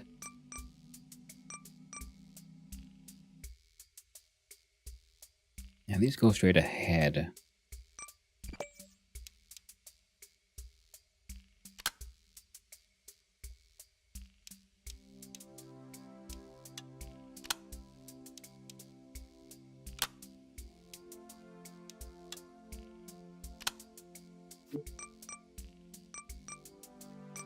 We'll see if this works.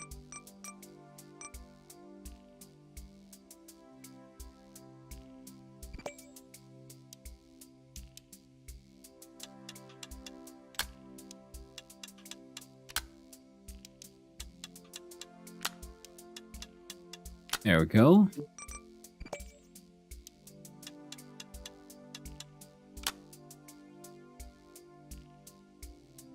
Okay, otherwise good, but they... Yeah. But no.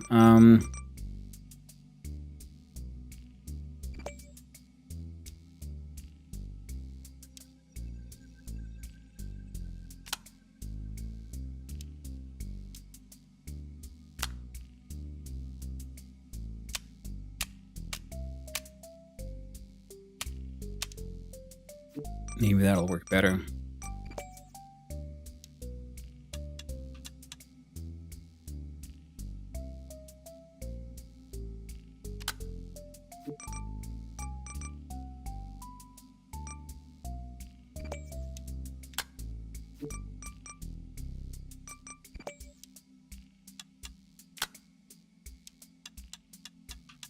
There we go.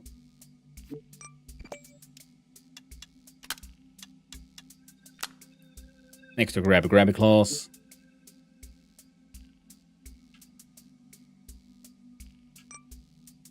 Those are both on 11.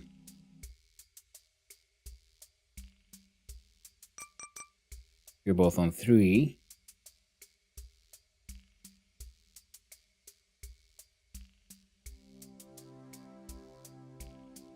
Why 11 though? I can count up to 5. So let's change these to 6.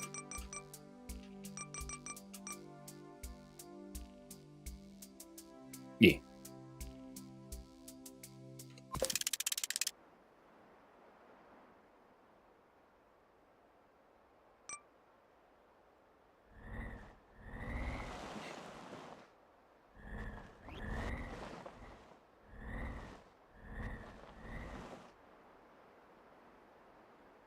That button will it like turn on?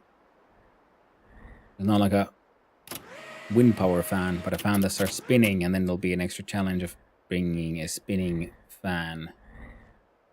I have a feeling that might be the hidden challenge on this one.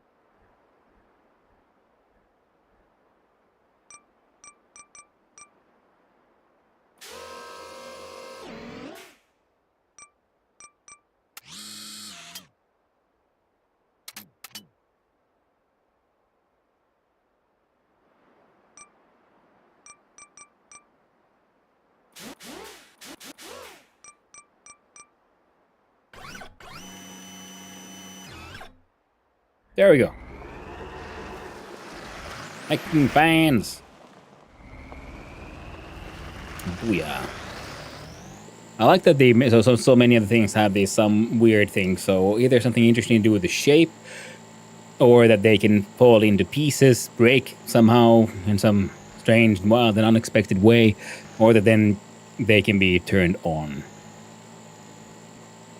The earliest example, of course, being the umbrella, like you encounter. Okay, maybe not the best way to head down, but if we can get how down here.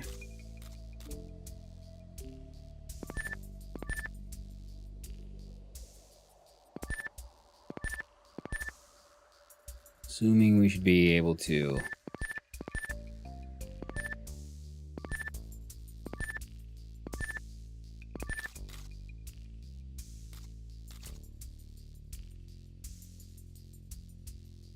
Okay, getting across this one might be a bit of a challenge through here.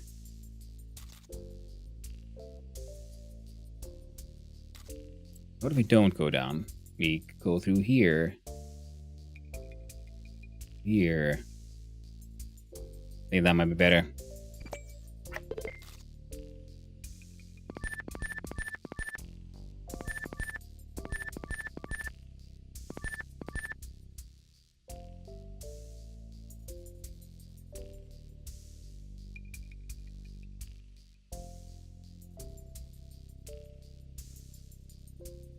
Might be able to get up here.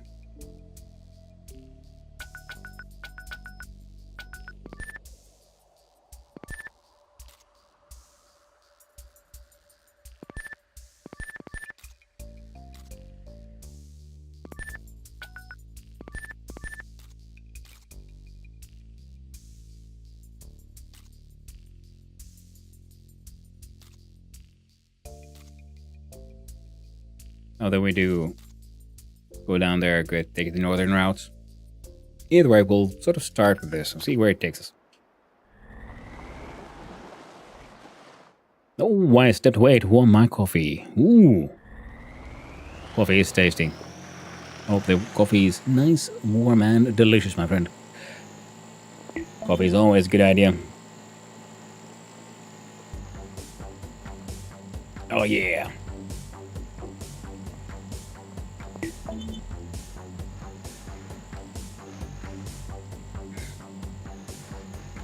Love the music in this game. Oh, butt nuggets.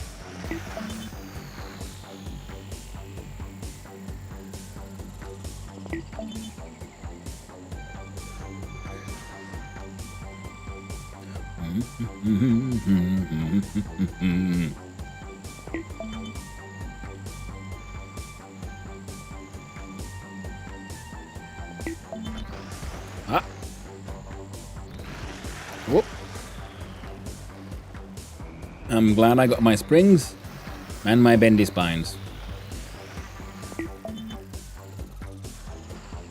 Yeah, the bendy spine solution has been surprisingly effective. It was pretty much my main and only sort of suspension before I then finally got springs, and especially then the medium springs, which I do believe we have in here currently. But I did unlock heavy springs not too long ago, which I might have to then see about putting in. But then again, the medium ones are being very useful on this bumpy terrain because it gives just enough give to then sort of quickly, by like just me even mildly bumpy shit.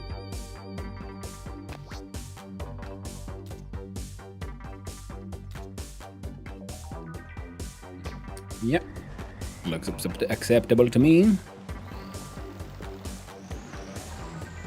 And it's fun having built this sort of large wide base with the sort of like outward leading springs, because it helps me balance the rover quite a lot. But it's neat, funny when, yeah, as you know, saw when I was then trying to take the monorail, it's because it turns out that, yeah, apparently my rover is rather large.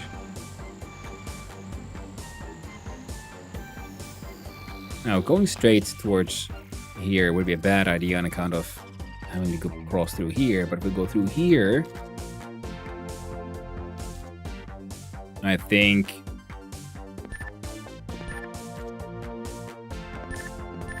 a drive-through, eh? We can get to this here desert area. A little bumpy, but it shouldn't be too difficult. And from here, we can go do a pretty much a straight. Hell, we can just go first there and yeah, there we go. Route planned. Do a quick little twist. Oh, I should probably also make sure I have my, there we go, my front grappling hook be active 1.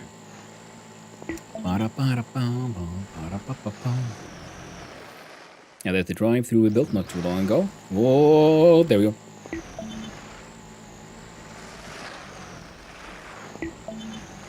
And after this one's done, I think the next...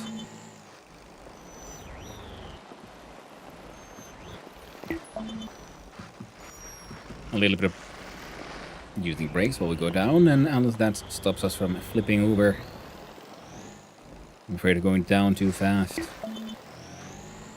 Yeah, then we can start looking at some of the more interesting shaped deliveries. I mean, there's the ice cube, which I did deliver in the multiplayer run. We could try it again in this one.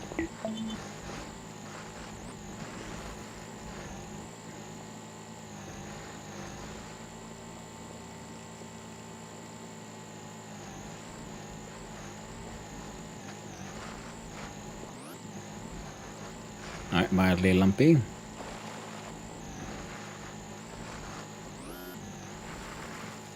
Yeah, we're gonna drive past here so we can add it to our fast travel locations.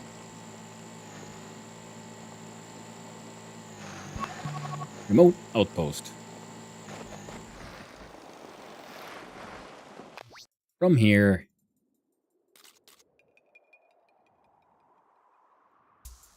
Oh, that looks all scraggly and bullshitty. So now we want to make it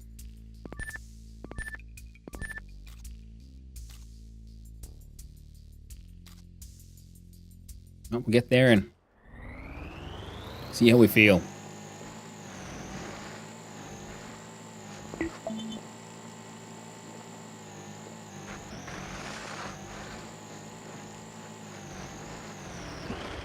Up. There we go. Saved by the spine. Because the front half is trying to flip, but then the back half being sort of separate, then adds sort of layered effect. What's the word? Lever effect. Oh yeah.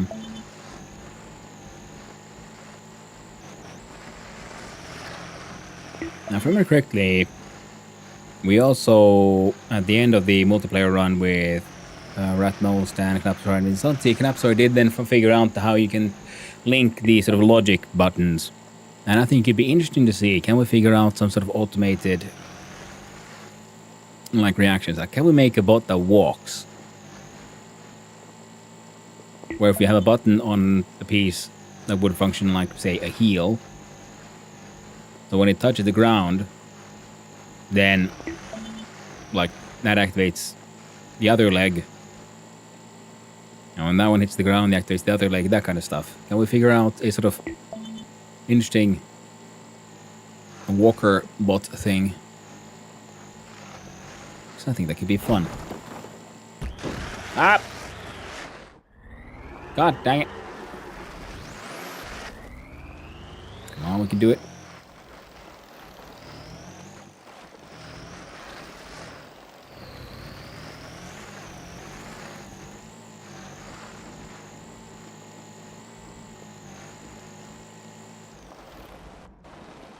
Oh yeah.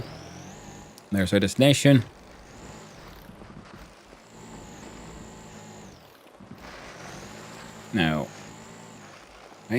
No. I was thinking like, oh, would it be like they need it upright? Because that'd be a fun sort of challenge.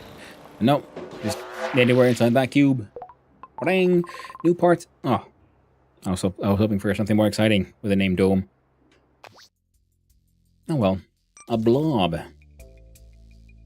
A mining scanner, you say? Well now. Now, blob delivery was already kind of bullshit. Expires in 2 minutes.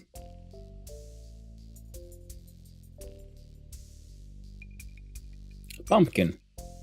An auxiliary thruster. Well, I want that one too. Ice Cube can wait. Blob wins. First we check out this mining scanner, though we will include building the path there first. And we'll do pumpkin and blob. Focus on the pumpkin, we can fast travel.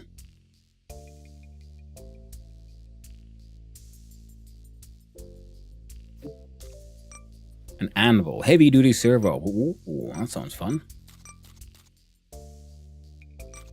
A prism, one radio. Oh.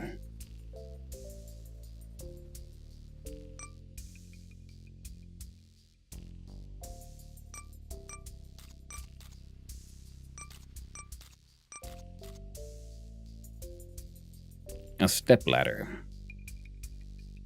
Well, sadly, not quite worth it for me.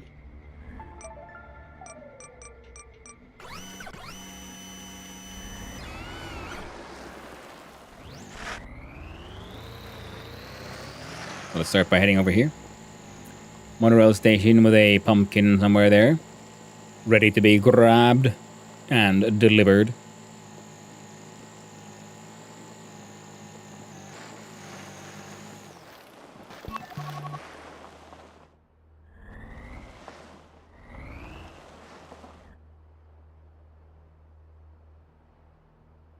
The pumpkin looks suspiciously benign. So, the question is as always, what's wrong with it? Can't touch these things.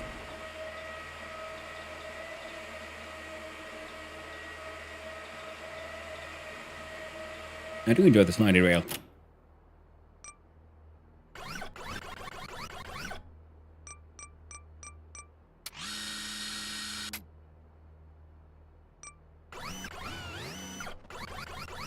That was the other version that had more grippy arms, sort of already made. We might have to look into that one. In case this one can't actually grab a pumpkin.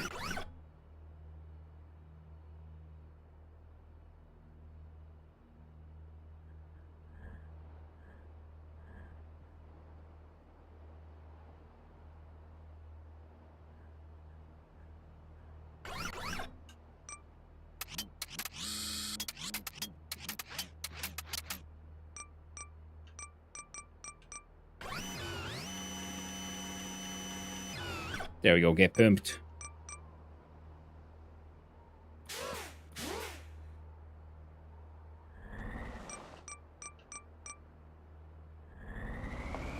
And destination was 3.5 kilometers that way. I think the easier way down.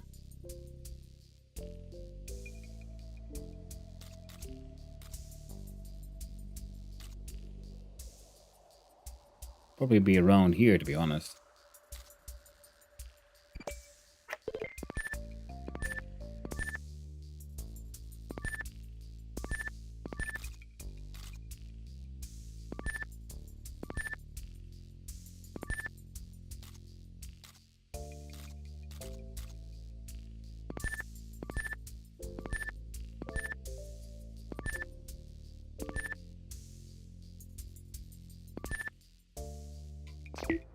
There we go.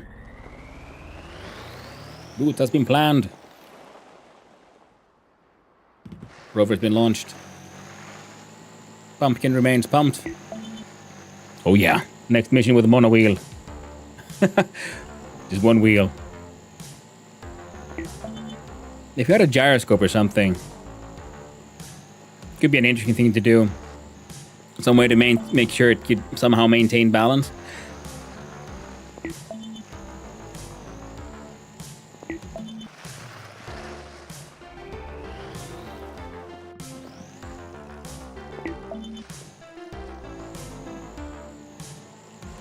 But I don't think we have that. Whoop. The blob is the next one, and that's going to be a hell of a challenge, if I remember correctly, just because the blob is just impossible to freaking grab. I think Vincenti was the one who finally then did the blob delivery in the multiplayer.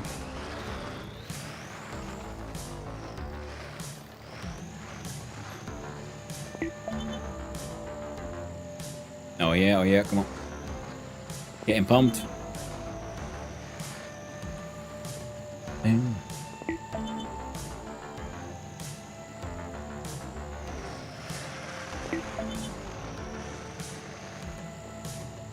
All right. Is your tiny delivery almost done?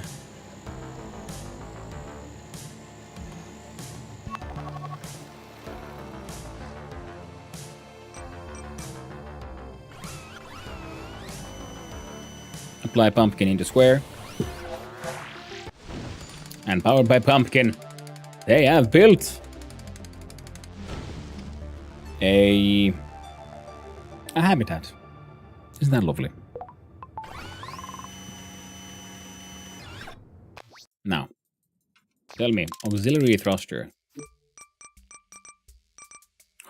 Applies thrust and burns fuel. Ah, cool, yeah, the thruster can only face, like, away from the nodes. So this one we can put sideways on nodes. So we could...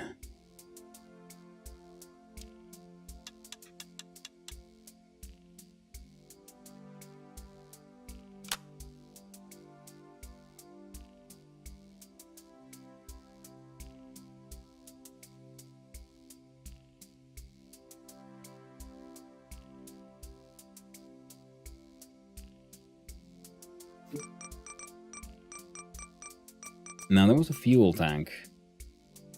Here's the utilities. Because this one has... okay, so weight for counterbalance. So this is neat. As an actual weight, we can... build. Then we have the relay that redirects input. Then we have an AND gate, a switch, a sensor. Sends output when touched. Toggles its output on and off.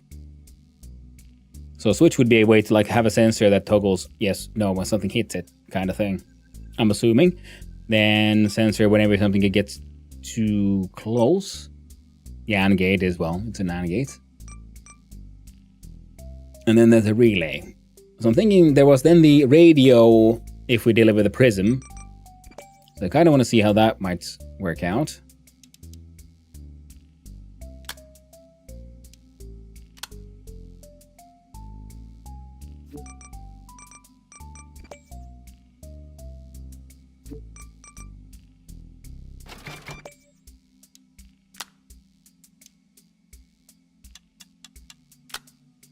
And yes, we're building it just, shits and giggles. I don't think this will be very useful. How unfortunate. Oh, we got 3.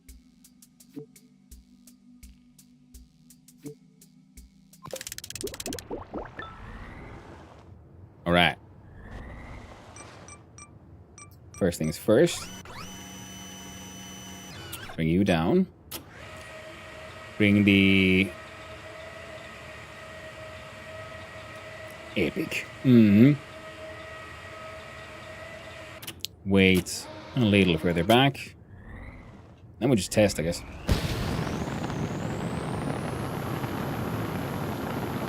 Nice. Yeah, even with 3, fuel goes down not too crazy. Oh god! Heckin' worth it. Yes, this is absolutely now going to have to be a part of the, all of our future designs with this model.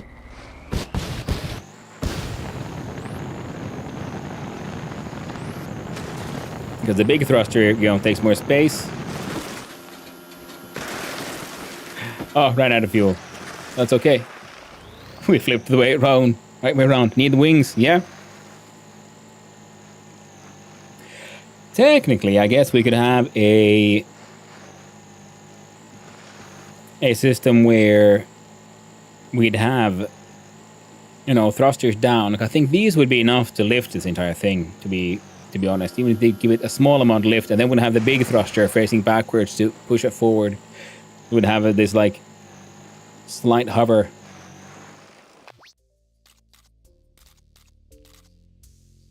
Oh, you're green. Okay, cool. We can fast travel there.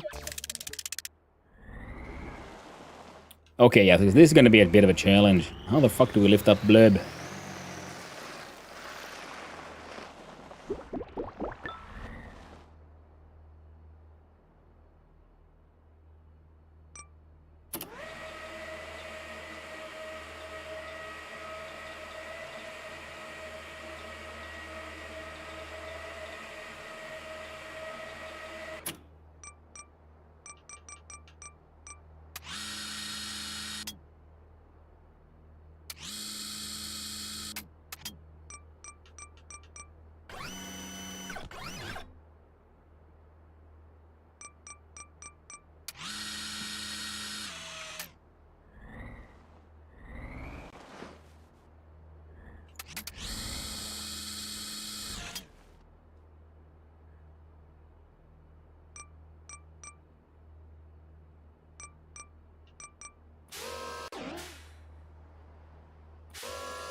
Yeah.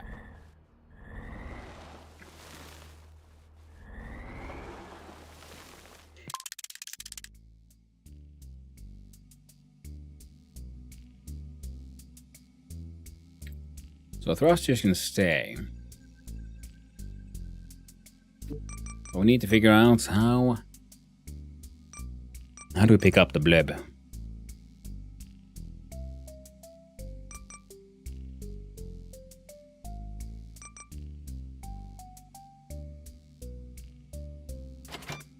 One more of these. The heavy duty jack is a powerful one.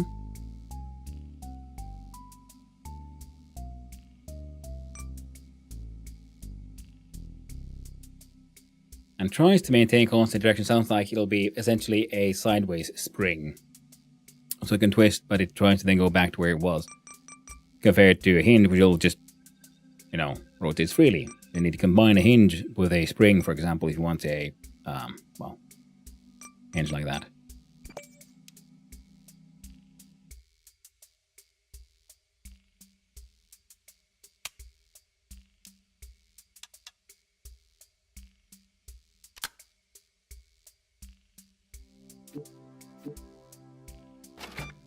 Oh, wrong button.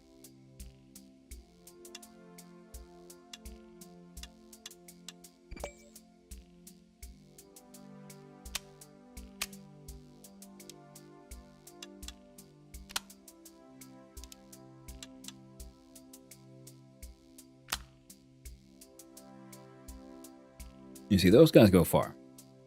Then I was thinking we'd have some kind of scoops. Then we'll need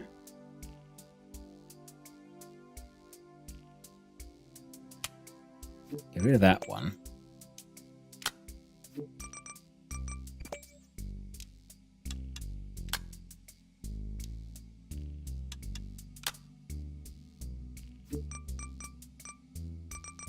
Having the large panel there. Doom.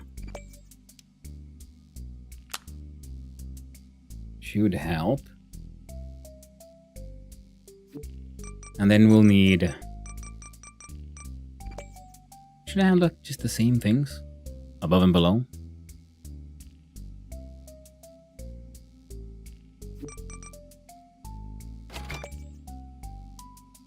Like, you know, why not?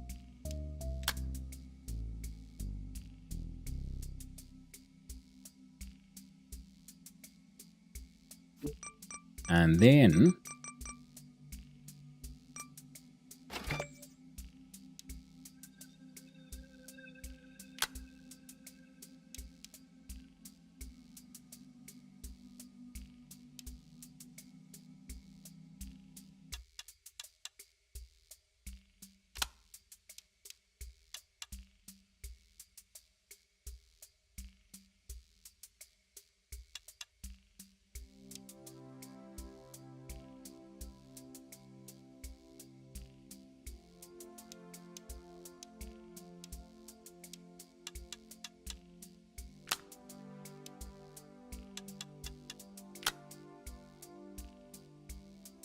from these would have... Can I figure out a way to get a plate?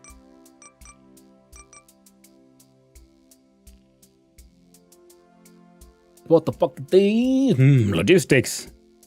I'll have a meeting. Thought of right now. Well, thank you for hanging out. That's right. Thanks for coming by and saying hi. And I hope the meeting goes well and it isn't an absolute waste of time.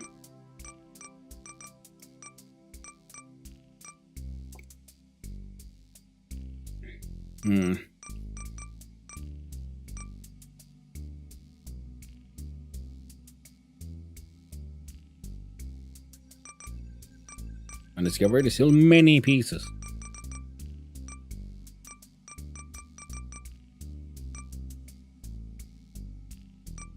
Now I'm thinking...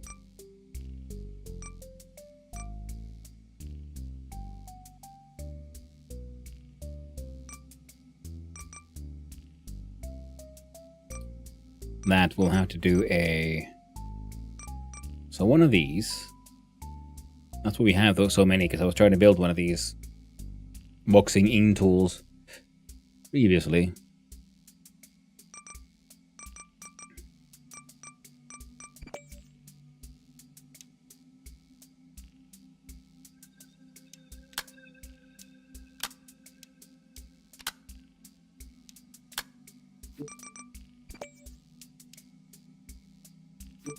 Might work.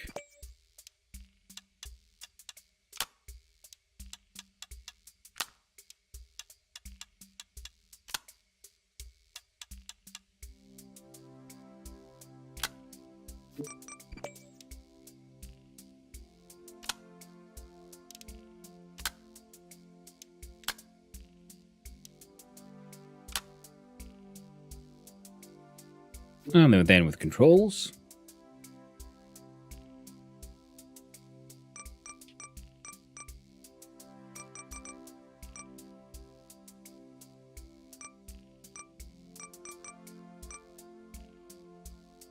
So all the jacks are level controller 3. Number 4 is that one.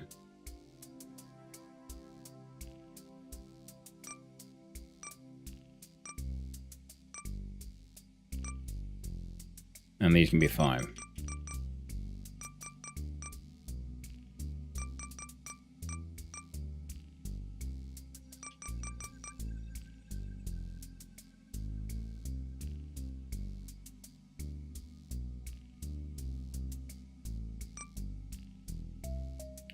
You're number 6. And you're number 7. Excellent then. So.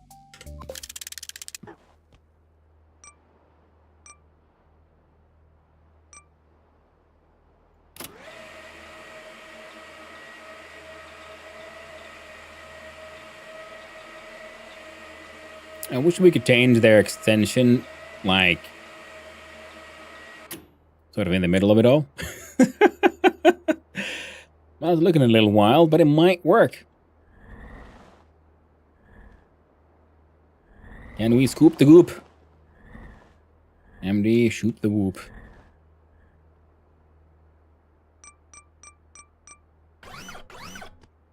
Yeah, the problem is... Yeah, we'll have to change the...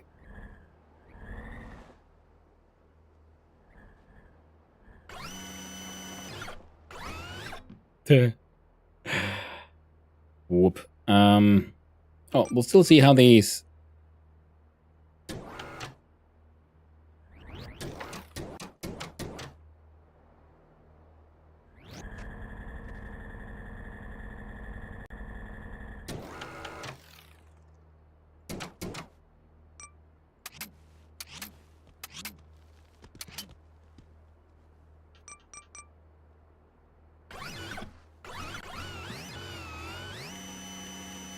My God!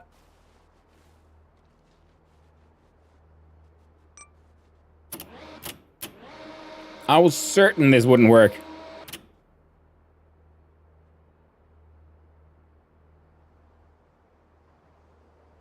Heckin' Goopertron 3000. Now he's getting up like 14 kilometers. That is quite the distance. And I forgot to put in a theodolite, which means we can't get it all the way with this guy. Shit. Because if I've added a new piece, we're gonna, you know, and the entire machine gets rebuilt.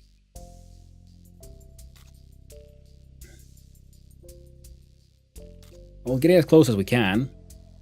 So far, at least one pickup has worked, so hopefully another pickup similarly could work again. Now this is a monorail station, so if this one would be connected to something down here closer, that would have been helpful, but no such luck. I think this one will actually end up connecting to that one.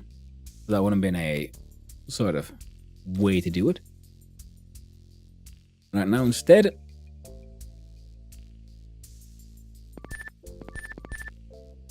let's try to take a relatively straight.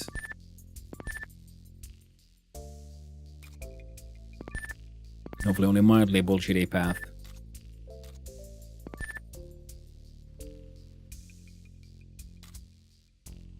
Something like here. Start with that one.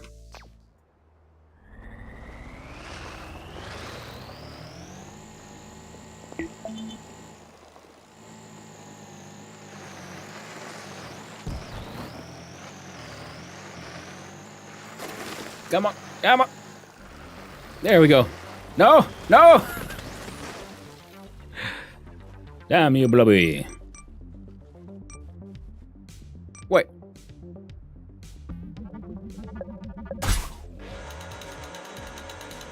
Grappling hook to the rescue. Got about those. Hell yeah, grappling hook.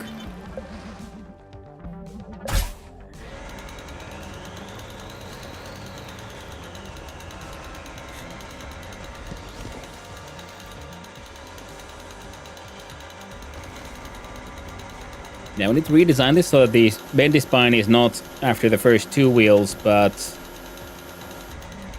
after later wheels instead.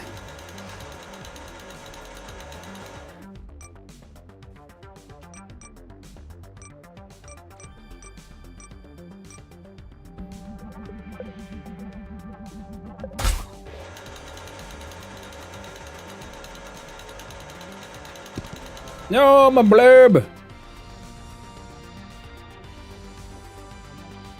Well, that's okay. We need to deal with the theodolite thing anyway, so we're gonna fast travel here. That blob made me hungry. Oh no, Schneeble.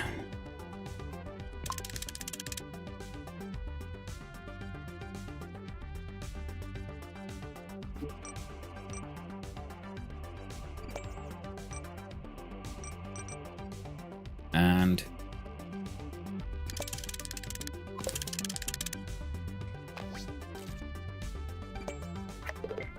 I think the closest high point we got is there, actually, so we can get a transmitter there.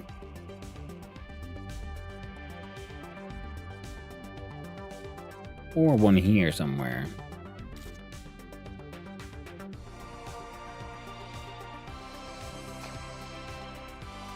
Let's try this location we marked there first.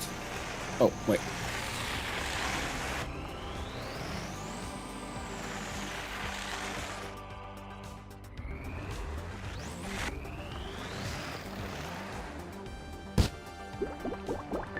There we go.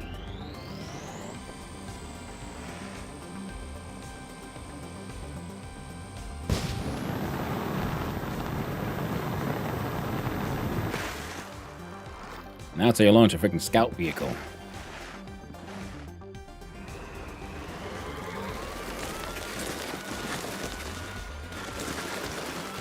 Now we're technically going in reverse.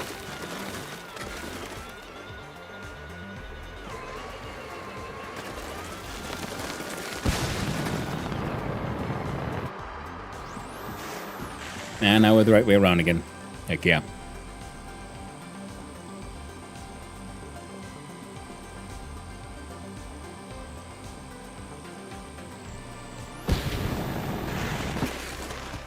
Oh no, we ran out of...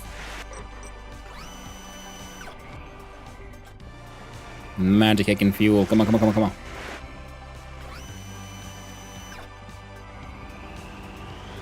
And we're facing the right way again. Ah, we were for a little bit there at least.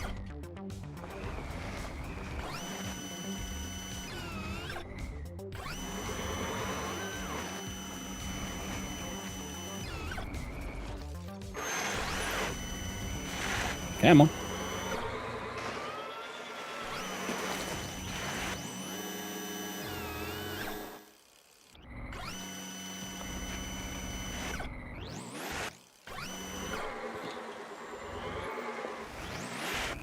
Alright, we'll just have to drive ass backward for a little while. It'll be A-okay. We're gonna get there.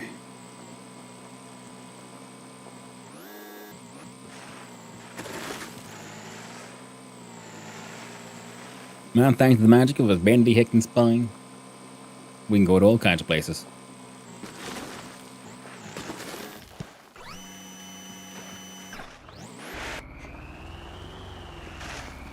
Whoop.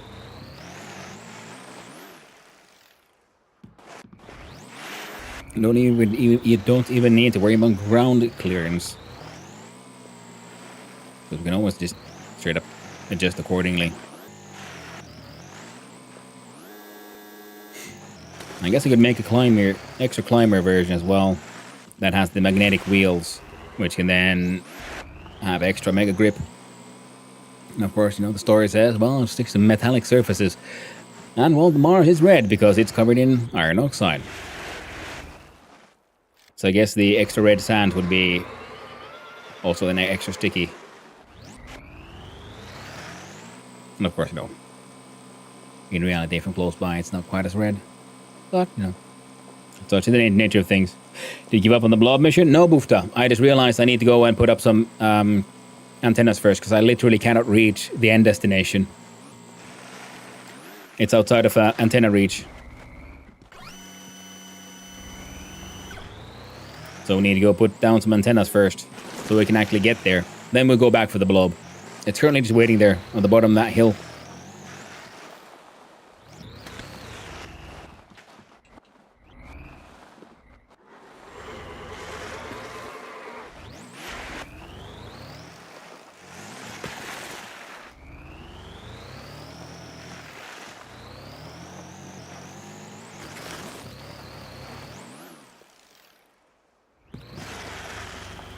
Come on.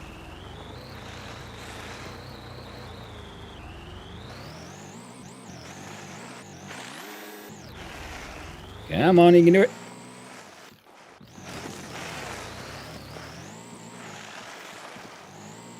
And we could always, of course, reset the vehicle, but right now, I don't feel like giving up. We made a freaking bendy, spinny vehicle. We're gonna freaking win with our bendy, spinny vehicle.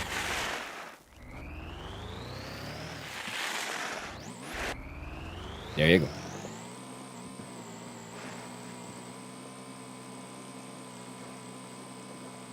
And so we gotta go that way, but we can't get there because of bad radio clearance. Not clearance, what's the word? Coverage.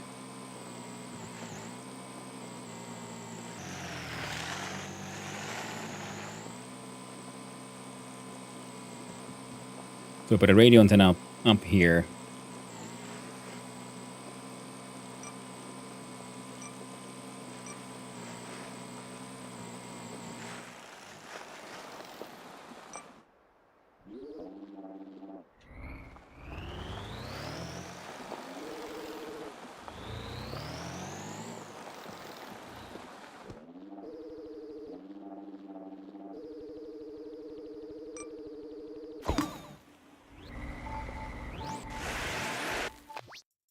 Now we put another one. Probably must put one there to get there.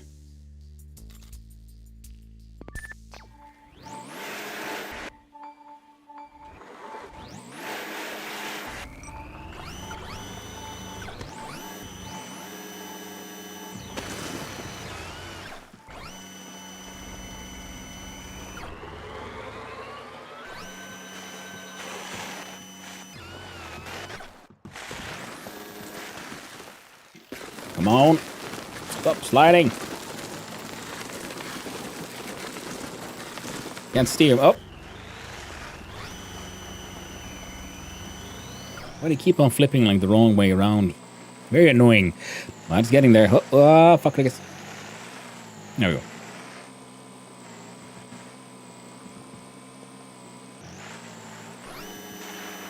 Oh. Alright, now we're facing the correct way. Thruster is facing to the back. We might... Oh, yeah, we have the like support thruster things now. We might have a look at... Ooh, my god. The design in general and see if we can add it to like the sides somewhere. That way the... Because the thruster sticking out from the back right now is causing a little bit of issues every now and then. Very rarely, but sometimes it is the first thing to hit the ground rather than the wheels. So the thruster wasn't there, but more like in line with the structure itself. I think a sort of simple mechanical spring there with the tank and the the stick. Oh, being above it, we could replace the stick with the thruster. We need to flip the structure the other way around, but otherwise, yeah, we could have the fuel tank and the thruster make up that sort of spinny spine bit.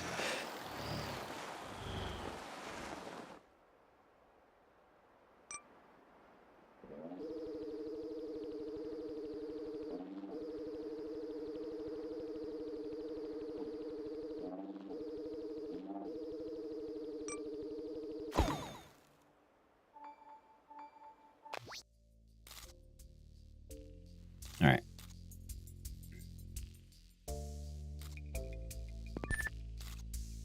Next one would be somewhere there, I guess.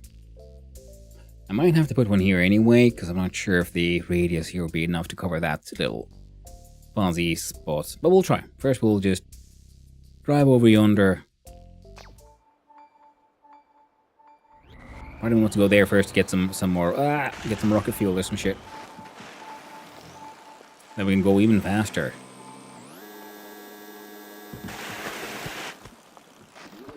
No.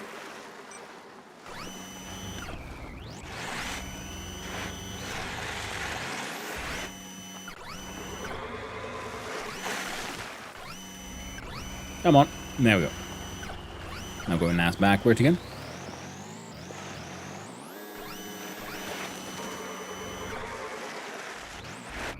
There we go. Corrections. Come on, come on. Has been made. There we go. Now after blob.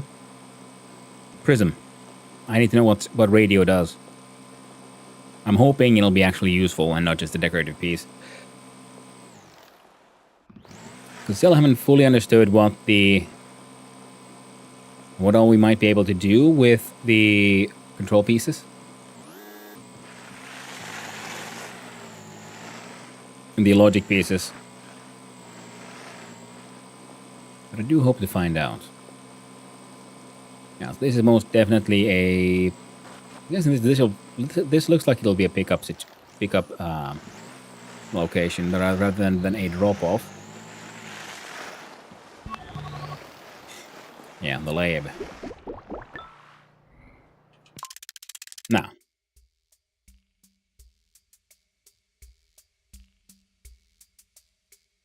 Oh, we can also get rid of this shape. Let's rebuild the entire thing. Just because we can. So now we can have one of these here instead. Bendy spine. Achieved. One piece. Then we would have a...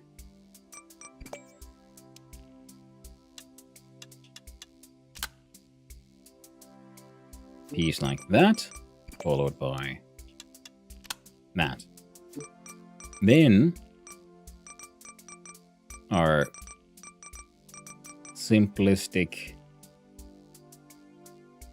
Now the gimbal won't work, yeah, because we need a twisty.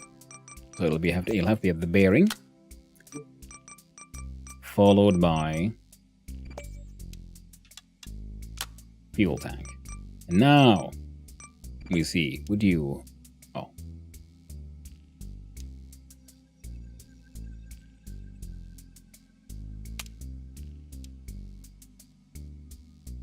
It would kind of work, but it's too short. Tricky, tricky.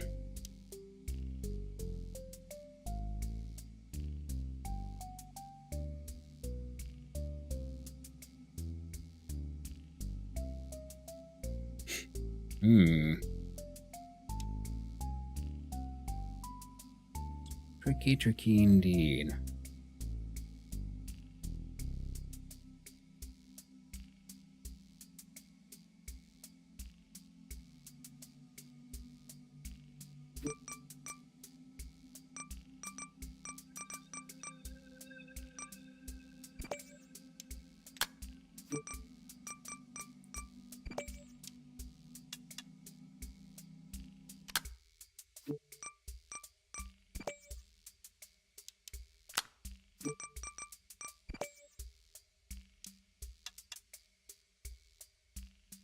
Oh, then he gets too close as well.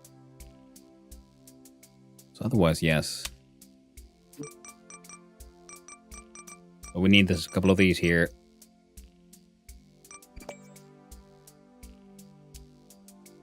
Do 1/2 spacer. But then it defeats the whole low profile concept, so. We tried. That didn't work the way we'd hoped, but we can instead. No, yeah, that won't work either. So then 1 double spacer. Oh.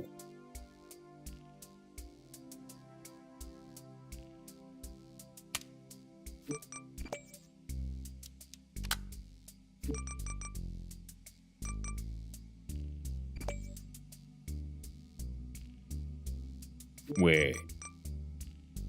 Oh, wait, no. It has to be in the middle. I was wondering, what if we put like 2 rockets on here on the side?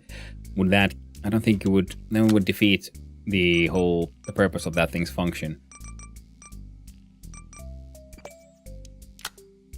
There we go. Now, you can't go past the stick.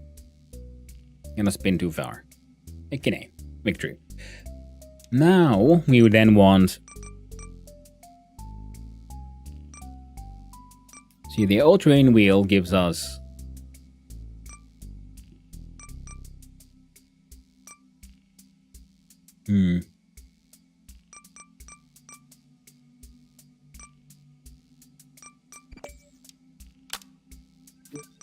So what if we do this then?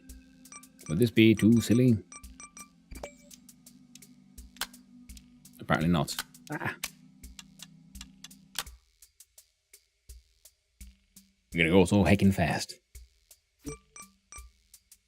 And I wish I had a more of an inline tank, but it is what it is. We got, oh wait, of course we can put stuff on the sides because we need things to be inside the area that is effectively defined by the wheels. And we might want to add at least 1 grappling hook. Because it is a lifesaver, and that way we don't have to worry about the whole magnetic wheels, because we can just go with the all-terrain wheels, which are nice and big and chunky. Now here...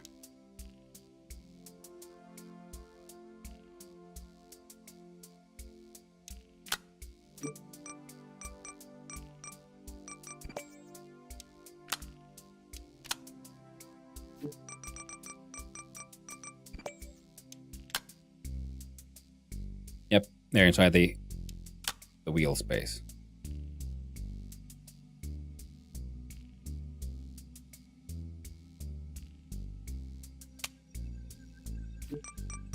Looks like it's a little...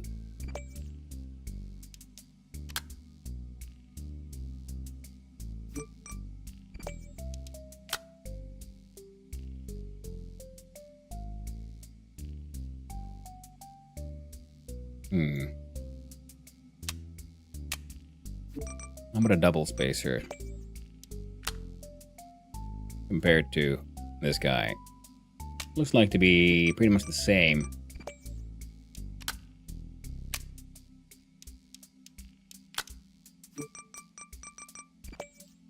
Because we also don't want the thing to be too wide. Now, part of me is realizing I should probably put the thrusters there.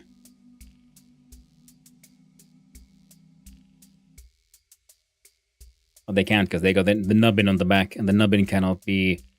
It would stick into the fuel tank.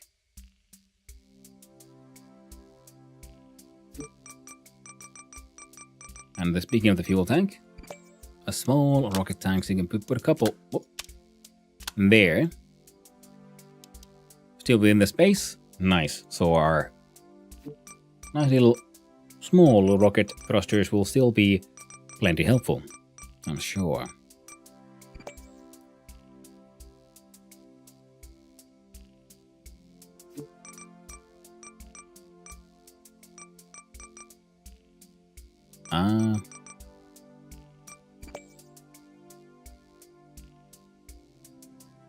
Well, that won't work right there, though.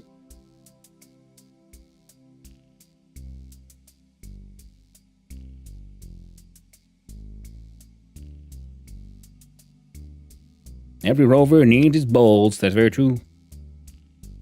That's very true, Gilded Birch. So now we've got a small 3 tanks, 2 small thrusters. We can...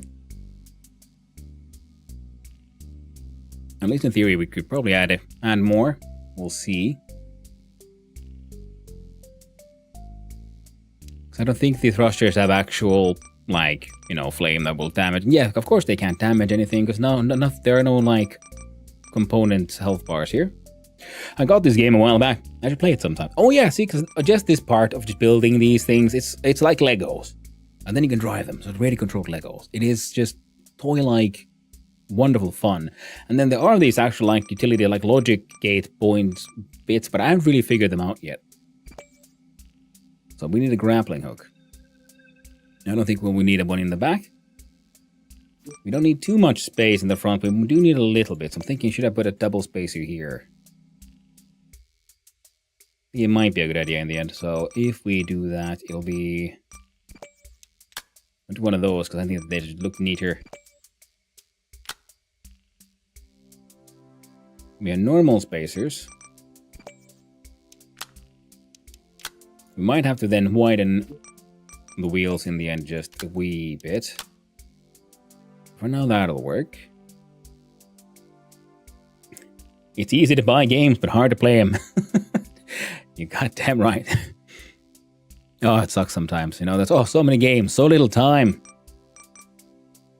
People keep on making more and more really cool shit.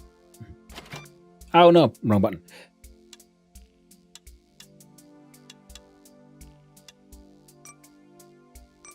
Now, we need a grappling hook. Not too big though, so I'm gonna break down that one.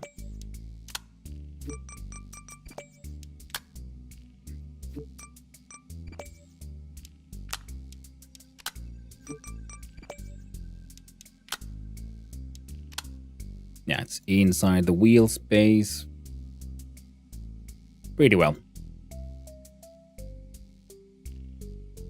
Acceptably, at least, for now. I feel like the whole thing has been longer than I remember, but that's okay.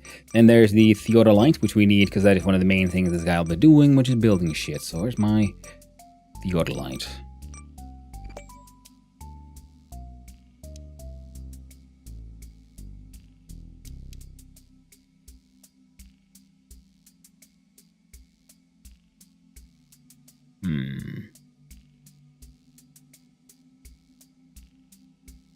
I'm considering moving you here.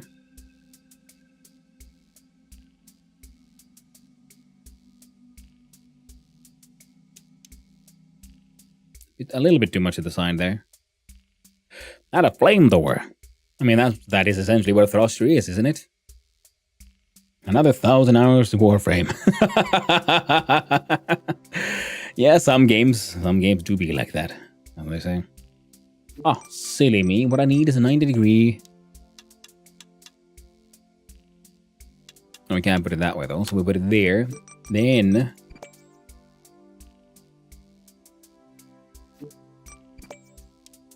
put you there. No, it's... Much more in line with that one.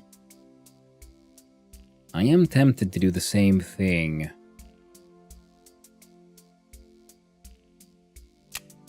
For this guy. But what if we then put a T there?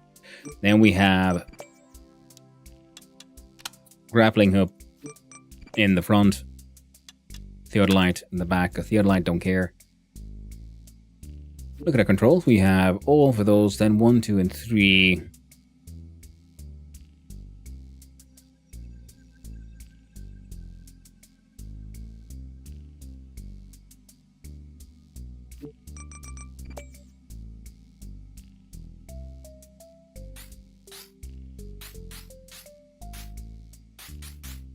And I haven't really painted anything before. So we do this one because everyone knows. Red goes faster.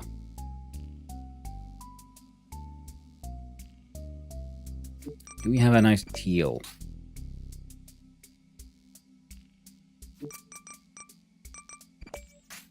Or a lighter red?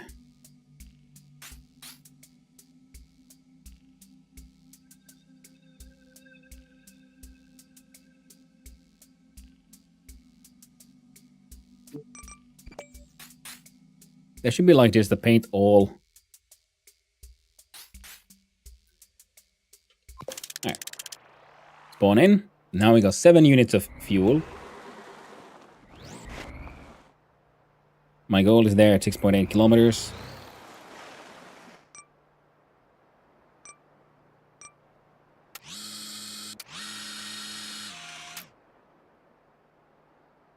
Ah. The theodolite is a problem. So, back to the fixing.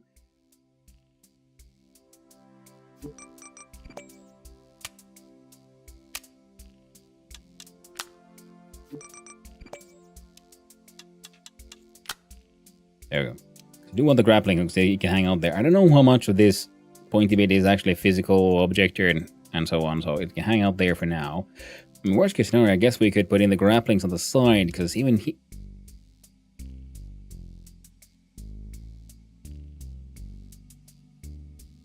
here it doesn't really go past the wheel. The theodolite does, but not this one. It's not quite as long.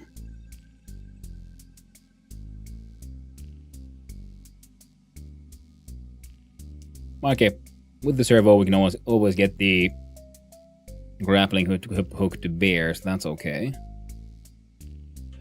And we'll try again. Now we can bend this way.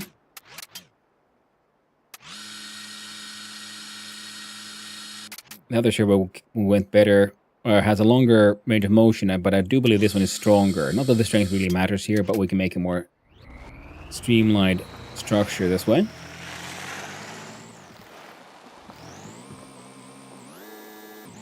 Ah! Wait. Yeah, we got full fuel. Then we'll see how well our rockets fare. And this here cliff. It's not as good as the main one.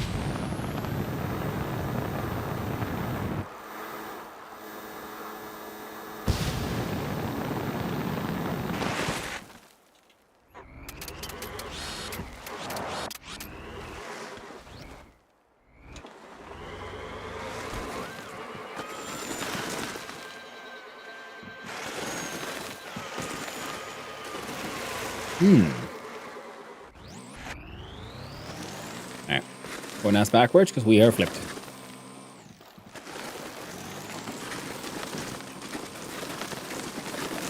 I think part of our tools are scraping into the ground a bit. Oh, that theodolite is like barely not touching the ground. Can I flip from here? Not really. Remember all the most all-terrain RC cars and that's advertised on morning cartoon ad breaks. Oh yeah, this very much feels like that. And then you have your like Lego-like bits, or I feel like there's another construction toy set that I can't remember the name of. That was more of these like longer blocks with blobs that fit together rather than the Legos just block. I had them more like, but I can't remember their names. Nor am I entirely certain I remember them correctly. Something from when I was like really small.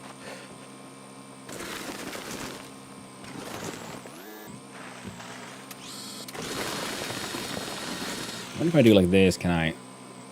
Okay, there's less scraping now. We have then successfully flipped right way around, which means rockets! Okay, so it helps us traverse a little. Okay, having there in yeah, I think we need to do some small changes for how the rockets work currently.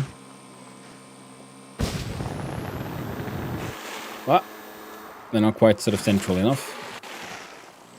But I don't want to rebuild right now.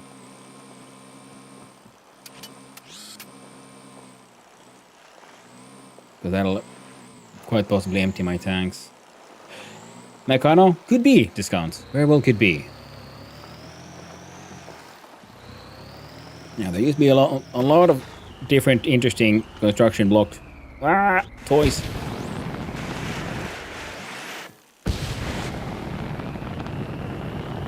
I'm back in the day. Alright, signal weak.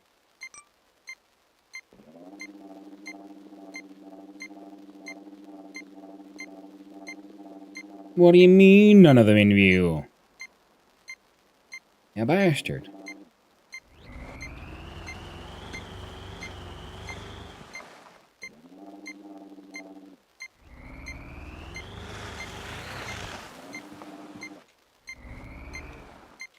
Here I thought I was being clever. Turns out I was just being dumb.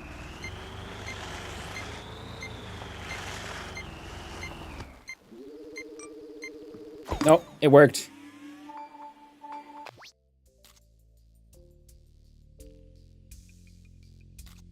Excellent.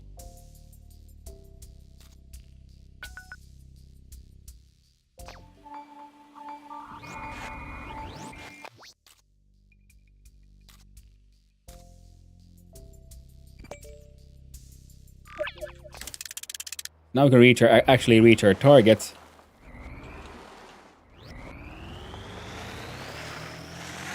Which means we need to have a closer look at... Okay, but first, before we rebuild... I want to save this one. But we do need to get rid of these.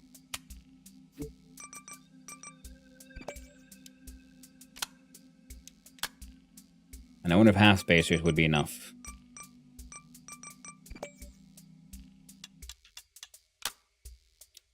Answer would appear to be yes.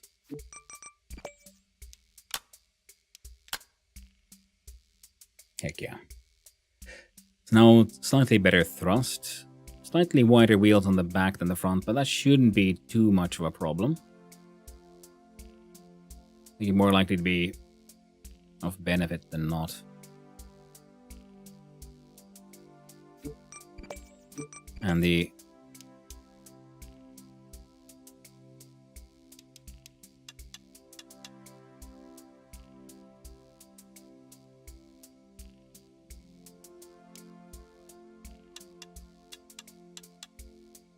So we got a grappling hook at the back.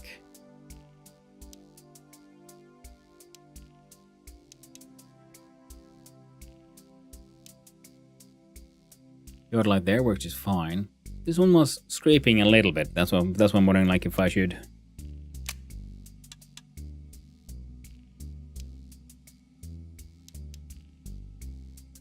have it on the side here.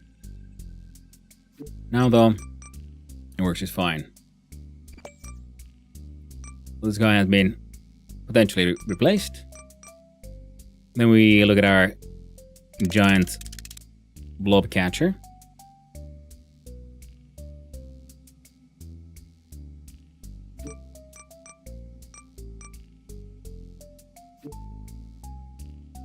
Shop designs, configure controls.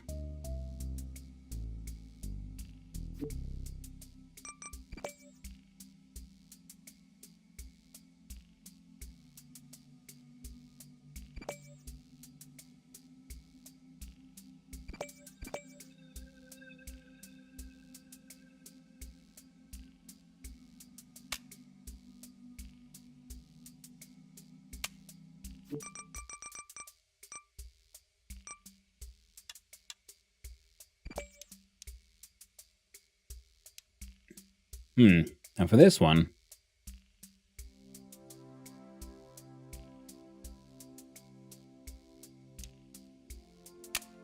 think I'm gonna actually want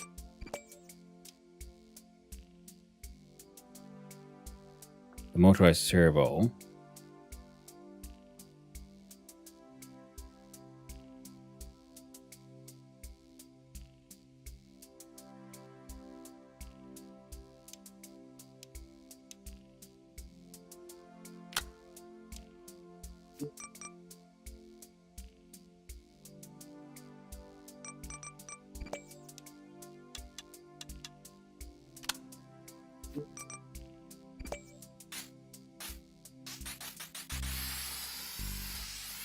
Oh, I can just hold it down. I didn't know this.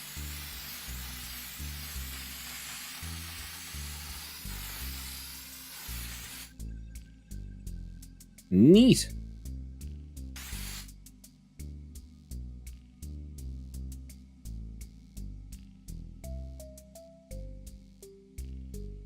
Hmm.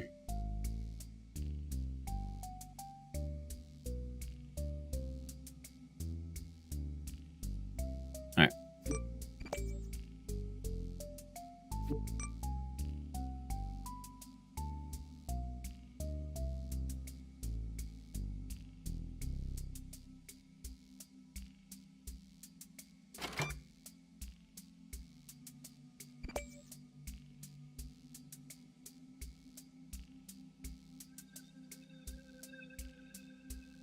Too big, you say?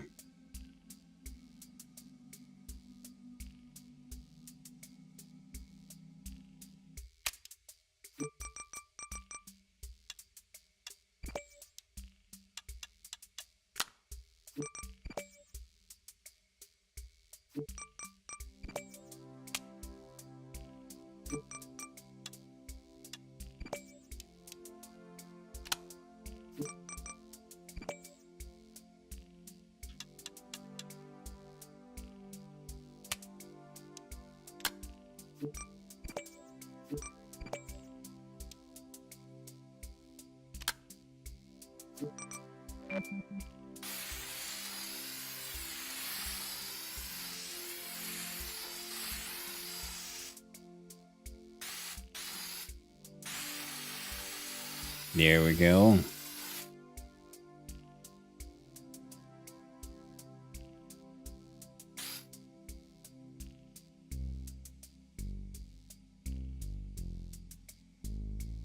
And the next problem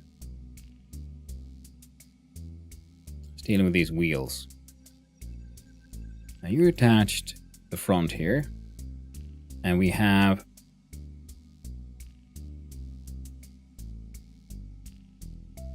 okay, good.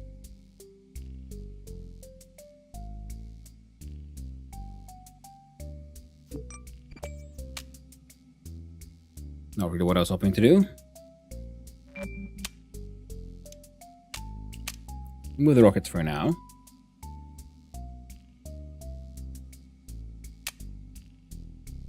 So I guess normal spacer.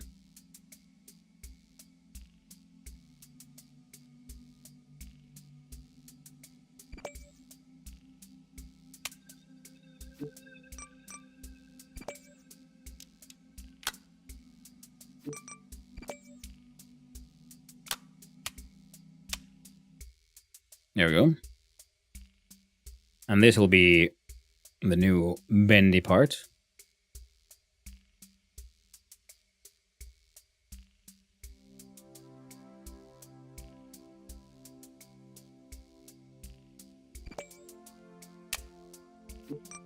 Wouldn't have it be able to fit in a rocket fuel tank here.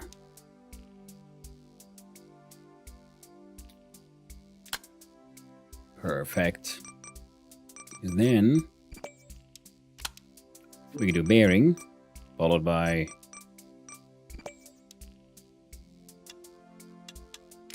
T crossing.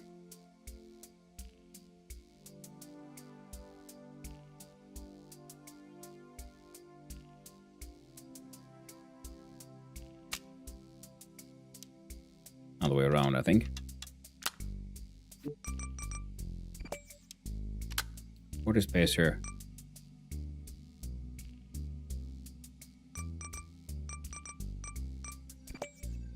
Wait. Bearing. Fuel tank. 90-degree bend.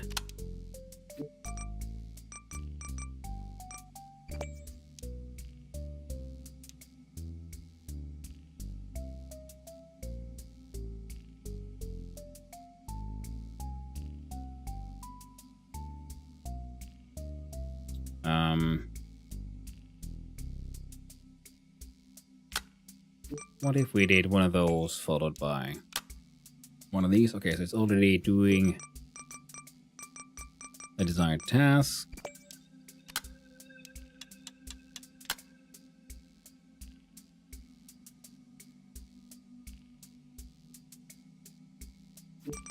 Hey, can I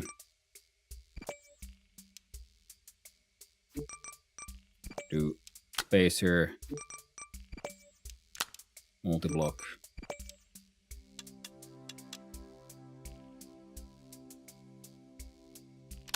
Where's the wheels?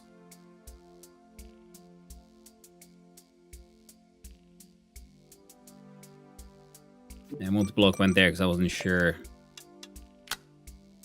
There you go. I got 3 thrusters. And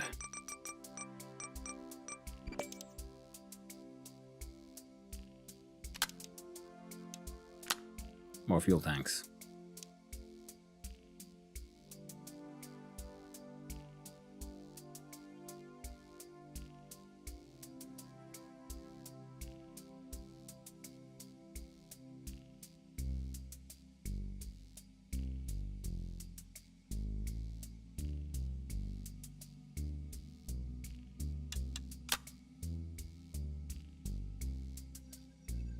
Because we had the problem when we were lifting the blob, it got heavy, and then other heavy things with the previous design, because the bending joint was in the front here, which meant that all the weight was essentially on 2 wheels. Now there's 4 wheels for the heavy part and 2 wheels in the back for just balancing the structure, hopefully. Now look at our controls. All those are 3, all of these are 4.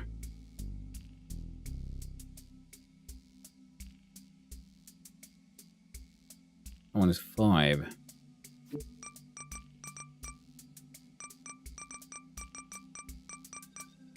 Where is... There you go. So I think I need me a front grappling hook.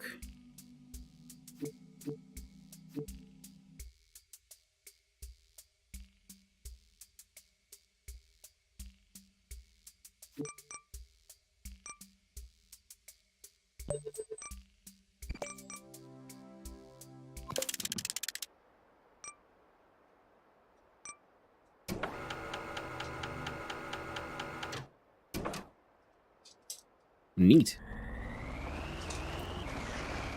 A cuboid cube holder.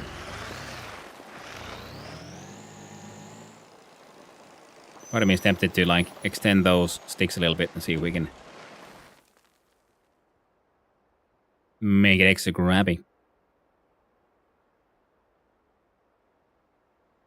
Oh. And before we head off too far, of course, we should probably go and refuel. We just put in a whole bunch of new tanks. And we no longer have our extra powerful thruster. But then the 3 smaller ones should hopefully be, more useful as a sort of general support, if you will. Give us that extra kick when we need it. Then again, I guess that'll be more for like going through flat plains when we need that extra boost. So we can go extra fast.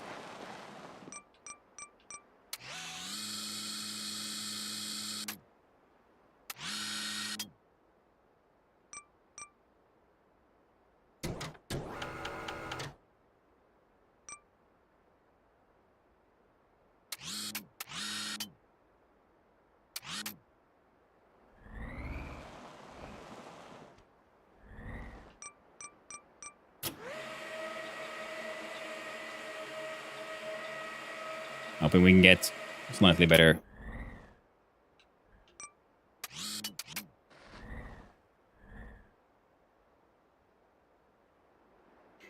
Right.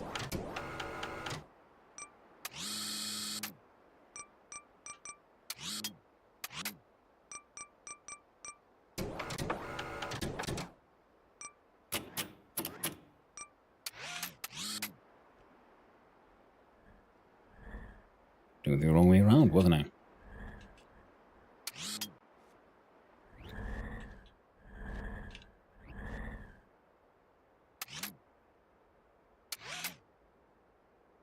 Oh, hacking grappling hook got in the way. Oh well. First we'll test.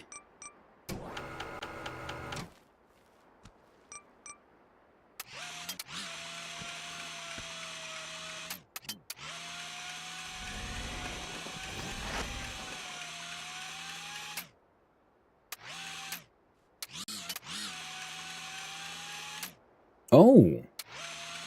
I thought you'd be stronger than the alternative. Good to know. So you go there. Now...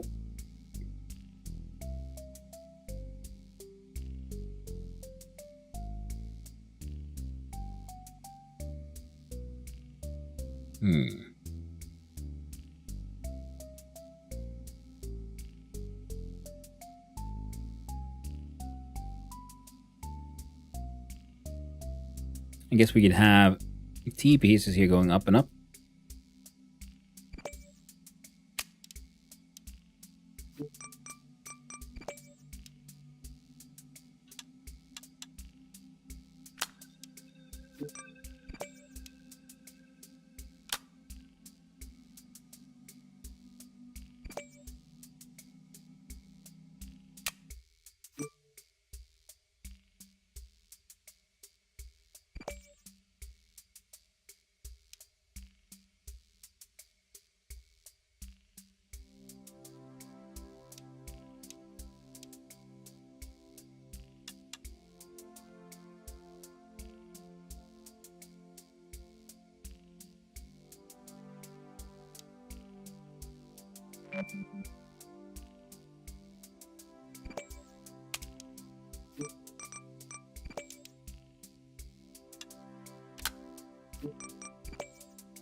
Really blends in the Martian terrain. Mechano. From those, I think we ever had any. Oh, include that the excavator. Ooh, nice. Well, this is green because it's gonna grab the blob, and the blob is green, so it's colored for the job it has. So now we copy, break, and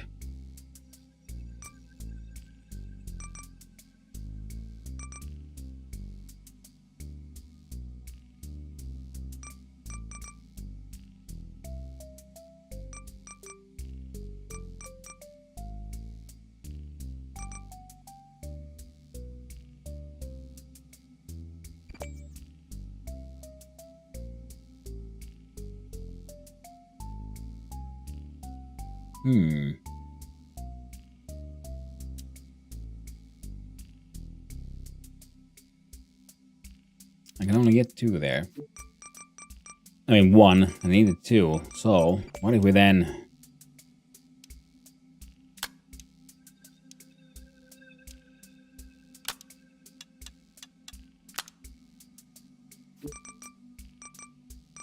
do something funny like that.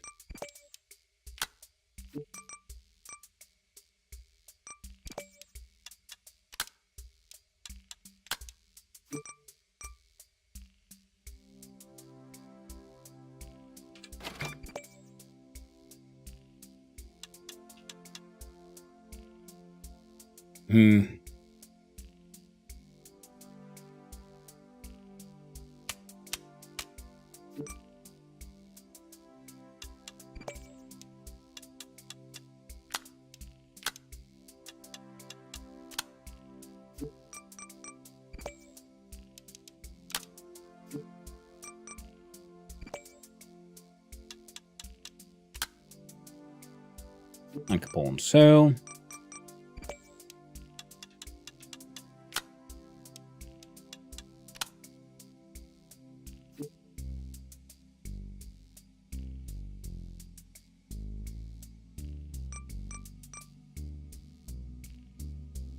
1, 2,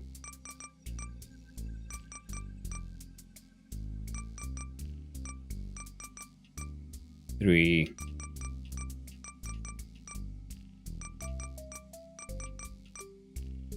4.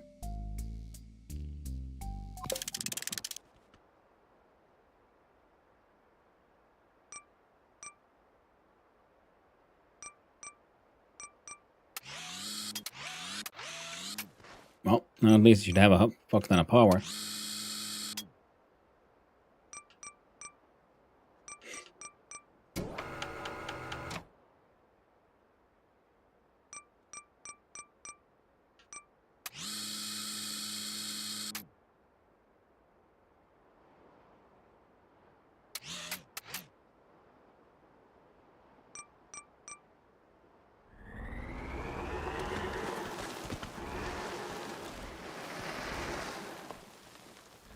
God dang heckin' blob.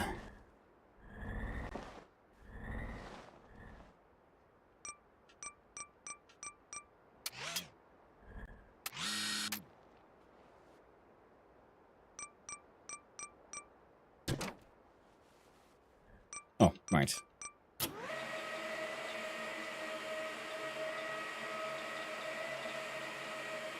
There we go. Now we have some more maneuvering space.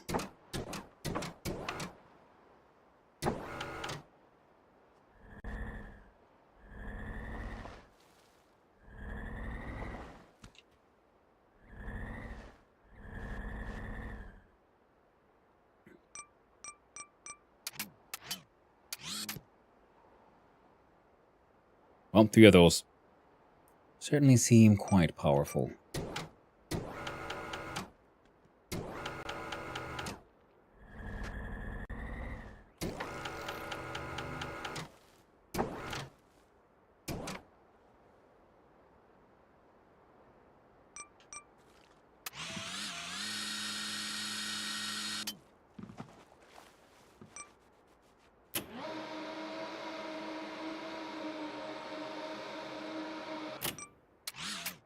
There we go. Now we need to figure out how to get up there. I guess I should probably consider like going up here, taking the long way around, because getting across there is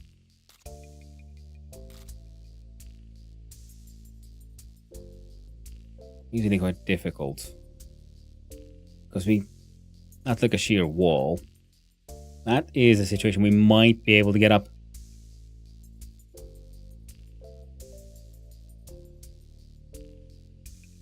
And again, we could try to think, okay, we can get down here, but maybe not up again. We could get here.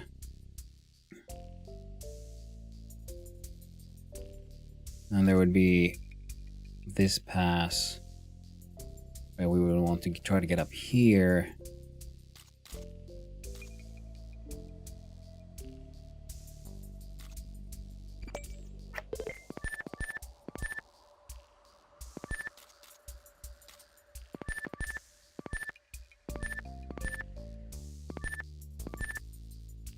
There we go.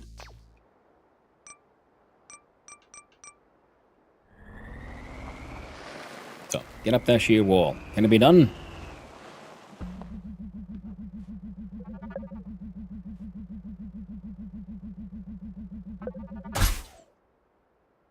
Find out.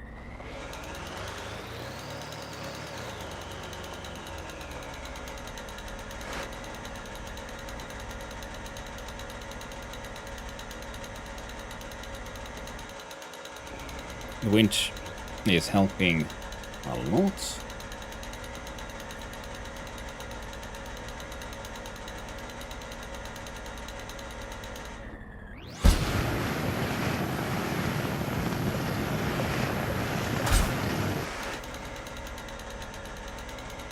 The rocket pretty much has held us in place, which is already a win.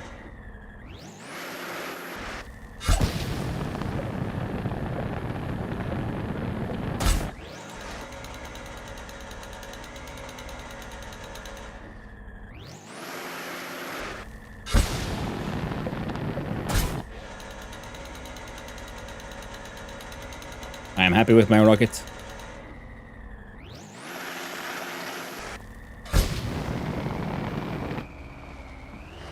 There we go. We're heckin' making it, guys. We're heckin' making it. Climbed up that hill. Ah, like a boss. Right. See, yes, because previously, whenever we were making tight twists, when we started, well, losing control a little bit like that, then the front would try to flip while the back wouldn't allow it.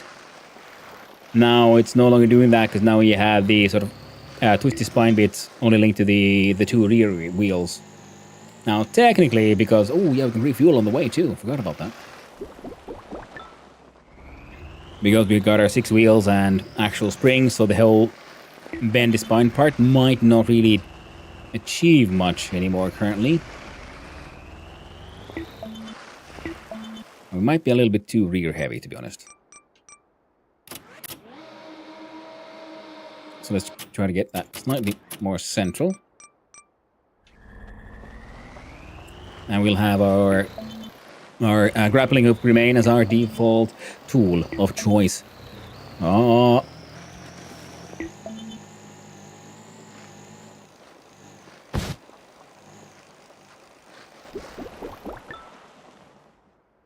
Wait. Oh shit! We made it past there. Heck yeah! I guess we could see about. Okay, that's a down, and then an. Doesn't look too insane.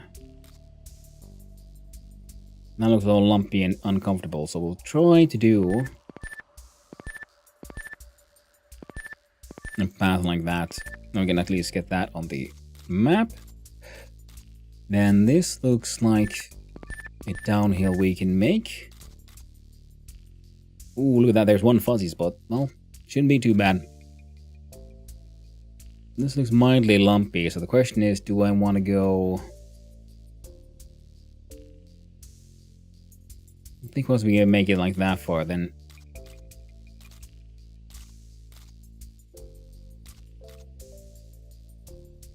we would go up here. You know what, that looks... relatively acceptable as a downhill. Alright, let's make it there, and then we'll see how it goes. Slime's gonna be full of dust. Not the recipient's problem. Exactly, Mine Cozy. It ain't my problem.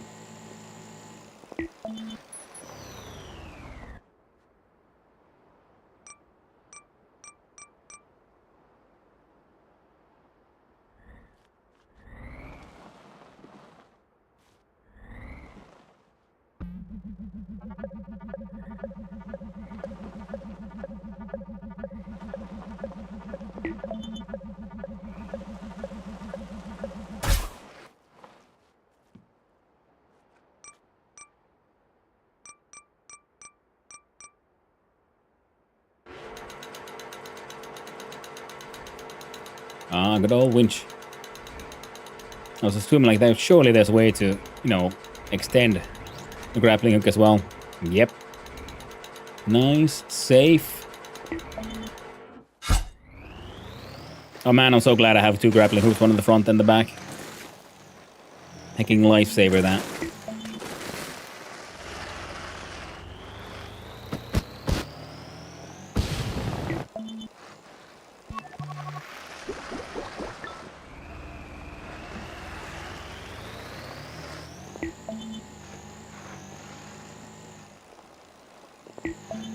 Yeah, they'll go here.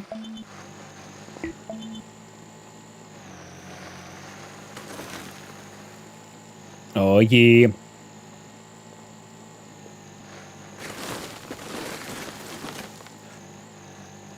Mildly dusty goop. Oh shit. Well, the goop containers go working pretty well. The next iteration, I'm probably gonna add some kind of like claw-like hooks on the top there, because I feel like it still has the risk of like going over the edge, even though it hasn't yet. Up. But whenever that kind of stuff happens, so I'm not sure where its like central point is. How the fuck is that thing's physics like calculated?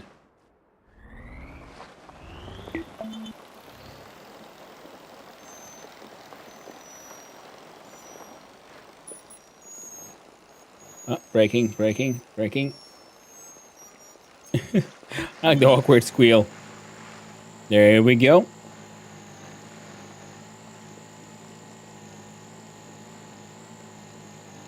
I guess we're just gonna follow the desert for a little while and going in that general direction. We've gotten hopefully past the largest obstacle, which was the mountains back there. Of course, yeah, it was funny again because we started at a monorail station. If we would have built that monorail first, getting to the monorail that I just sort of got the fast travel to would have been a lot faster because we could just, grab the monorail. At least in theory, because this thing is still rather wide. Oh no, signal weak, but it's fine because we go past this area and it should be fine again.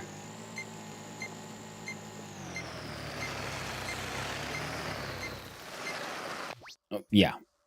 Okay, the heaviest fuzz would be there. And you know what I didn't put on this goddamn vehicle? A fucking freaking theodolite. Should have put the... Oh, man. Always have a theodolite, because you never know. You never know what you'll encounter. It looks like we should still be able to do it just fine. I don't want to go through there, so if we go through here, or...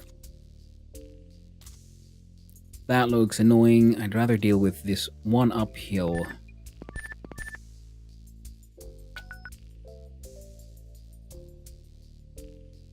Then we'll be up, hopefully more down.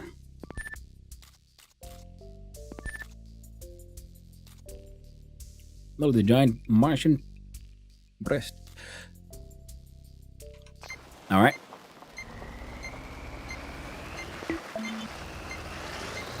We're driving with instruments now, boys.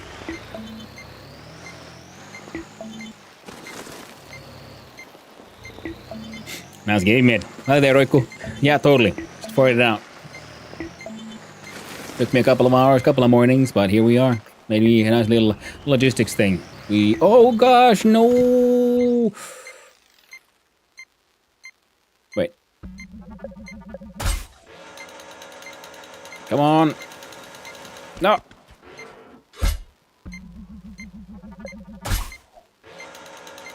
Come on, flip me. And the goop didn't even escape. I'm not sure how.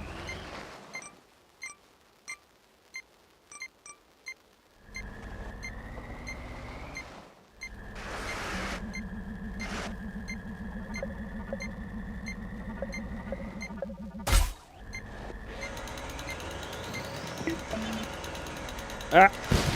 Come on, rockets! Give me your gentle boost.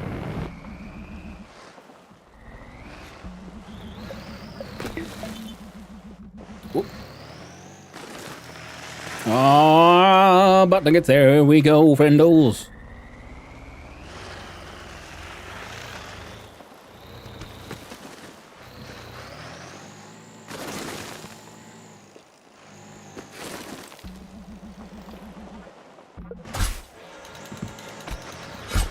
Alright. Ah! And those temporary grappling hooks. Can be super handy.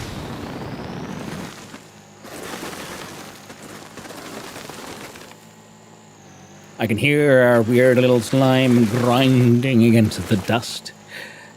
But it'll just have to live with it. After this one, we need to hunt down that prism. I'm guessing the prism will have the sort of extra added challenge of, fragility or something. Or then it'll be just otherwise interesting. Because, one fragile thing was the explosives. Oh, good thing we stopped in time. Okay, rear grappling hook to the rescue. We'll see about visiting that house quickly.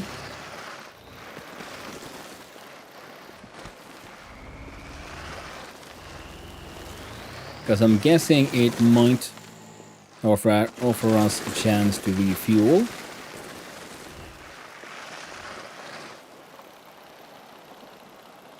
And obviously there's going to be quests around here, so we're going to have to... Whoa, buckets! It's good to have some fast travel points around here unlocked. There we go. It looks like we should be able to do relatively straight. Okay, this looks knobbly wobbly as hell. But it's not too bad. Okay, I think we can make a straight run for it. I think the knobbly wobbly would be that spiky peak in this straight in the front, so we're gonna try to go on its right. And, oh yes, this one was unlocking a mining scanner, which I'm assuming will just highlight the ore things for that we can mine for the materials we need to build monorails and so on. So, that'll be neat. But I really want to do the prism, because it says it gives us a radio. And there's two options there. The radio somehow related to the logic circuits which would be really cool and interesting to experiment with and find out. Or it'll give me control over the music and let me play with when I want. And that would also be super cool. Now, I had this discussion with other streamers about various games. But as a streamer, like, I know this is, we are very much a minority of people who play games. But it would be super handy if more games would have something like a radio mode, similar to, say, the old like Fallout 3, 4, and so on, where you could just turn on the radio, and that way you would always have some music in the background. Because sometimes, we lose ourselves as we play games, and we forget to talk, and there might be nothing to really talk about, so it's good to fill out that empty space. So it'd be handy if there were a way to like make sure there's always music, except for, dramatic situations where silence is used as a tool to create tension or isolation or some of these feelings. There, yes, dramatic use of silence, tactical use of silence, absolutely good. But in many of these, there's just silence, which is okay when you're playing the game by yourself. Like, say, Stationeers, the silence in that one isn't really that much of an issue for me as a player. But as a streamer, I also then realized, well, there's a lot of quiet time in that game. A lot. Alright, now we're gonna see what the fuck these people are doing with this motherfucking blob. Yo! Slime ranchers. I brought the slime in question. Okay, we can't place it down like that. Ah, buckets.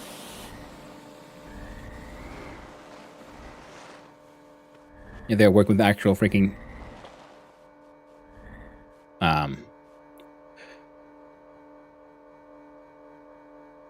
Oh no, I forgot the name. Keep saying minecart trolley. No, it's a freaking skippity scoop. A skippity scoop and shovels. That's what they're using. High-tech tools, that.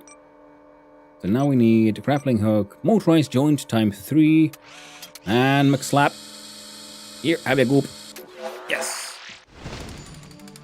And they needed it so they could build a greenhouse. Yeah, with the greenhouse. Nice. I know it. I know these things.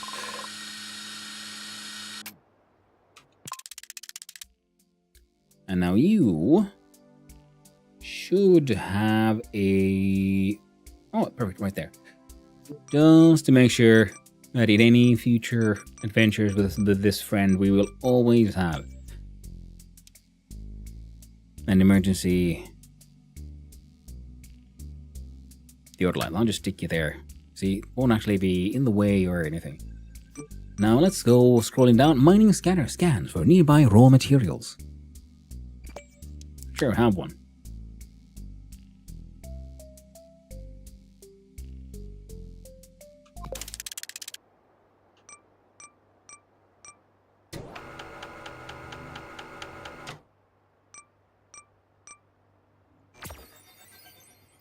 Ooh, hey. Okay, so that yellow dot there. Okay. Pretty cool. So far, it hasn't exactly been difficult to find those things.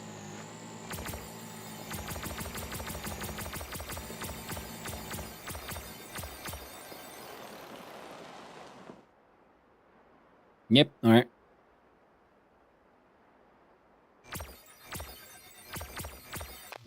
Very neat. Deliver microwave. One plate 3-in-1. One camera. What? Off into the darkness. Power line. Curve. Coffee. A NOT gate. Ooh, we'll have an AND gate already. A NOT gate would be okay once we just figure out what the frick. A heavy duty servo.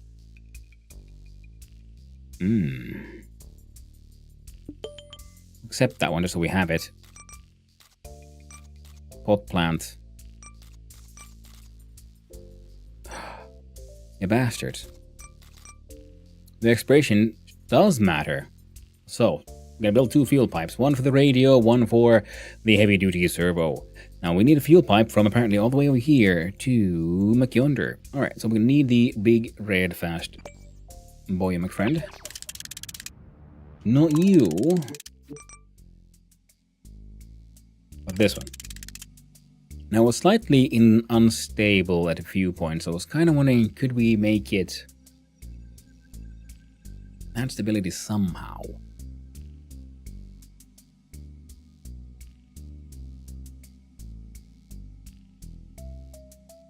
Also. Alright. Alright. Not you.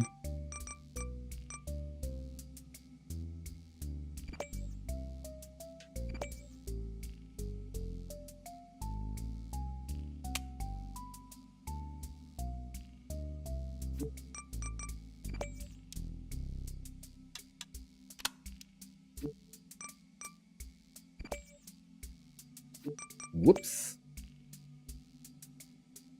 No. Followed by this friend and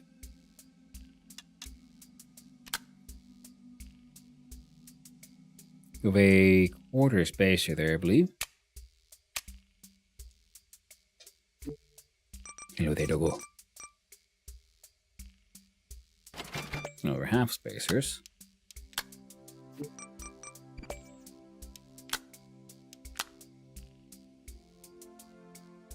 A little bit wider. I just want to see what that thing does.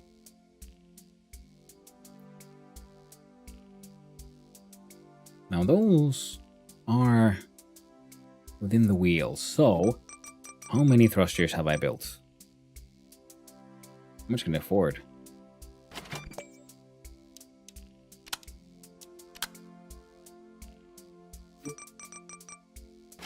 Sure. There. Now we go fast. Hopefully. I mean, I know the big thruster will probably be more efficient, and if we add like angled supports and go backwards, we could then have some space for the thruster and still have it be sort of contained in between the wheels, so us flipping up and down shouldn't affect it. Now we have 3 fuel tanks. Let's hope that's enough.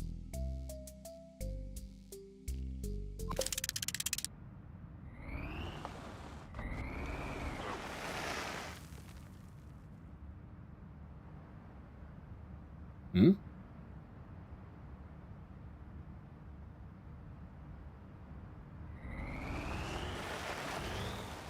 Sweet Jesus.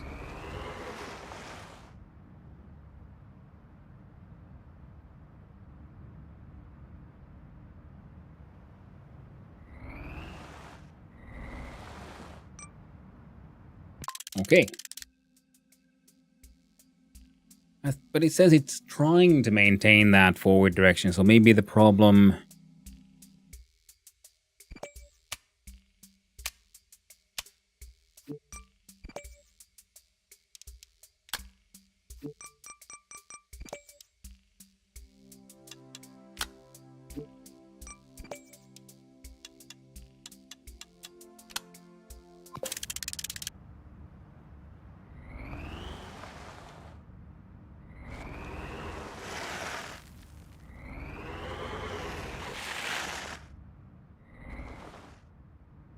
Well, nothing heck lied to me.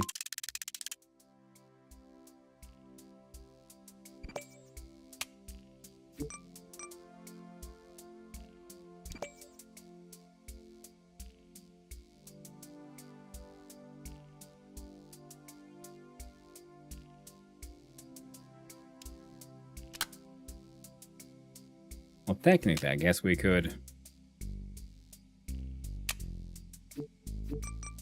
I'm pretty sure, yes, we had one more of these. Nope.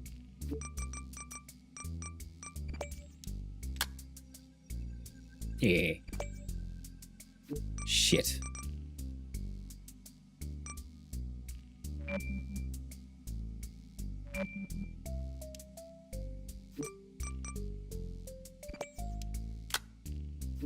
Pressed the wrong button.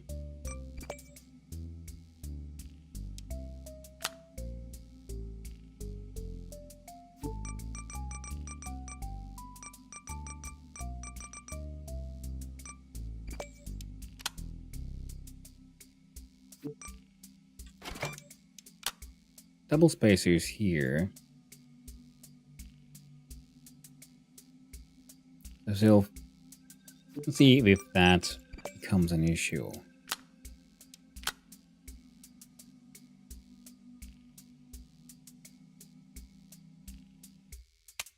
Shit.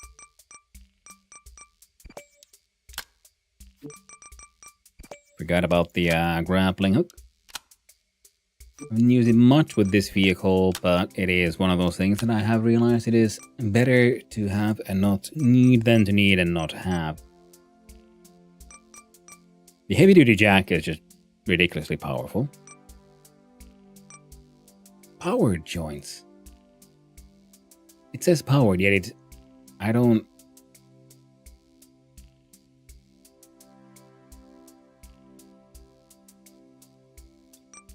I'll have to do some more experiments with this one, eventually.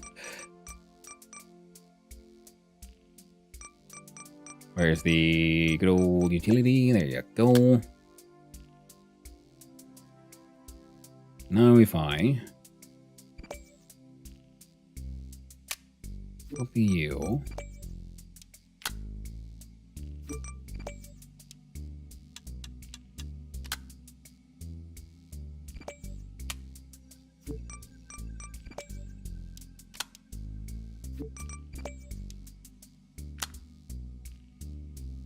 There. Now they should be equally, well, mostly equally spaced.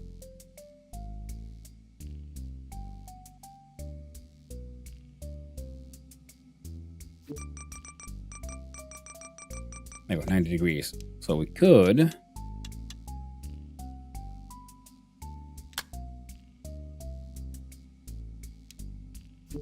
stick the good old theodolite.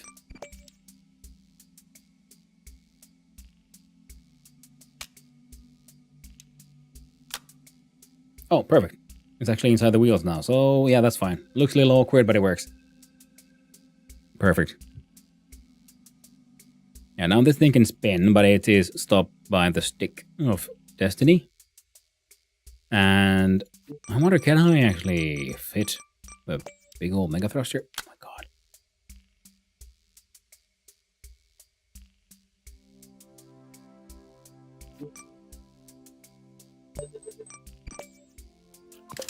When it goes so fucking fast. More fast than you can possibly imagine. And...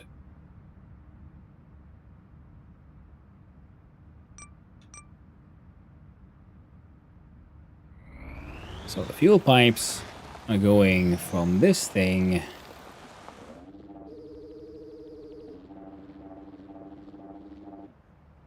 Alright.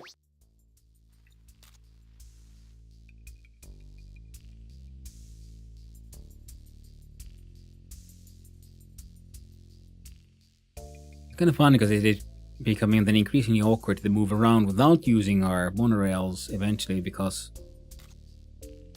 it depends on how high up the pipelines go, pretty much.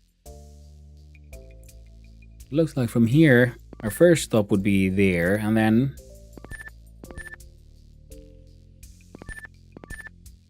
I kind of do feel like we can make it a pretty straight one.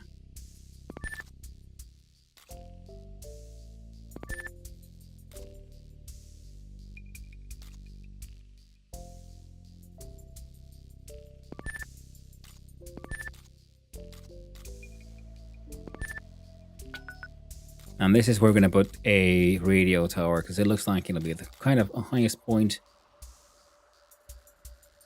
It has a good view into this general direction, and then from here we can then, well, plan for the next one.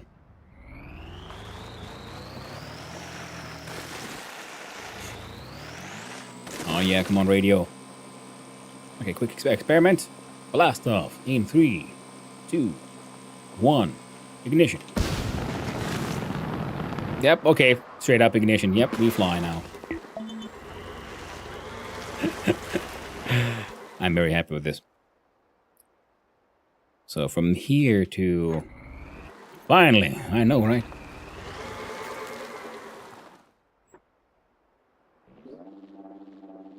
Too far to say.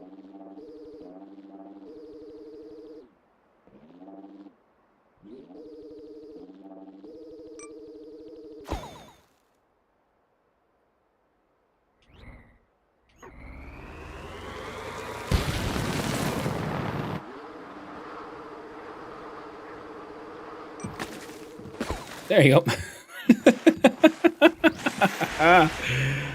Nice. Okay, now I really want to then try to build up to this one something that has those smaller thrusters facing down and the big one in the back, because I'm pretty sure we could then get very sort of hovercrafty. Now the problem is, of course, we can only ignite every thruster. I'm not sure how to get around that little limitation.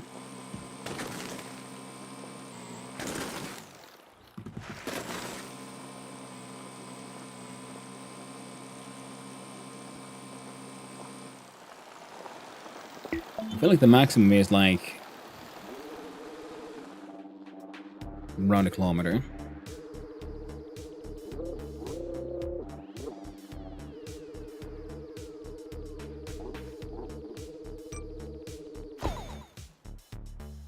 Neat.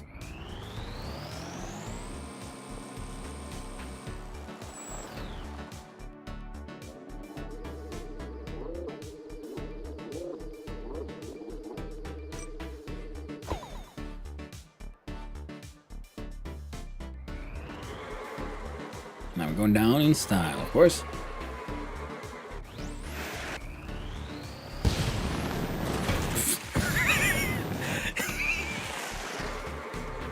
Well, I guess ass backwards is a kind of style.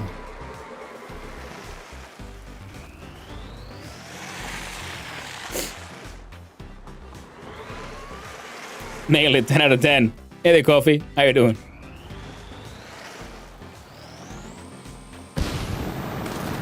God damn, go fast, though.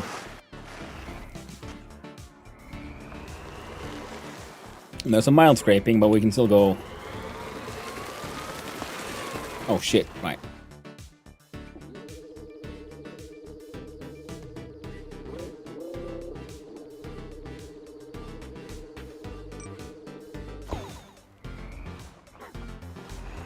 Now, I did some mining previously, but hopefully we'll have enough like bits and pieces. Ooh.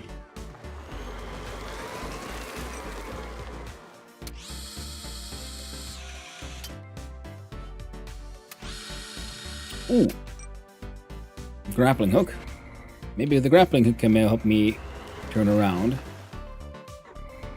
If I shoot you there.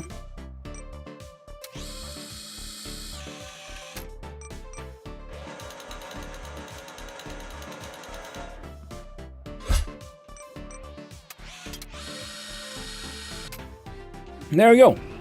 Nice.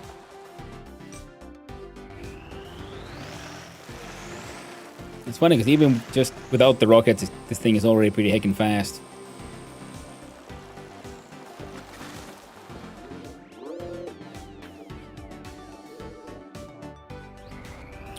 Aiming in this thing is often a little difficult, I'd say.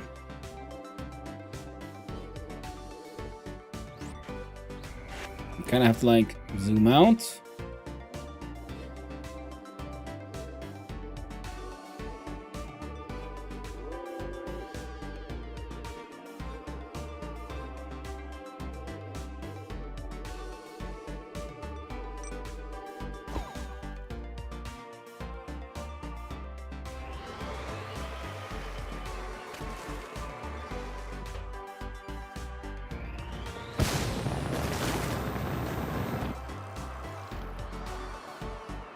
Yeah, the problem is it's not centered. The heavy thrusters a bit too high up.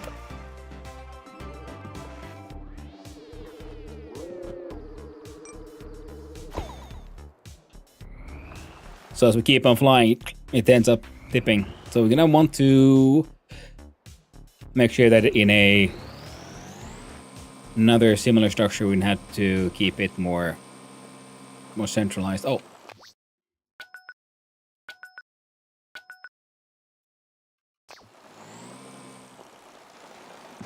That's what we're trying to do. Currently, we are building a fuel pipe from location blue to location yellow.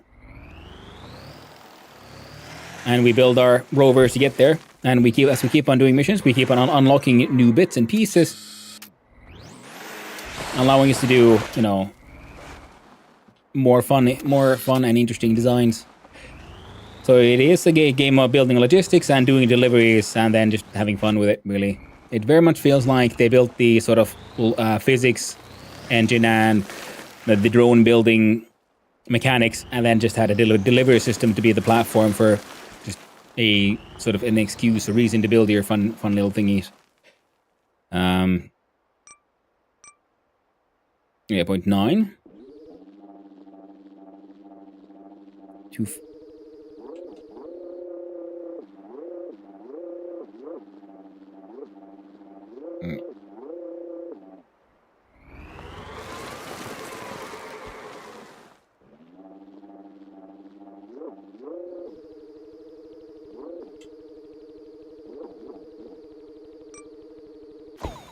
There we go. You're a bit to the left, yeah? Right, but why were you trying to launch yourself just to build the pipeline? Oh, shits and giggles. Because I recently redesigned this and I ended up just putting a whole bunch of thrusters in the back.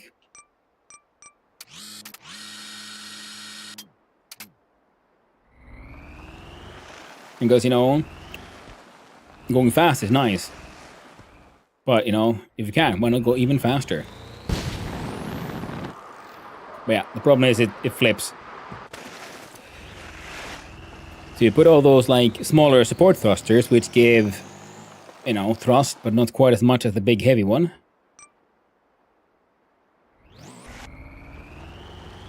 Okay, we're 0.6 kilometers, and 1 kilometer is the maximum. I'm not sure if... Oh, see, I keep on forgetting. I can check.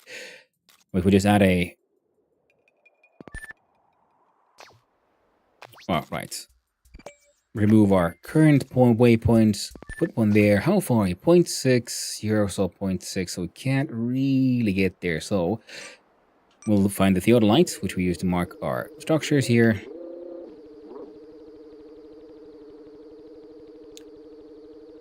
Raw materials at 211. Ooh, we might have to do some mining. We'll definitely have to do some mining after this task is done. So we're going to climb up this wall. See, we could just... See, there's a flat sort of path, which I know this guy can make. Or we can do this.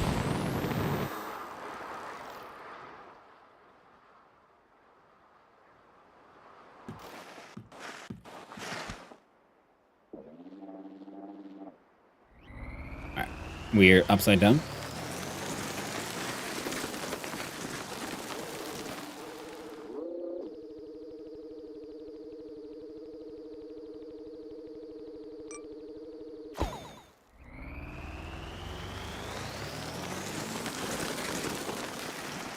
Alright, let's see if we can do it again. So now... I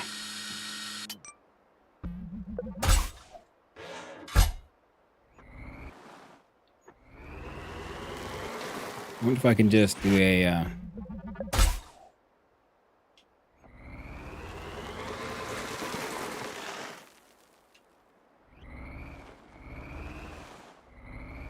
Go like this.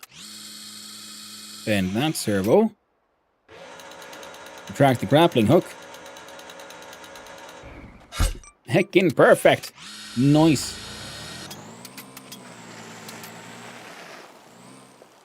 I love it when plan just works.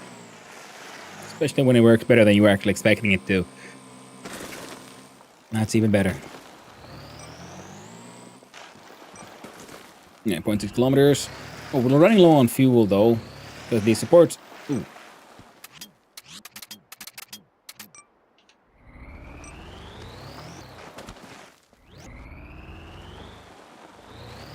thrusters aren't quite as thirsty, even though we have, what, 4 tanks?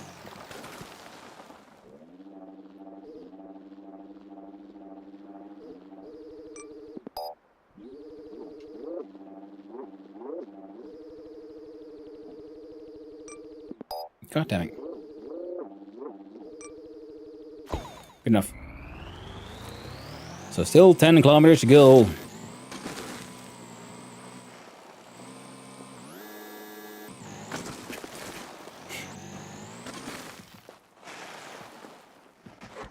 God damn it. Flipped again.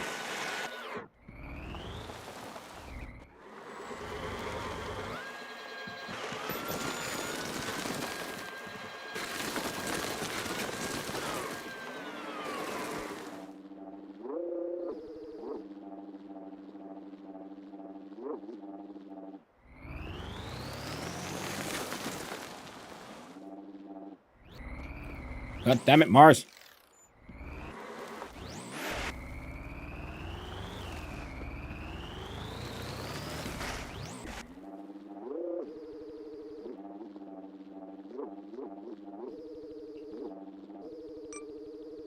There you go. Find that one acceptable.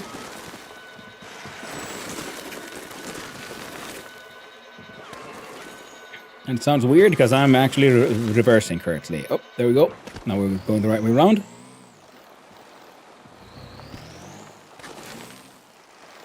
That's very nubbly terrain. Not a fan of the nubbles.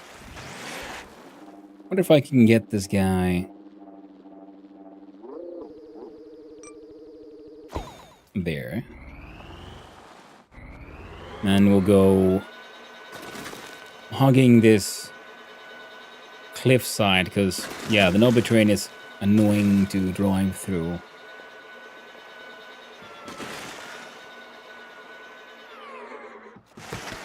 God damn it.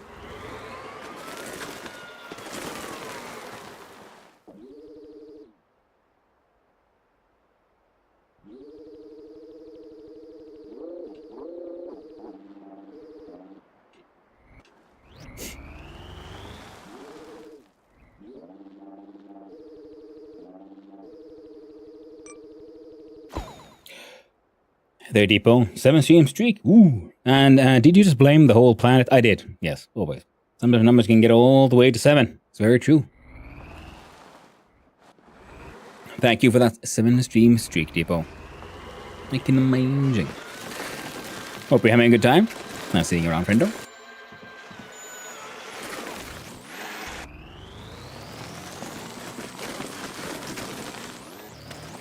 Come on. Ah. Frickin' Mars.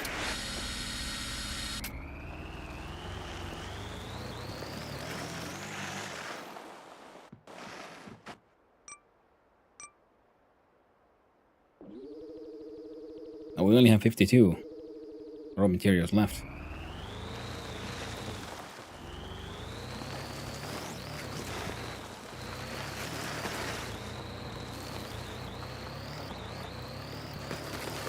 Oh. Point.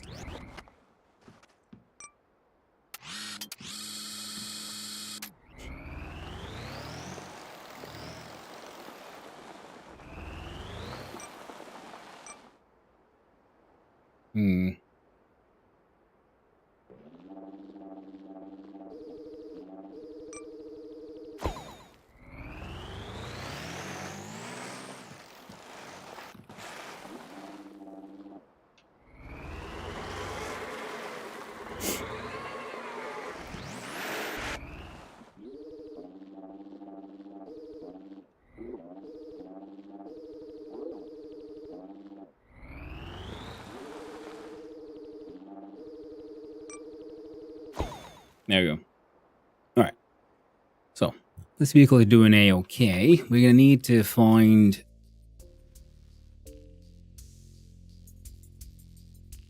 Yeah, there's not a lot of like nodes around here for the whole fast travel business. We can go to the transmitter we built, so that could be useful. And all right, we needed to build a transmitter here anyway. So let's see.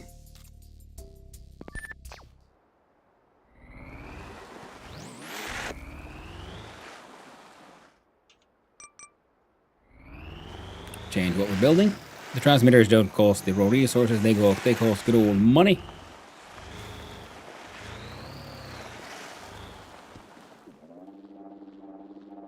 Hmm?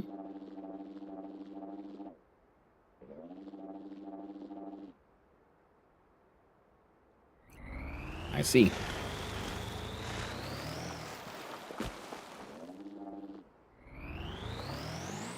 Guess we're going up that hill instead.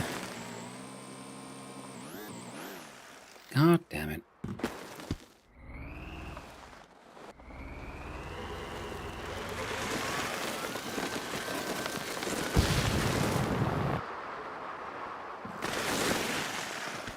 Oh, still didn't flip the right way around.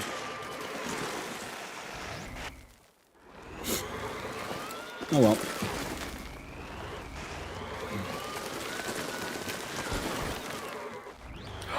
Nice. That worked out though. That's nice. The ones are there. Another budget gamer on the YouTube side. I missed your thing. If you get an extra space here between the catcher and the chassis, you can go more parallel to the ground. Yeah.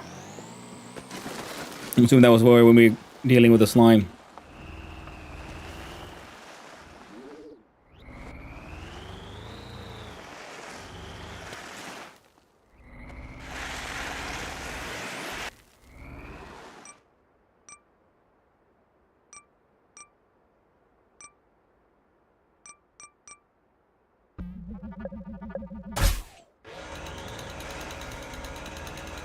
Good old grappling hook to the rescue.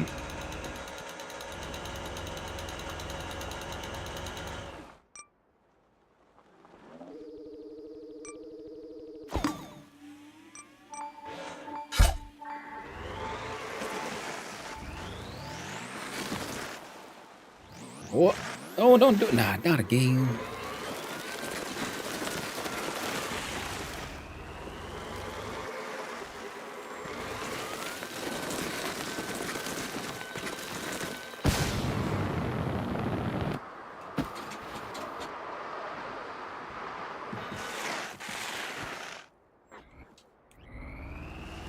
Oh well.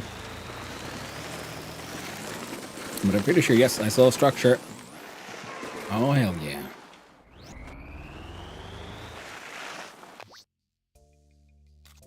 And I can reach this one, which means we can get refueled there, and then we have access to good old...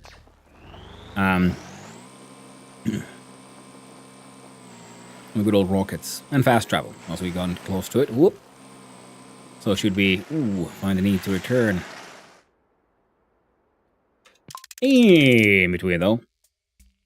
Do I have a mining vehicle that I designed myself?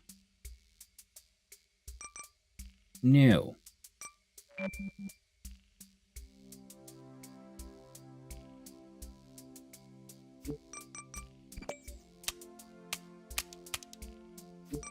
What's a good color for mining? A nice, sexy purple. Here we go. So, mining vehicle. We'll go with the magnetic wheels for like thematic effect, if nothing else. And as usual, we'll have a relatively like tall building. Here, structure, and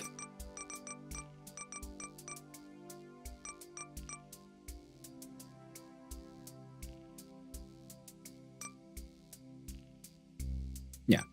Then we do the T pieces. Followed by, not the 90 degree, but say...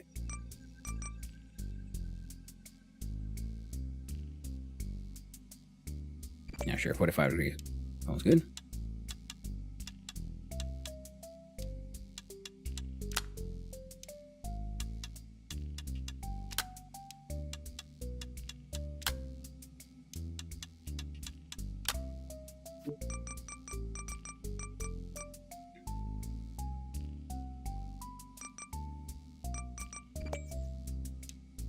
Nope.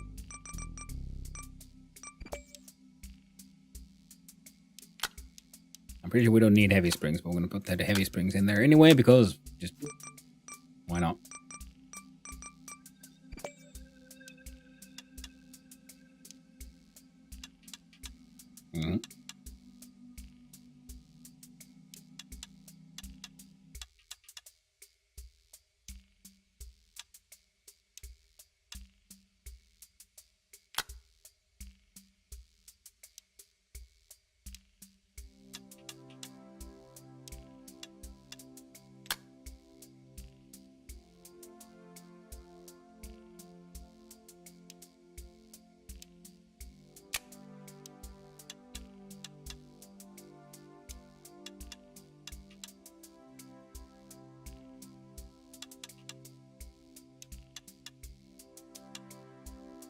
Hmm.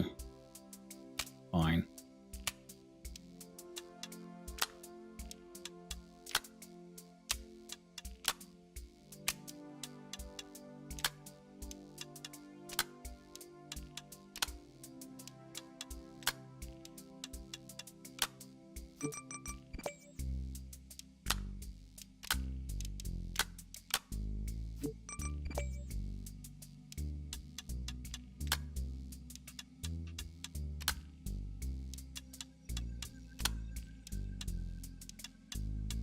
There you go.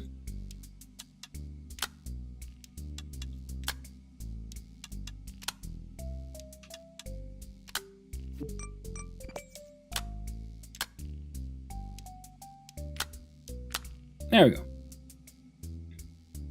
Chassis done. Then for the actual arm.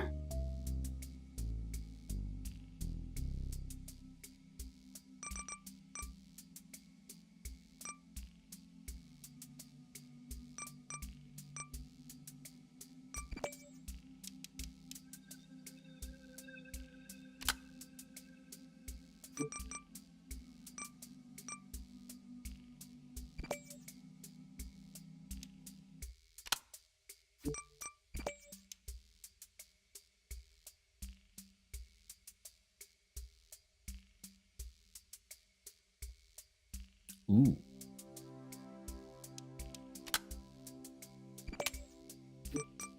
Not just that. One of these. Then one of these. Now you can face all the way to the front, which means you now get not a high-speed motor, not really what we need here, but a piston.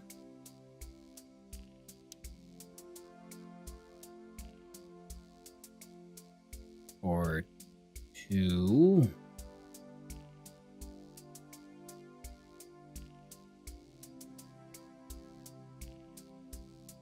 Oh, wait, no.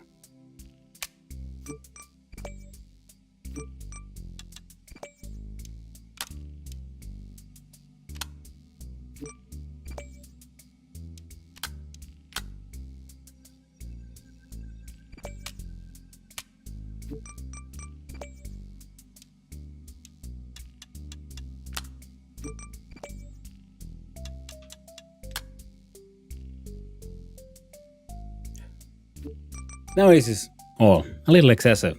Yes. I don't care though. Milling it for the glories of shits and the giggles. So we're gonna build it in a silly way. And then we have the mining actual arm there. So you see, now it can go forward, it can extend, we can even rotate the bugger.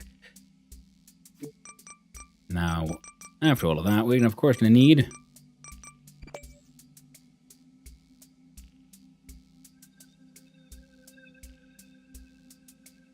oh no, I made a mistake. Oh well.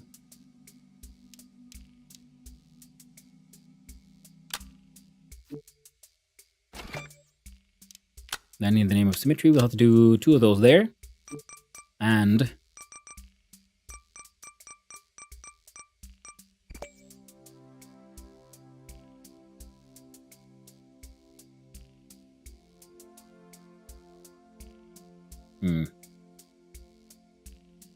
I was hoping for an antenna, but I guess we can't make it work here.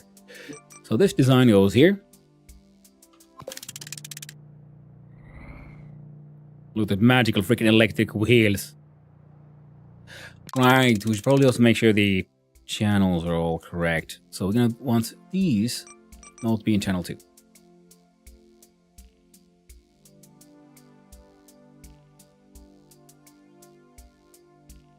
You are both channel 5, you channel 7.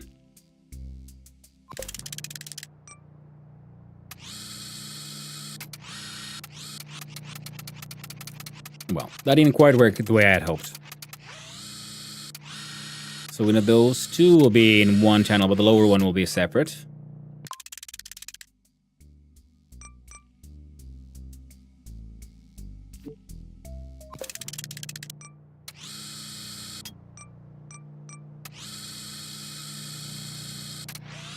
Look at that spin. Right. And another very important piece that we acquired not too long ago. The mining scanner. At Irish Rubber Gaming, just found this game that should not be hidden like this. Tanket Epic exclusive. Would be a minefield, but check it out. Ooh. For some reason that sounds vaguely familiar. I'll add it to the list of shit that I need to check out.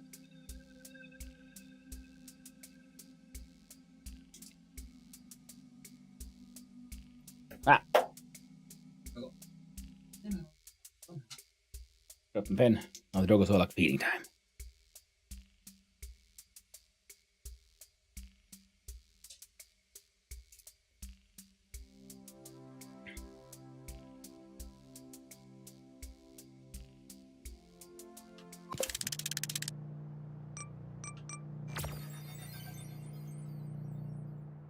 Like we've got a couple of minables over there.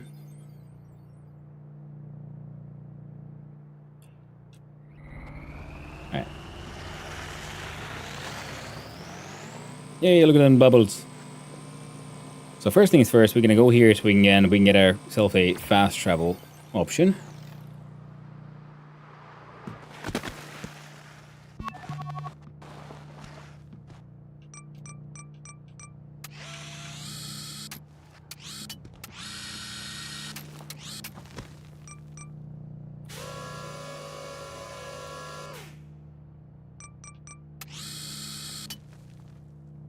Nice.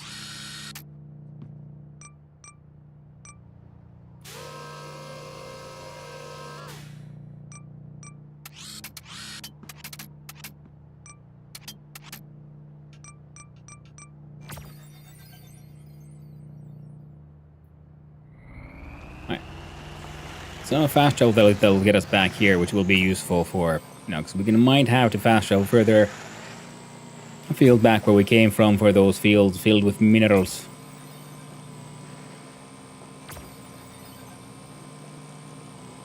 At least there's a few over there.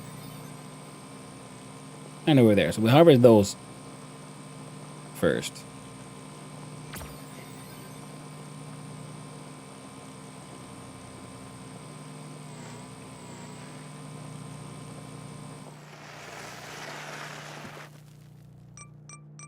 So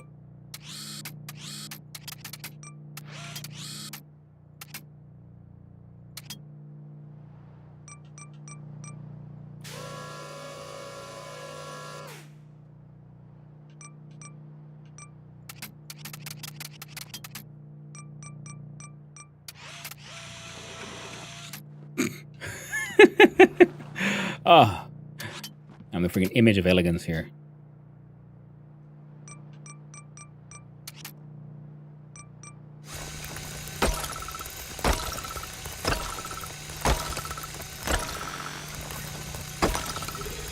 Oh, thank you, Irish Rover Gaming, for that Prime subscription.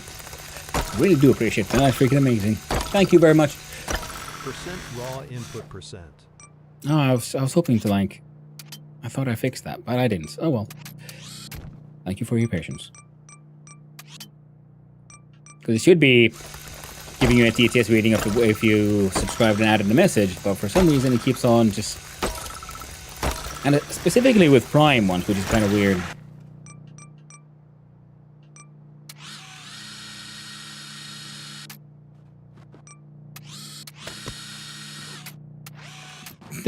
Look at him go! Prancing away. But hey, thanks for the Prime subscription. I really do appreciate it. Helps a lot. And thank you for sharing that free sub.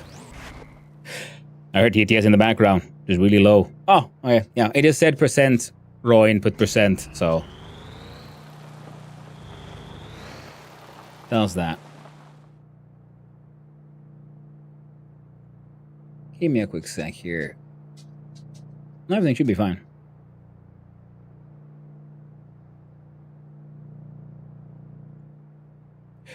Give me a quick sec.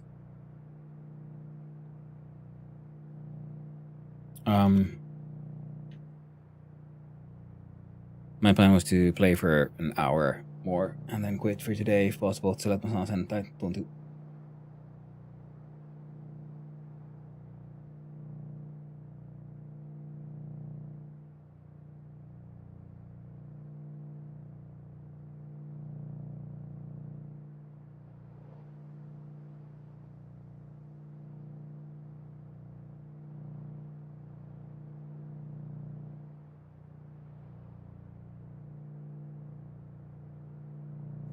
And hello again, yes. And I noticed Mike's still live. Thanks for Depot. I just noticed the caption is like popping up like, oh. Good thing there's a separate extra mute button.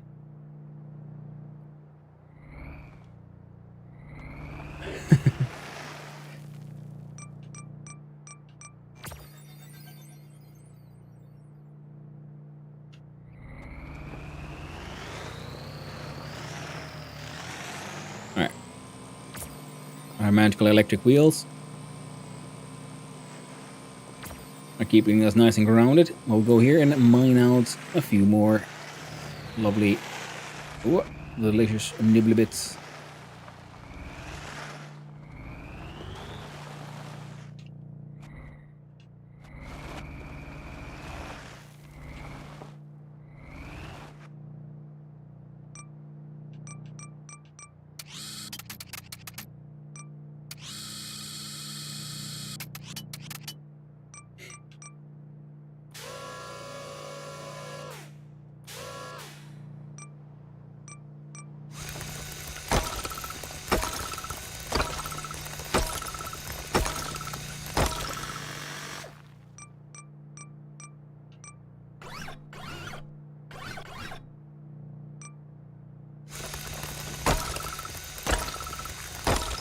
Okay, turns out we probably won't have to go too far for, more resources, after all.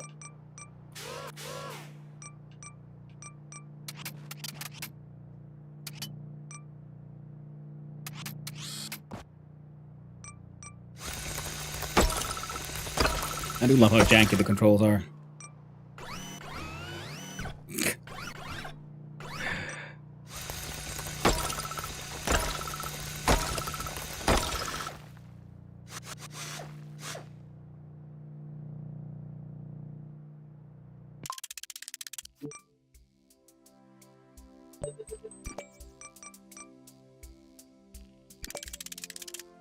Alright. Load back to this friend. Switch. Fuel pipe.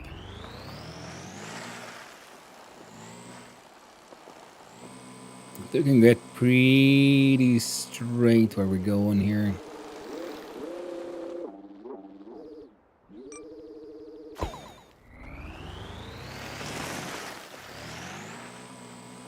I want to get on top of that hill.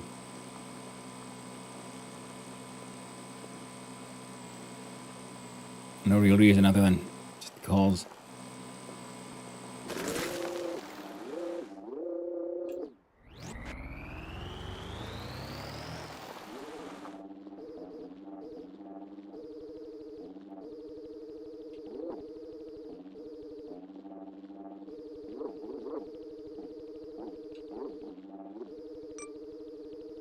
There you go.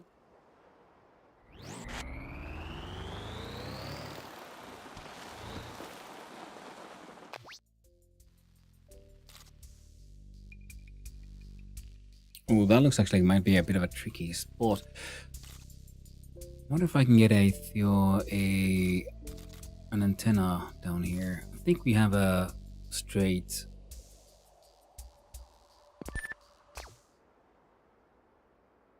To there. All right.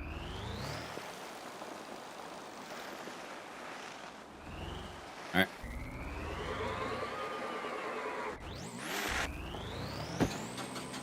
Oh no, I didn't have any fuel on this one. Very tragic. And now we're upside down again. I think it might be a balance issue with the big thruster there. I'm gonna cheat by just resetting our lovely little vehicle.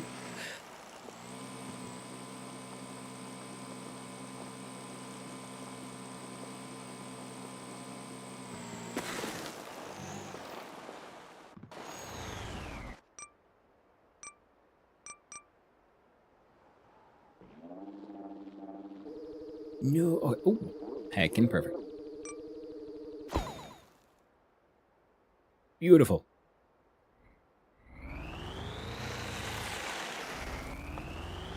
We'll go 1 kilometer that way, apparently, to put down a... Ooh. I wonder what's down there.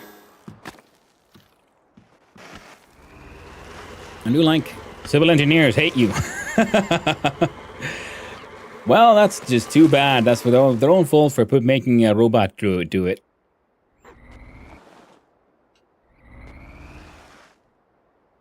I wonder what that stuff is. There's one part of the map where there's, like, snow.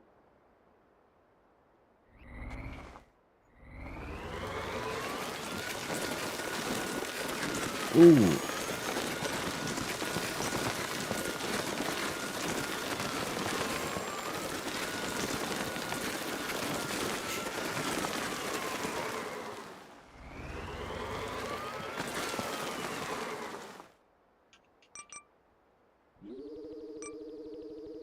There we go.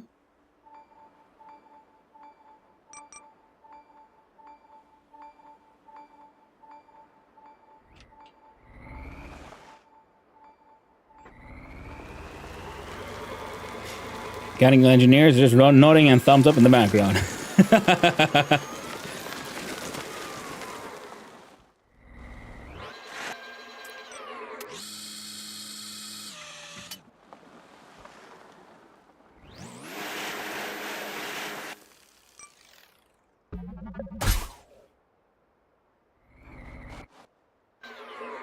Come on.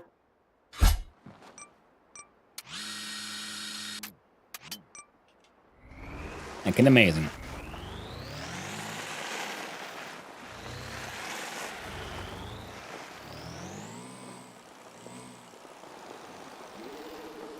Oh, hell yeah.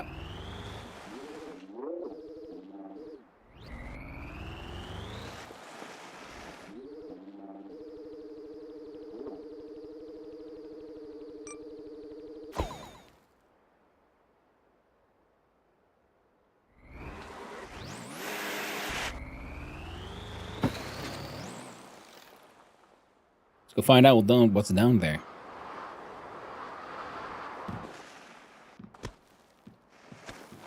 Not a game.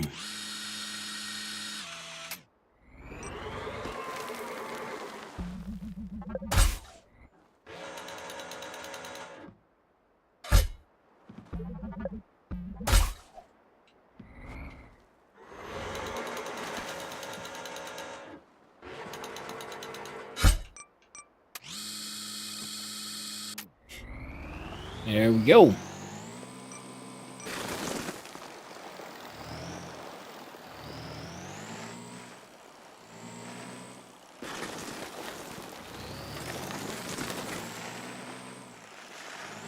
right.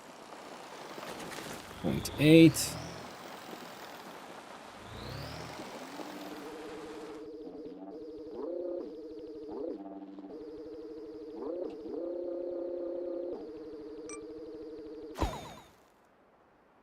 Heck yeah.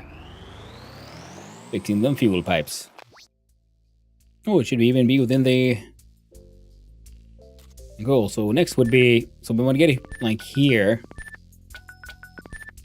Then cross over all the way there. And we might put down a transmitter there as well. So let's do it. Oh, no, don't do it. Oh, you bastard.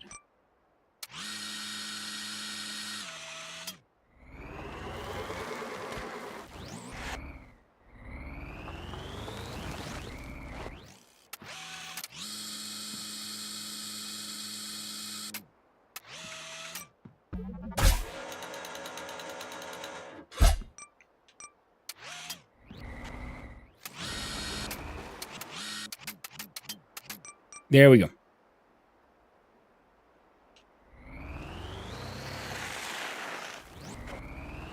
Sadly, no rocket fuel. But it'll just have to do.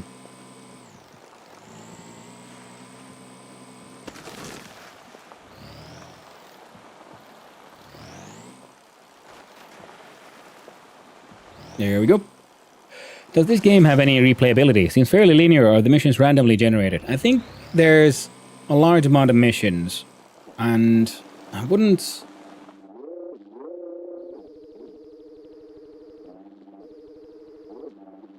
It's hard to say, really. Like, I'm having a ton of fun, and the replayability comes also from, like, there's the whole delivery things and building the infrastructure, and I'm not sure how the game eventually then, proceeds from there. It'll be interesting to see like what happens when I unlock more of the game, are there any more, what kind of mechanics to be had and so on.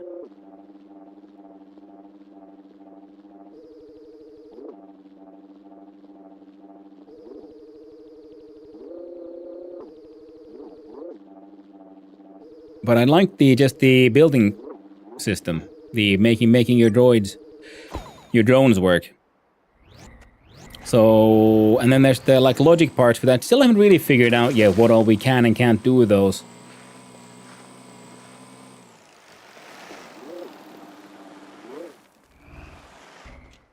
So there is replayability in that way. So I would very much compare it so far to the whole, like I've been calling them like Lego block types. Very similar to construction block games, like toys.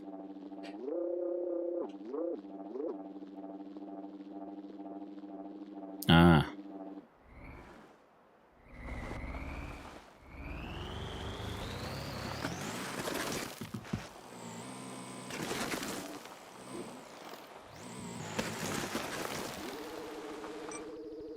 There. And the map is fairly large, so, and there's different environments with different kinds of challenges. And so on, so it'll be fun to see where the game goes with all of this. But as long as you like building these rovers, you're just gonna have a ton of fun, no matter what.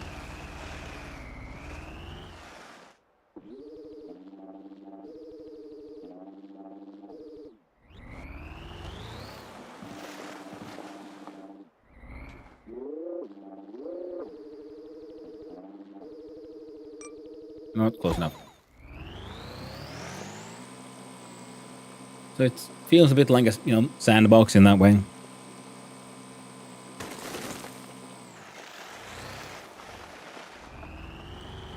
And sometimes these maps do generate a nice clean path. If you learn how to look for them.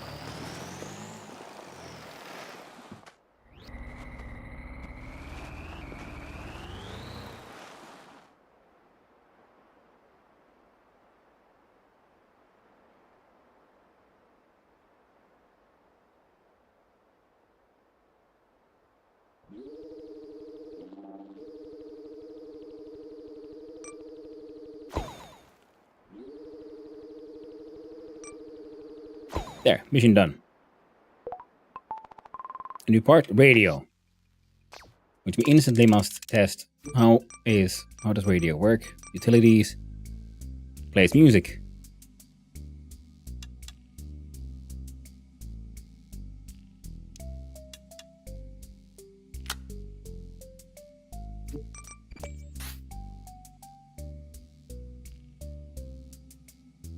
Right.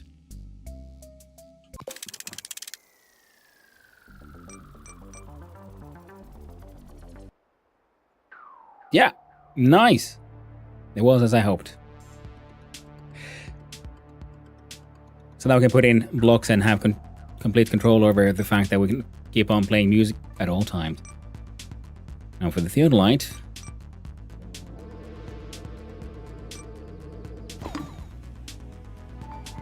I'll do that, and then we need to visit that place so we can get the fast... Oh, it's a fast travel unlocked.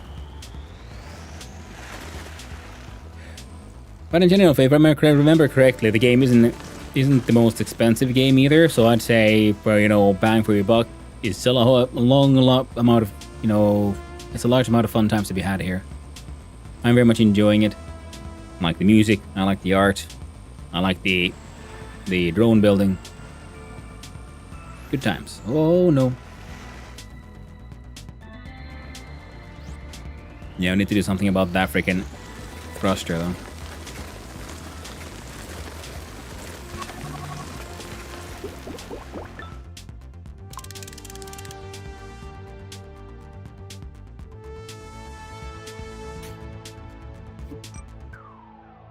Can you drive on the pipelines? Maybe. On sale for $11 on Steam right now. Hey, that sounds like a good deal to me. I mean, that's like, a couple of beers at a bar.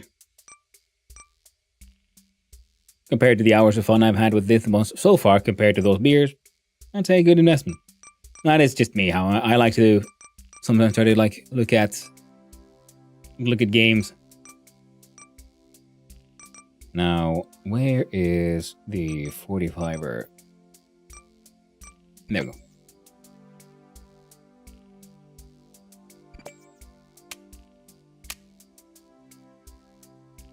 And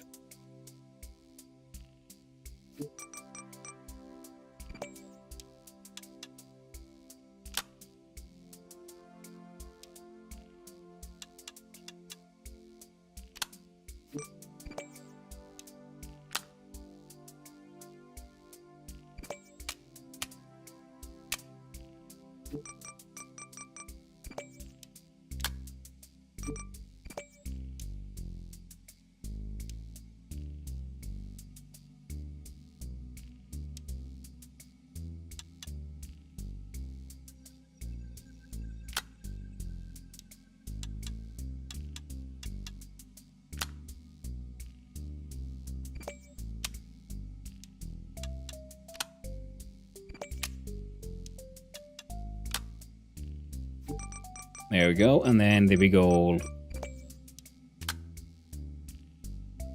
Well, now it's sticking out from here, so it's not ideal. Could we extend like a half spacer?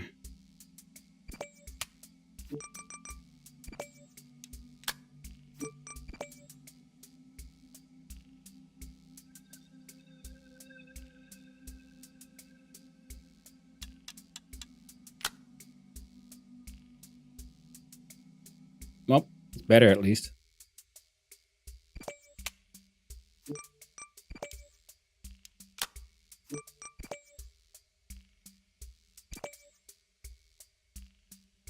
Ugh.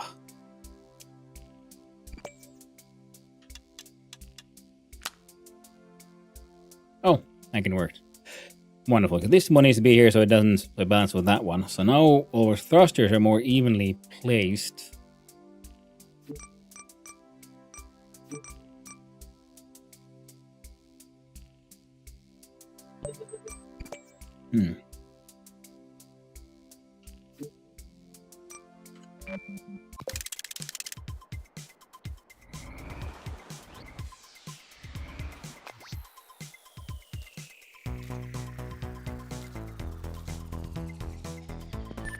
Let's build a transmitter up there just for the Challenger.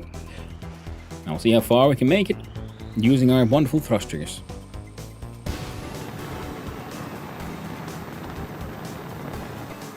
Now that flies so much straighter.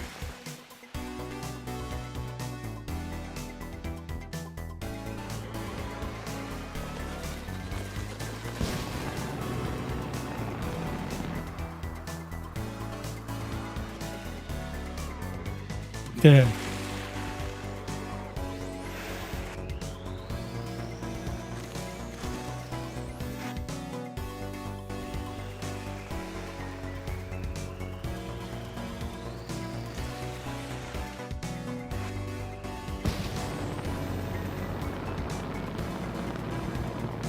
There you go.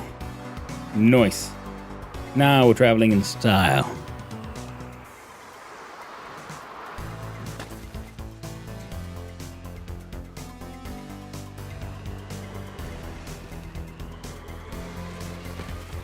Actually make good time there.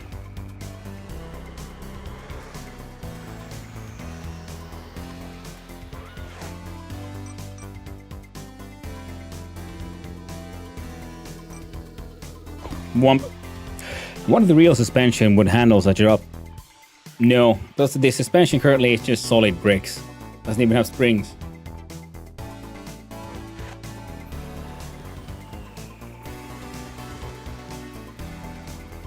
Well, that's the thing, it's not that serious of a game, you know, there's no like health thing. It's just fun puzzle solving, physics shenanigans.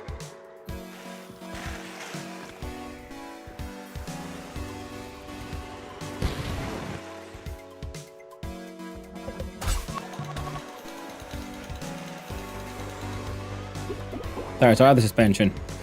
Well, that is true.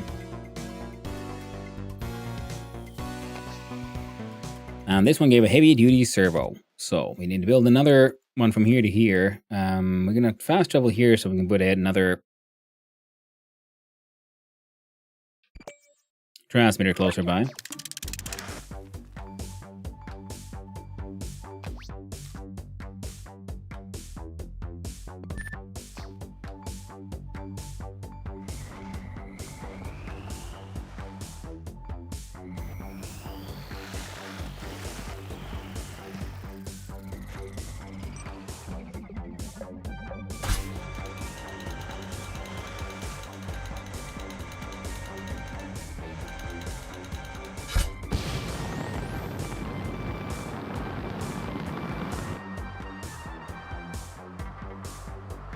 Yeah, it should work actually.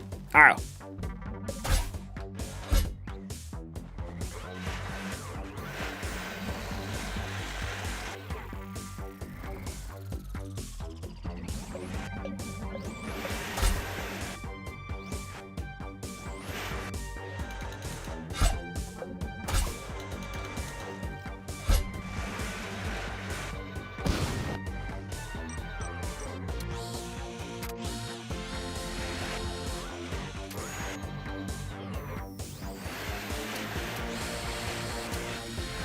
Oh no, we're actually like really jammed in there, aren't we? Oh well. Reset the vehicle.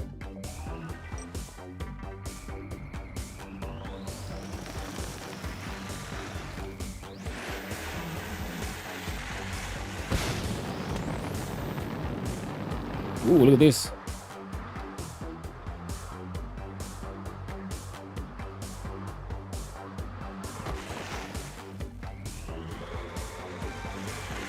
Oh, right. Yeah, I think I've been here. This is where we had the...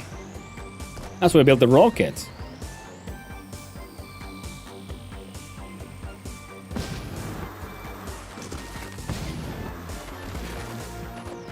Whoa.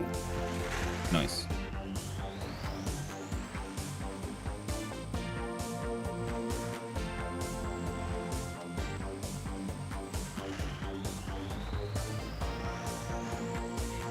Alright, alright.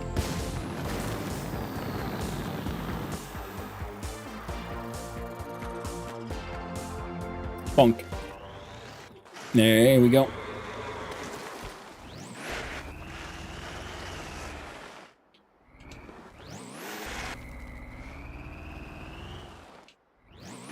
Alright.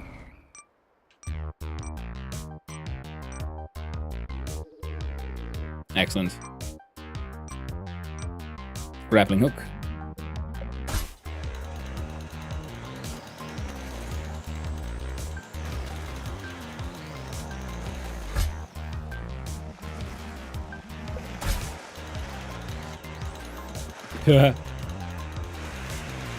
Good thing I put it there. Hop.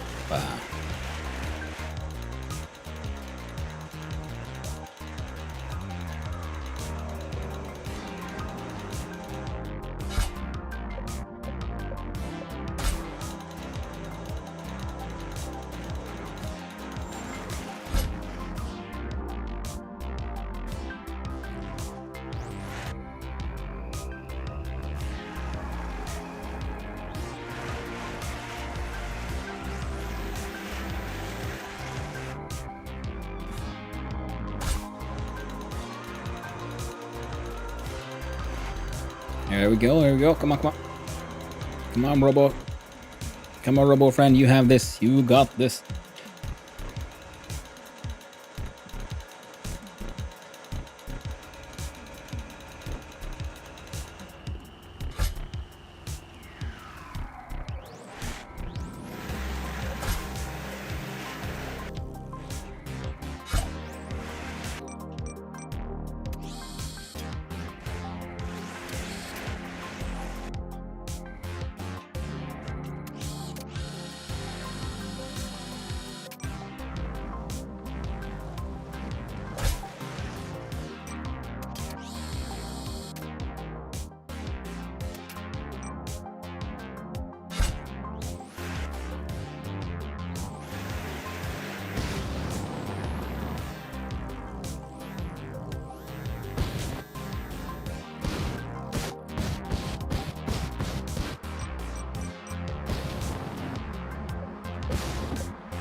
There you go. And that's what I call maneuvering.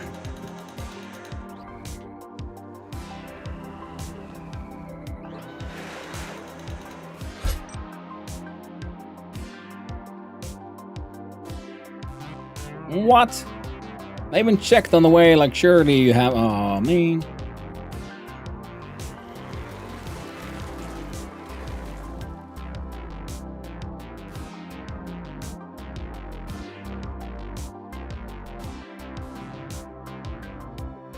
Heck.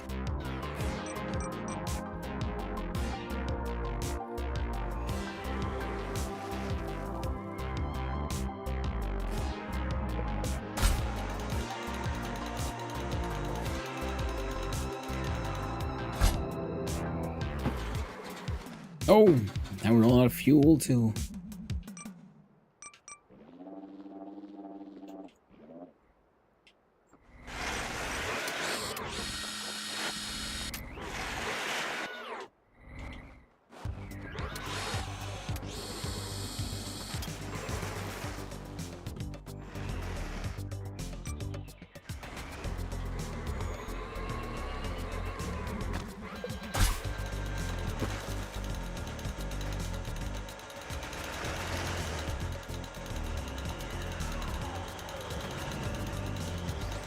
What if that...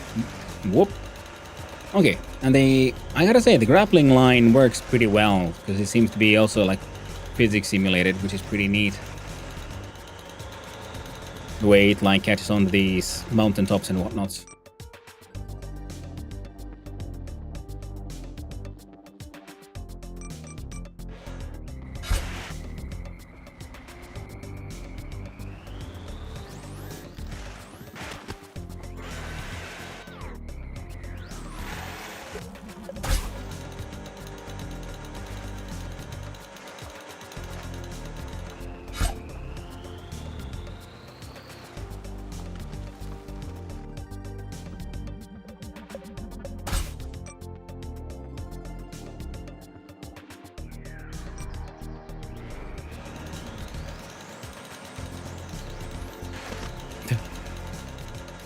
Stalling myself back and forth with this freaking cable. I'm so excited there at halfway because I just double checked. Oh yeah, Theodolite can still see. So if you see there, it should be able to definitely see to our destination. And it turns out I was second wrong.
So on top of there could work. Looks like it is the local highest point, and then, well, from there it'll be then easier to grow the network into other directions as well.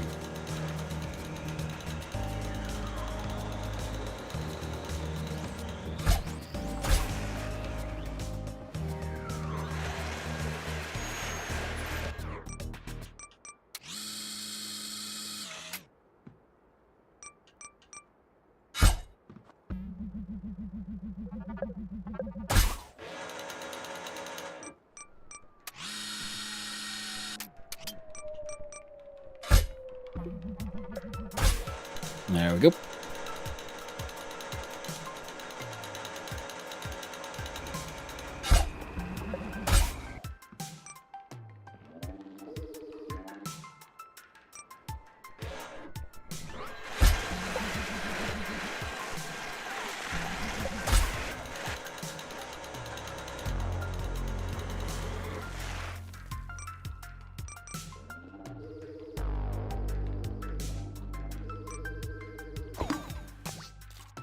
There we go. Now from here, it's either there or further there. I definitely see that one. That one is 5 clicks away, so it's pretty much exactly where we can and can't go. Oh, right. I was thinking, like, I'm pretty sure I've been here before. And then I remembered, wait, no, not on this map. That was with Knapsor and the multiplayer map. So my own map, these remain undiscovered.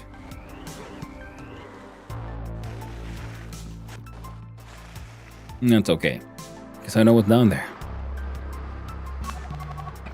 Bonk.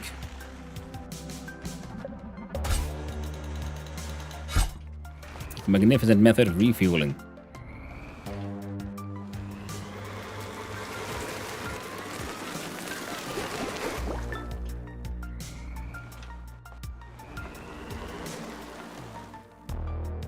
Okay.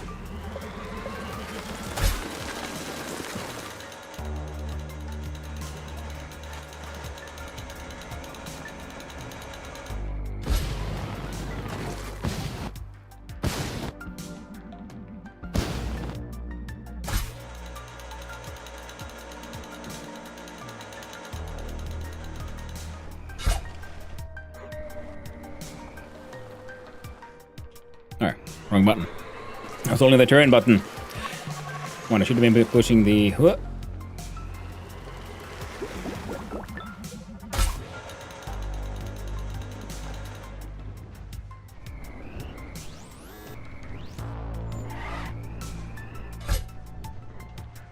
Well, that got us bent all the right way around.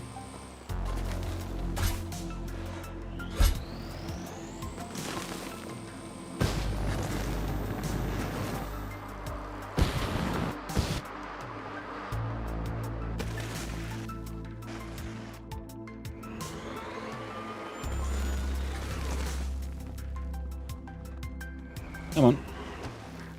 Come on.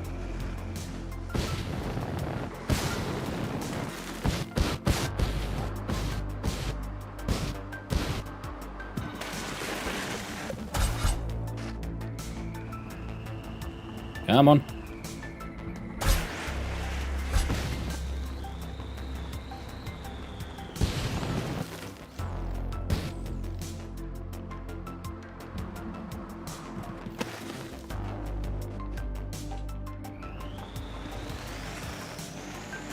Alright, we're upside down. Fine, I'll have to reverse it.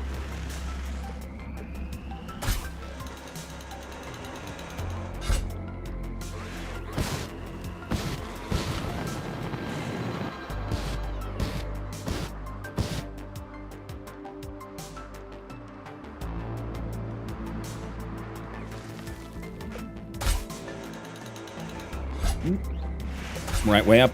Come on. Now we have the bending spine, we could be just, bending it. Our bending spine so we could reach the thing. What kind of heckin' nomad camp is that? Wait, no, those aren't tents, those are piles of dirt. It is in fact then, I guess, a construction site. And also, refueling depot. Heck yeah. Which means it's rocket times.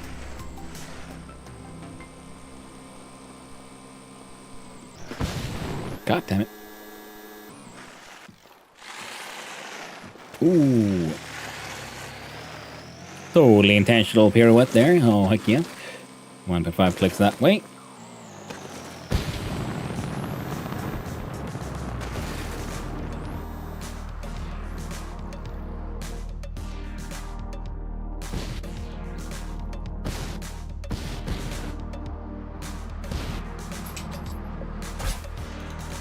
There we go. Saved by the grappling hook once again.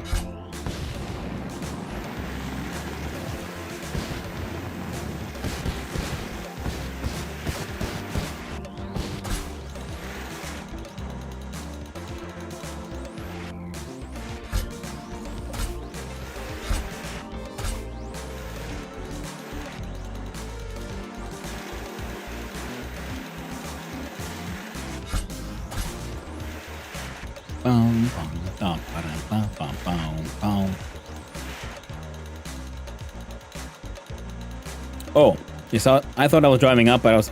Turns out I was. Yeah. I was essentially trying to like back down, so I was upside down. Now I didn't realize. How embarrassing. So on top of that thing,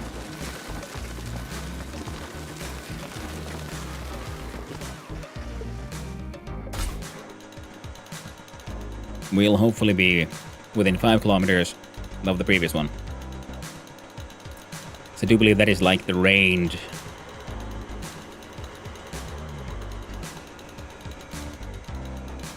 For the device.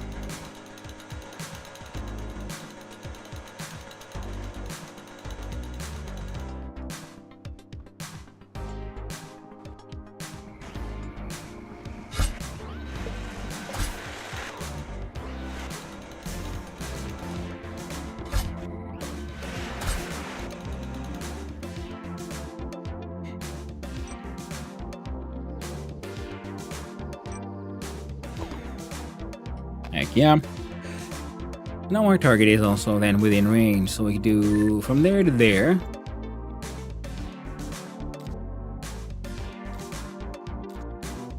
Maybe there.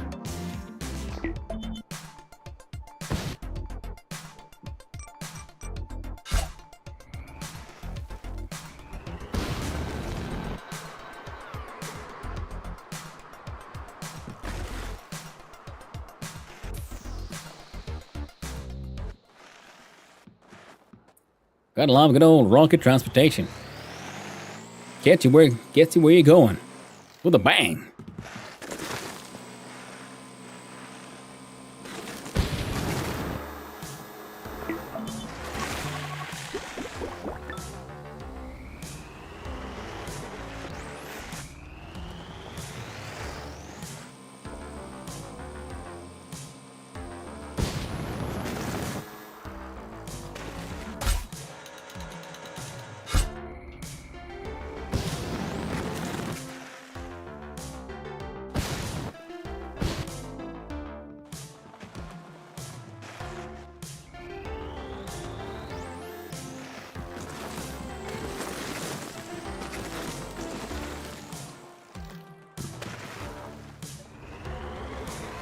What?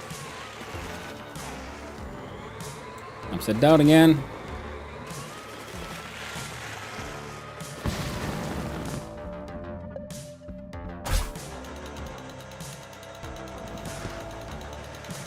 Alright, now with the right weight up again.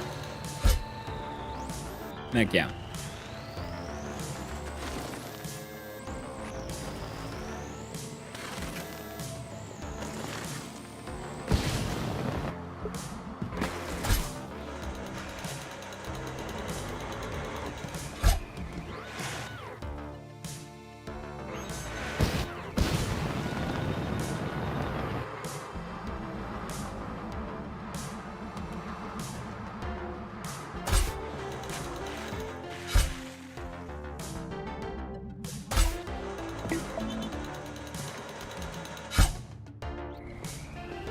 Nicking and noise. Would you look at that? It's a party. Let's refuel here. And we'll see about building another Theodore lines over yonder.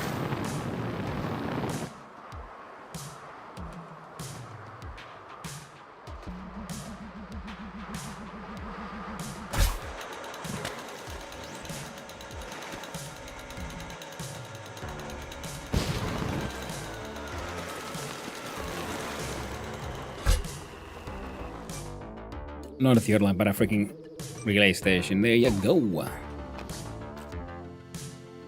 Closer to each other, but this one is, you know, has less obstruction in this direction once we build more that way.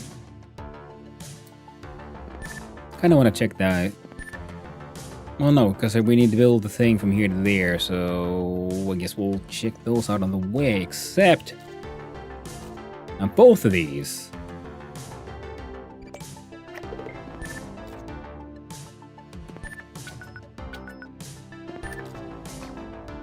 At least one of these should hopefully.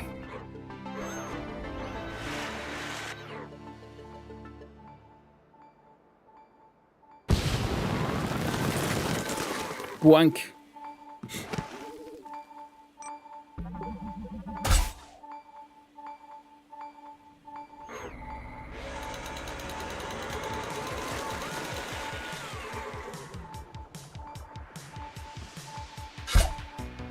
There we go.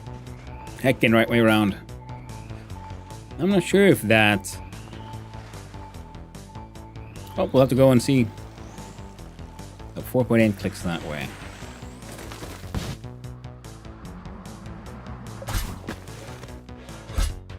Watch.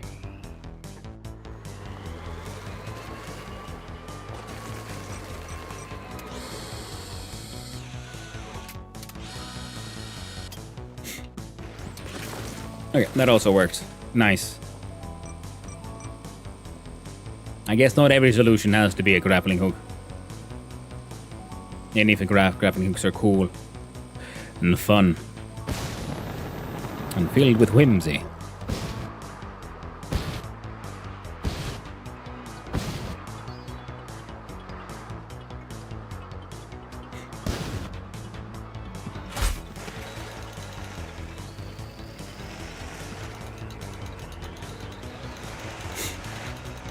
Alright. Pull me in, cable man. Pull me in.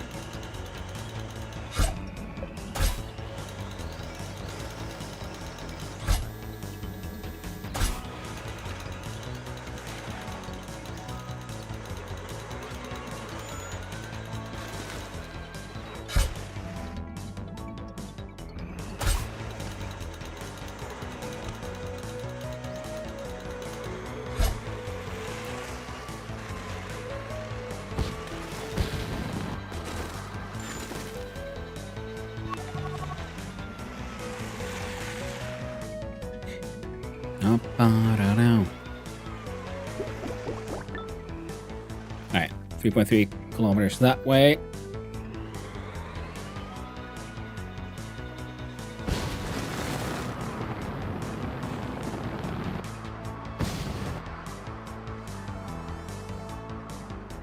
It does look pretty promising though. Come on. Shit. Why is it always the wrong way around? What is this, like an anti-cat buttered toast situation? Ah, see, the game was listening. Suddenly I noticed.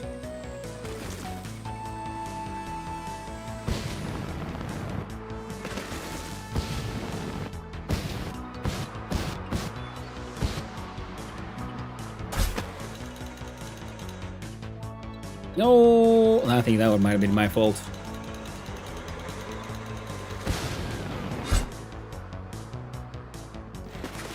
That was the fun one.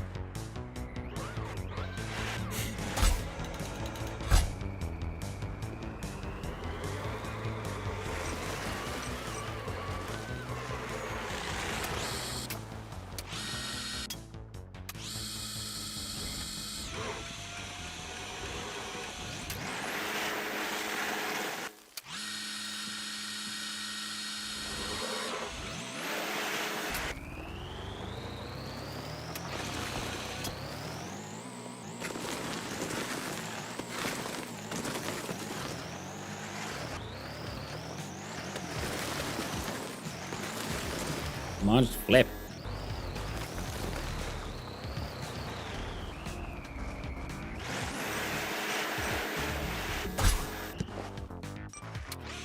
There we go.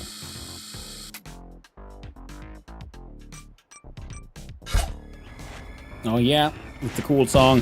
The Song of Toaster.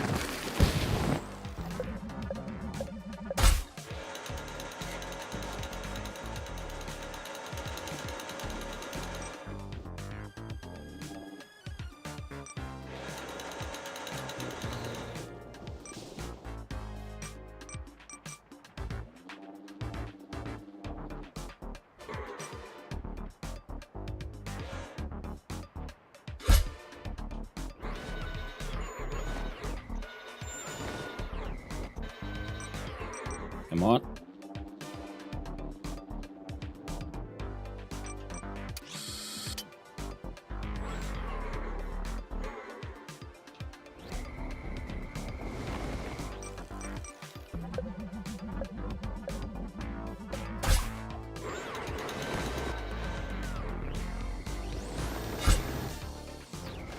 Bum.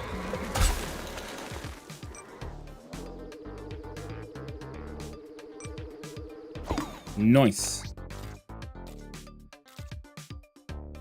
Ooh. Getting that map more and more visual. Now, I guess we're at the point where we can now fast travel here.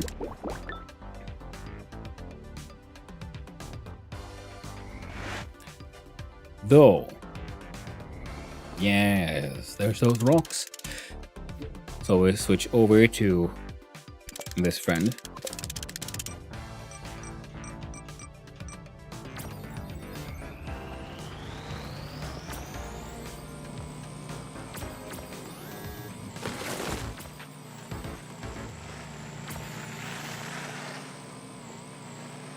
If real.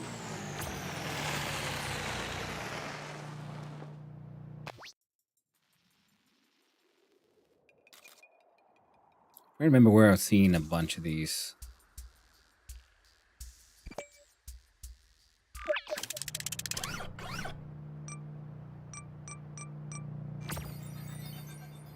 There we go.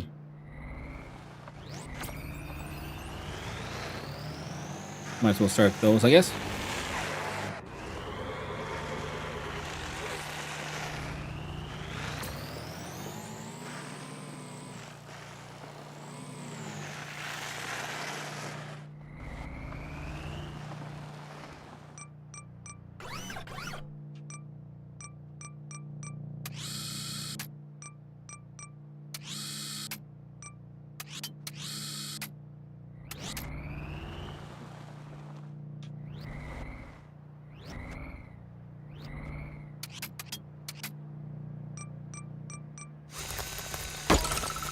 Yeah, soon didn't want to wait another 2 weeks, eh? Yeah.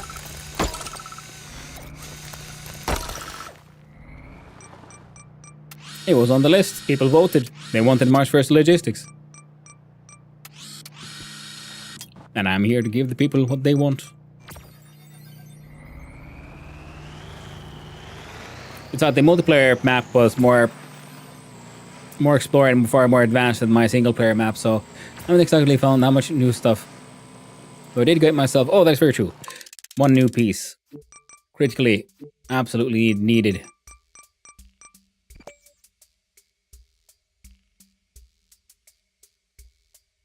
I'll have to do...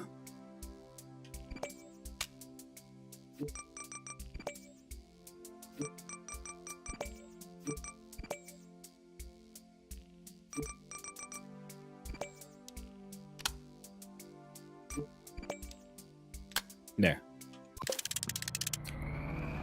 Need that radio.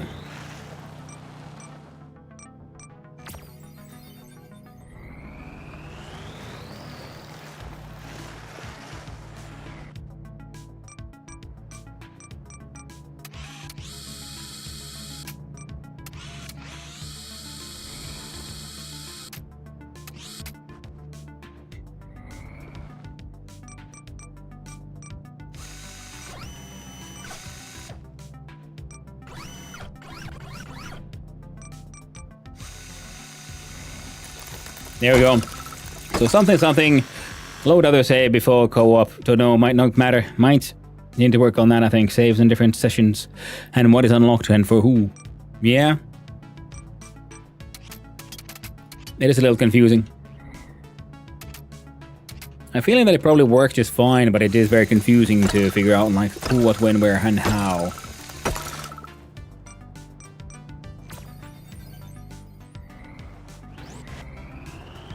Alright.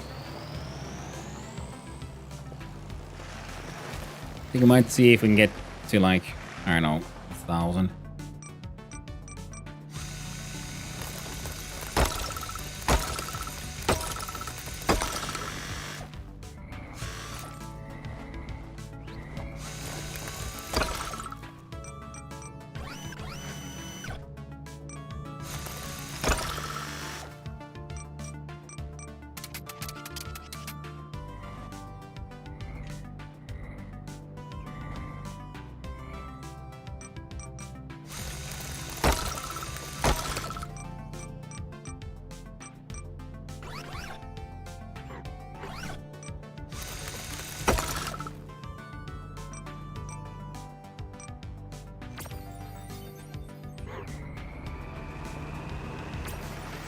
Oh yeah.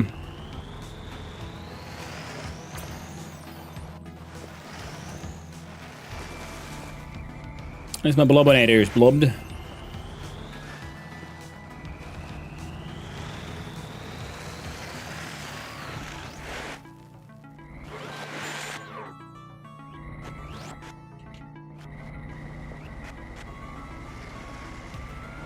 Come on.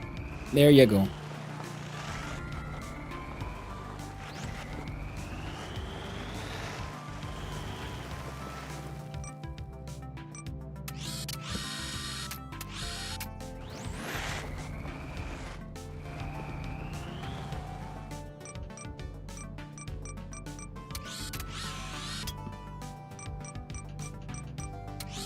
I wish you could assign some of these things like multiple channels, so we can either move them, you know, alone or in a group.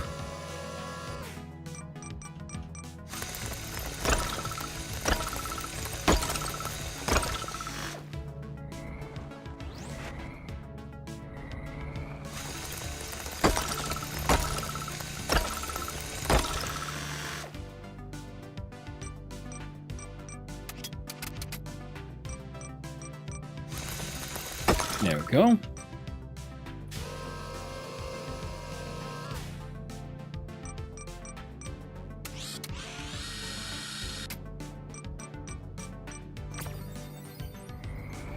Ooh, there's a lot of minings. A lot of mineable good stuff.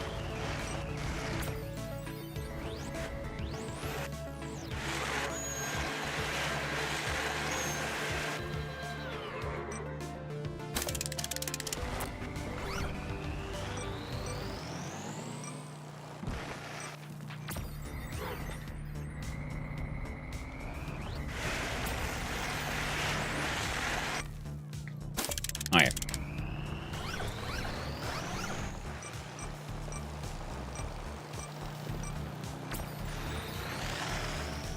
Bum, bum, bum, bum.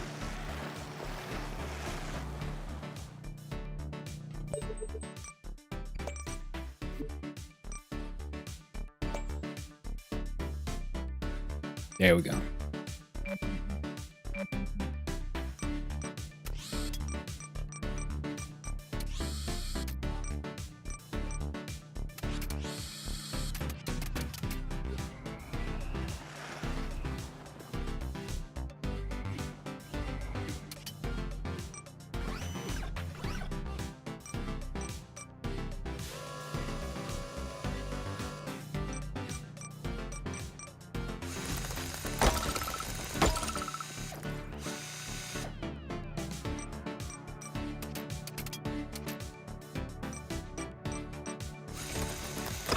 Oh yeah.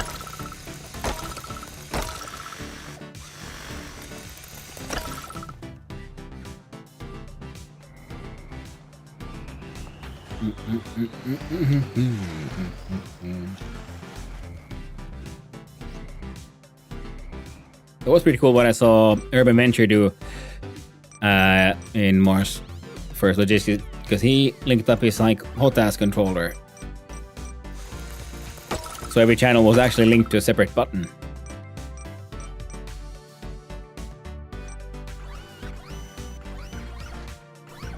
And that was pretty neat.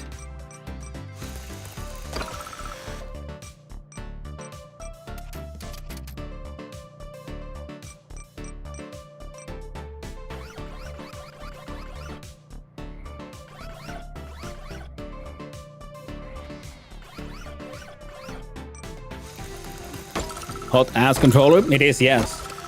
The hottest of ass controllers, the hot ass. It's the only way to control a plane or a, you know, spaceship. A hot ass.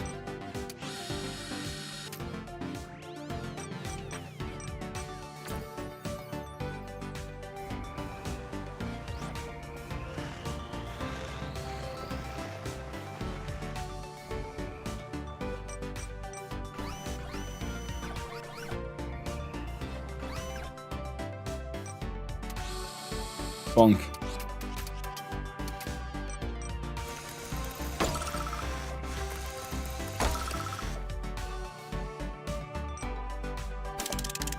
I guess you can always cheat that way. Just do a quick reset. Okay, let's look at these channels. So you're number 1. You're number 4 for some godforsaken reason.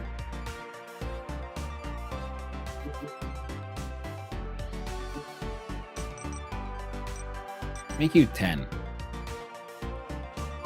So that way, I can get to you very quickly. Jesus, there's a lot of these ores here. So many ores.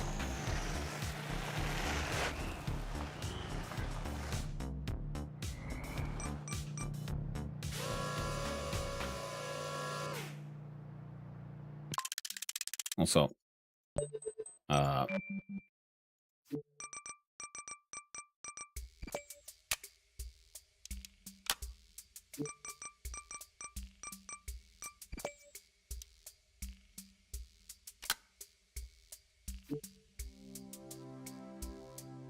so it's 1, 2, 3, 5.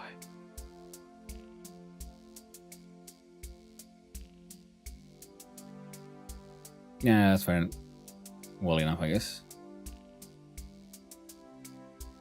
10 to that one.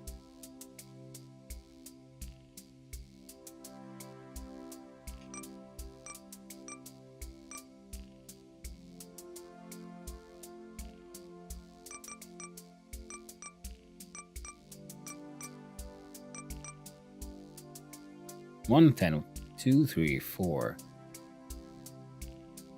5, 6, 7. Yeah.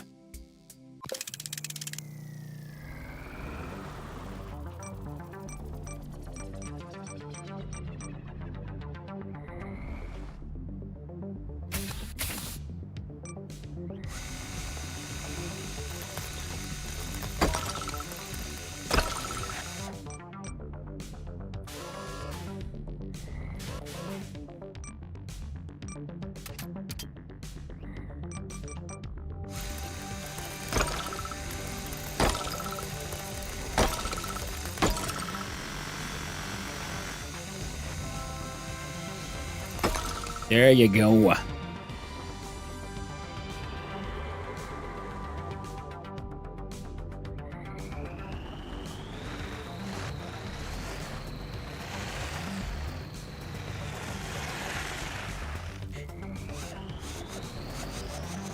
Oh, yeah.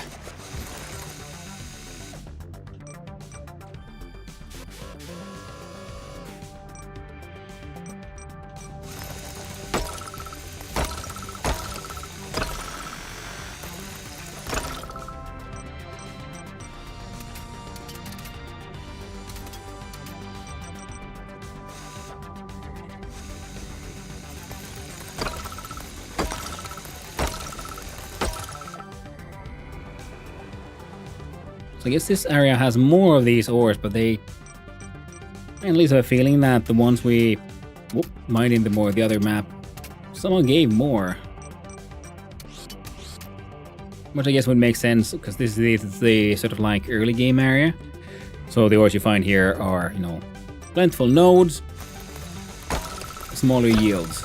I only felt like we went through like 3 of these or 4 of these and we had like 500 raw materials together.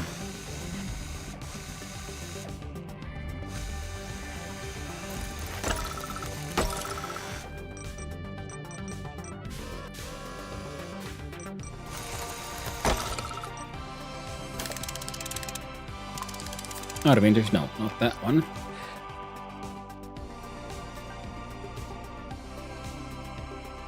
So this one was the like robot factory, right?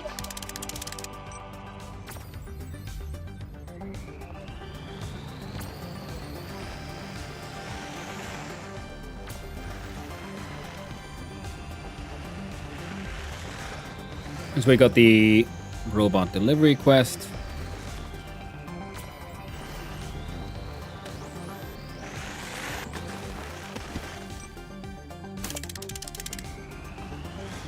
Wow.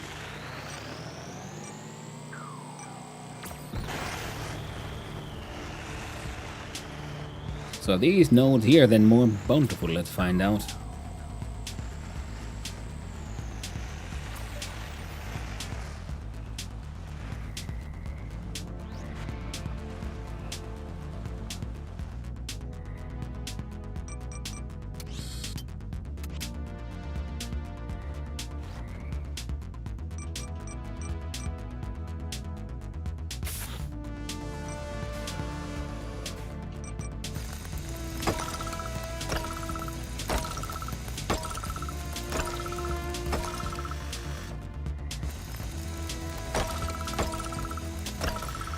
Well, yes.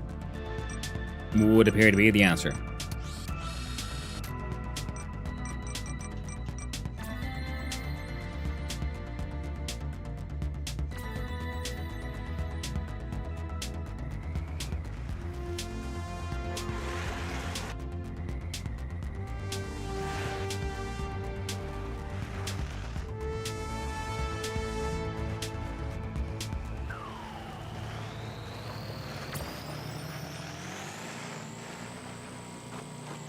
There aren't that many nodes here. But that one was worth almost 500. And with the previous, what, 5, 6 nodes what we got to get to 600? Something like 400 something, so... yeah, whoop. Focusing on these areas seems to be a bit more worth it.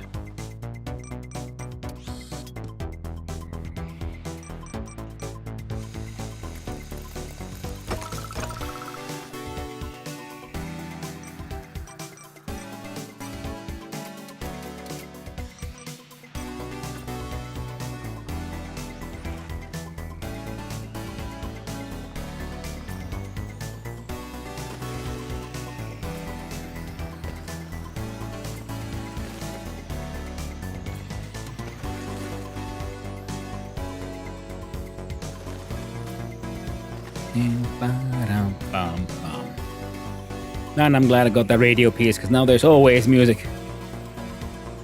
And I can even choose to skip a song. Or put more like turn off the music. I got my boom box. Right there. Surrounded with my bubble machines.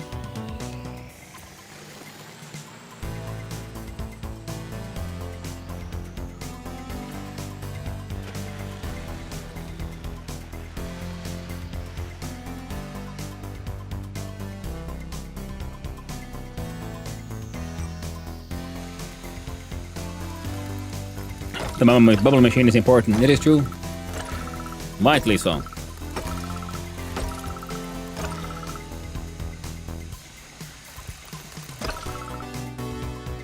Interesting.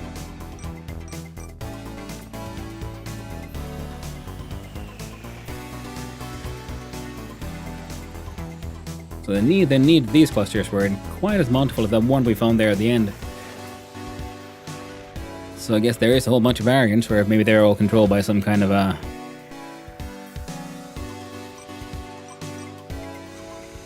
RNG god. Out soon? Yes, out soon. Eat potato.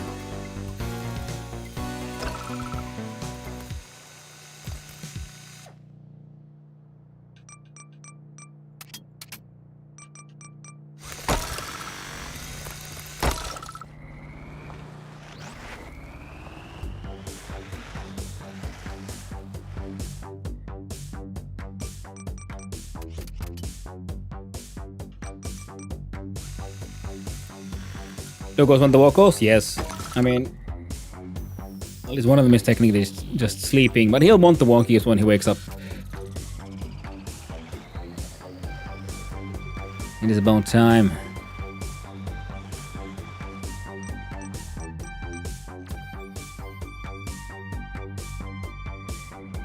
I already have 6 layers closing on, but your daughter refused to go out. Oh no. Silly old doggy-o. So here I am. Alright. Let's mine this hole.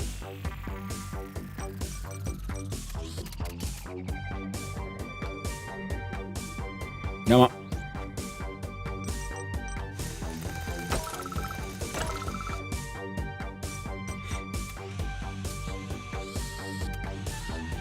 Do the mining down. Yeehaw!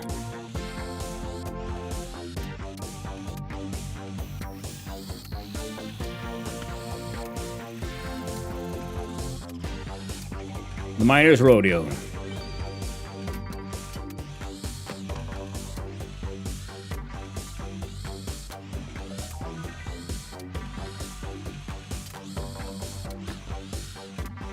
Oh, she's bucking wild.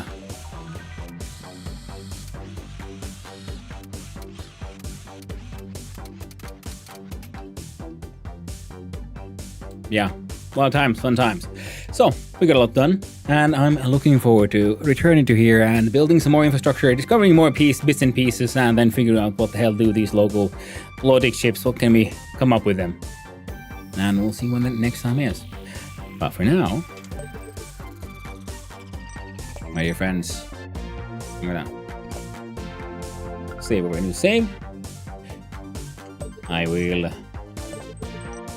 exit to the desk off top and switch the scene and snooze the ads so we can see who is out and who is about. And where do we raid, my friends? Where's the song? Yeah. There we go. Ooh, there we go.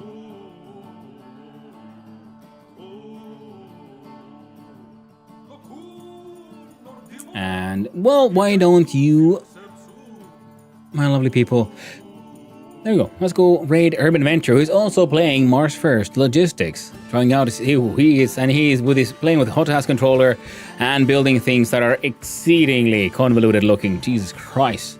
Looks pretty neat though. So, thanks for hanging out.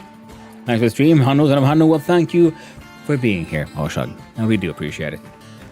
I'm sending you all over to Urban Venture, a wonderful and fantastical streamer playing a lot of Kerbal Space Program.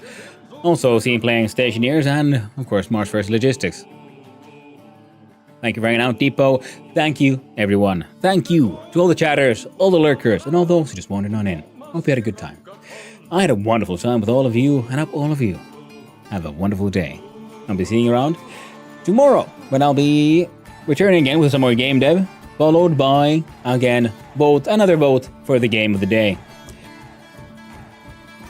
So thanks for hanging out, Mike Cozy, Napzor, Depot, Oshug, Switching DLC, everyone there on the YouTube side as well. I hope you had a good time. It's been a blast. Hey, I really do have to go. Those doggos need to be walked. So until next time, my friends, stay awesome. I'm seeing you around. Ta-ta.